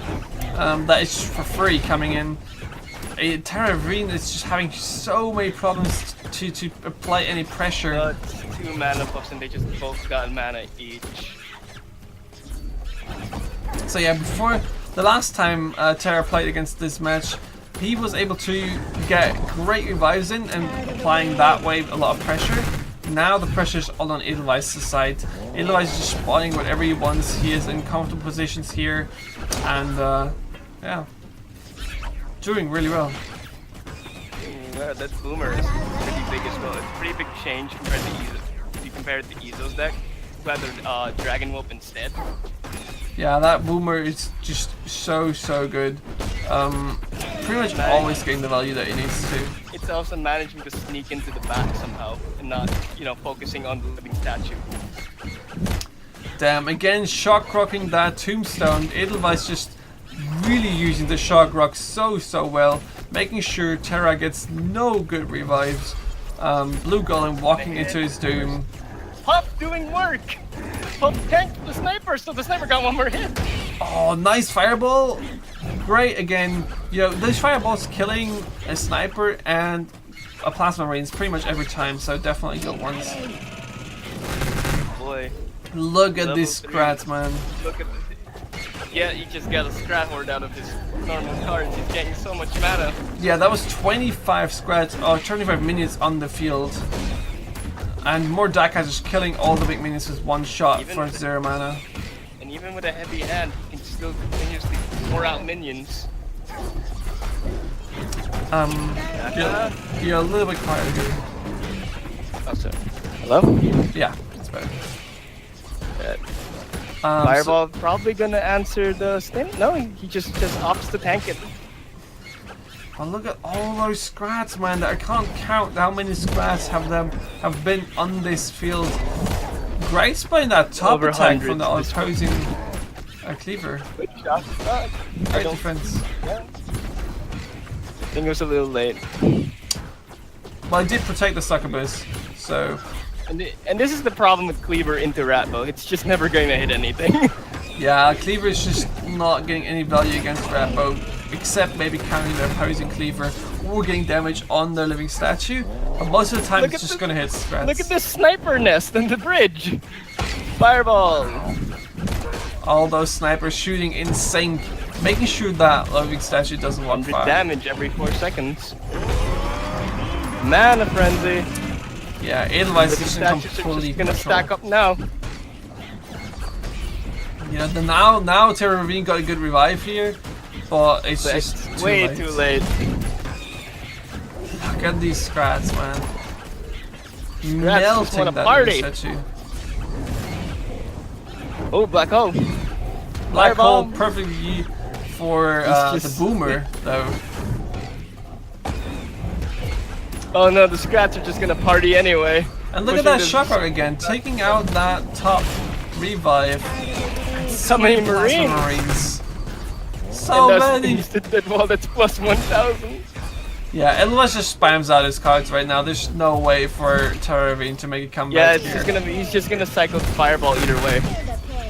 Ooh, living statue almost died instantly. He's just waiting for one more fireball and then he's winning it. Well played by Edelweiss, completely in control of the match. And Terra not being able to get any value of revives because of such great plays by Edelweiss, right? He shock-rocked the important revives that could have gotten Terra back into the game, but they got shock-rocked. So what are you supposed to do? Your deck is building on... You're built to revive, but you don't get the revives. It also has to do with timing and positioning of units, really. If Dip were here, he'd probably have more insight on like how Terra could possibly have won that. Yeah. Wait, the question now is, does Terra swap it up? Yeah, so it worked before. I mean, he did keep with his deck for a long time now. He just played it over and over again. So yeah, let's see if he prepared another deck and switches up to counter the Rat Bull deck, counter the Living Statue, maybe with a example laser turret or something. We'll see. The next match starting at 47. You got it? I'm pretty sure I have I'm making sure I had it. Are you ready or should I wait? I'm ready. Okay. Starting the next round in 3, 2, 1, let's go. KingPuff! KingPuff, so Terra, Terra Ravine are you switched up bringing out dragons? Yeah, the question is, God, is that really good enough? Because the snipers are just so good against it. And Edelweiss just keeping to his deck, which is proving to be so strong. So effective. The thing is, it can be. I don't think it's dragons now, because those are two cards that you don't normally see at Dragon Nest. But then again, Terra's Dragon Nest the Demon Warrior deck. Different. Could be. Terra's Dragon Nest is a little different from the standard one you see in ladder. It's a living statue here. And Succubus. I mean, if he has a plasma and stuff and gets him on the bridge level 2, that damage is gonna be pretty nice. Maybe he even has shielded crossbow dudes. It might be a control KingPuff. Yeah, that's a control KingPuff.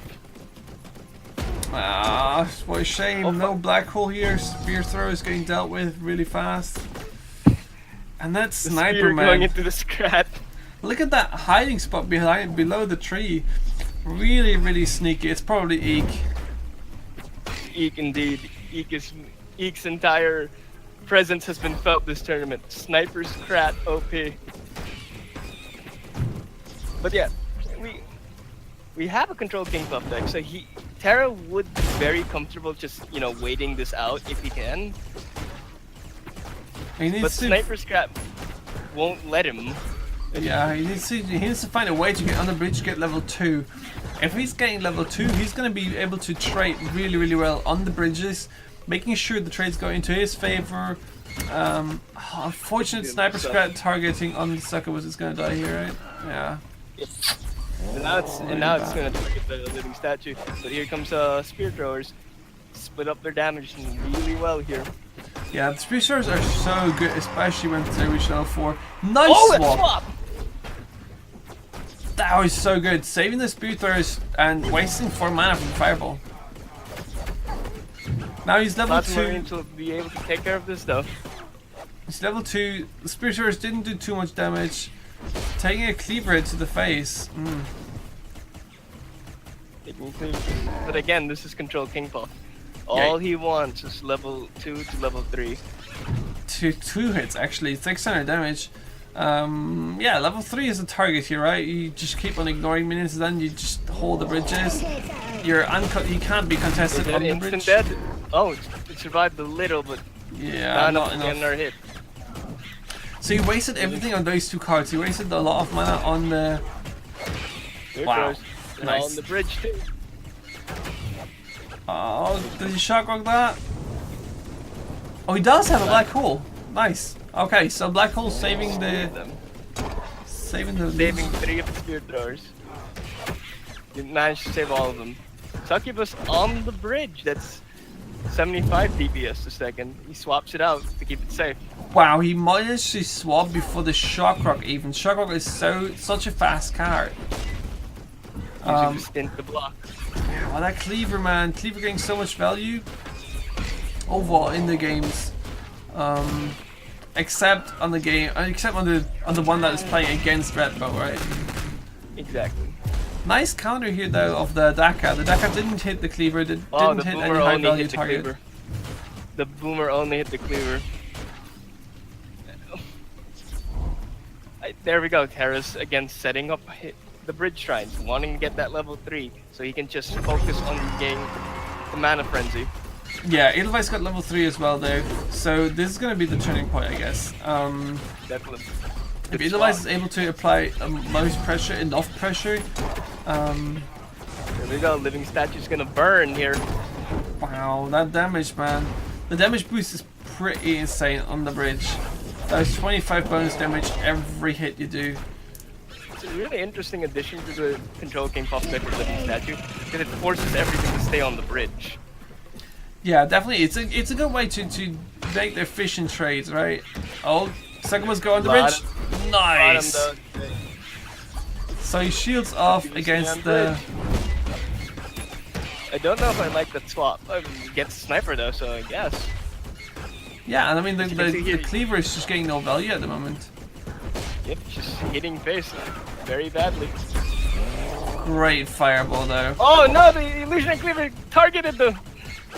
Either way, it doesn't matter, I guess. No, it's a real Cleaver actually. That's a real Cleaver. It's not allowed to push onto the bridge. Living Statue. No, it's gonna push onto the bridge. So Terrorvine needs to capture the other one. He doesn't opt for the fight at the top. No, swaps, nice swap. Can he clear it in time? Yes, he does. Nice swap there, avoiding the Boomer. While this is happening though, Terrorvine is having so many minutes at his face. Edelweiss taking the bridge now, and that bridge take is... him. Wow. That bridge taking with the Living Statue there was the Terrorvine. He tried to ignore as much as he could. He tried to make the KingPuff level 3 ability be as valuable as he was, you know, as it would get. KingPuff DPS is pretty sick, but there's just so many scrats that divert the damage. Yep. And that's the big way to play against KingPuff. You have to you have to put like something big on the bridge so he can't actually hold it. Yeah, so Living Statue pushing past your minions while the attack is already going at your face. Yeah, it's the way to capture the bridge. And a lot of people say KP is underpowered because of it. So I guess we'll have to see. Maybe he finds another way to deal with that Edelweiss deck that has been unbeaten yet, right? Edelweiss has been. He's just unbeaten. Yeah. So let's head into the next round. Next round, 52. Yeah. Starting in 3, 2, 1, let's go. Stormbringer. Staying on the same deck. Yeah, Edelweiss knows what's working well for him. Stormbringer though, we've seen this as Mephisto playing Edelweiss, right? And it didn't work out well. Actually, it was a really quick loss, if I remember correctly. Yeah. And Spirit Vessel. Spirit Vessel. Is this a buff? It's a buff deck. Does he have Spirit Infusion now? Does he run the Fireball Dance with Boomer? The weird question is, does he run the Soul Stealer? I don't think he runs the Soul Stealer. Might be too heavy. I don't think I like the option of Soul Stealer either. The Soul Stealer and then the Succubus, it might be too heavy to get, cycle out infusions. Interesting trend with infusion. Ooh, it does an Annihilator. Good timing, but nice Annihilator. Yeah, that DPS is really good. But Edelweiss is having the option to build up his attack really slow. Nice Musketeer. It's all things. Oh god, that's Shock Rock though. Shock Rock. Well played. Blastmancer. What the hell is going on? Terrorvine having Blastmancer. I haven't seen that in any tournament deck yet. I think the Blastmancer was to try to answer the sniper scrats. Right, actually, if you... well, that's really smart. Monkey! Look at that damage! The monkey Look at just that damage. wrecking that statue. Getting buffed I by see. every minion around him, increasing in attack speed. Wow, I like Terra Veen's I like the ideas here. taking here. Yeah, it's really cool. And the Blastmancer is gonna, as you said, deal with any any sniper in the back, and even with all the scrats pushing in from behind, you know, supporting the big pushes. As long as you can get it on any of the small units, you can definitely take care of the snipers, which have been a major issue this tournament for a lot of players. Oh, Musketeer just gets decked. Yeah, and Fireball, man. Edelweiss is just too comfortable sitting on too much mana right now. Terra Veen has played exactly the perfect counters, but has... Oh, that's too slow! It's not fast enough. That is too slow! Damn. Edel takes it.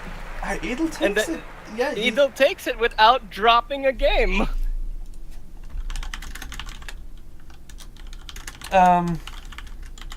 So, wow, that Edelweiss is just unbeaten now. And Terra Veen's, I liked his tech choices. So,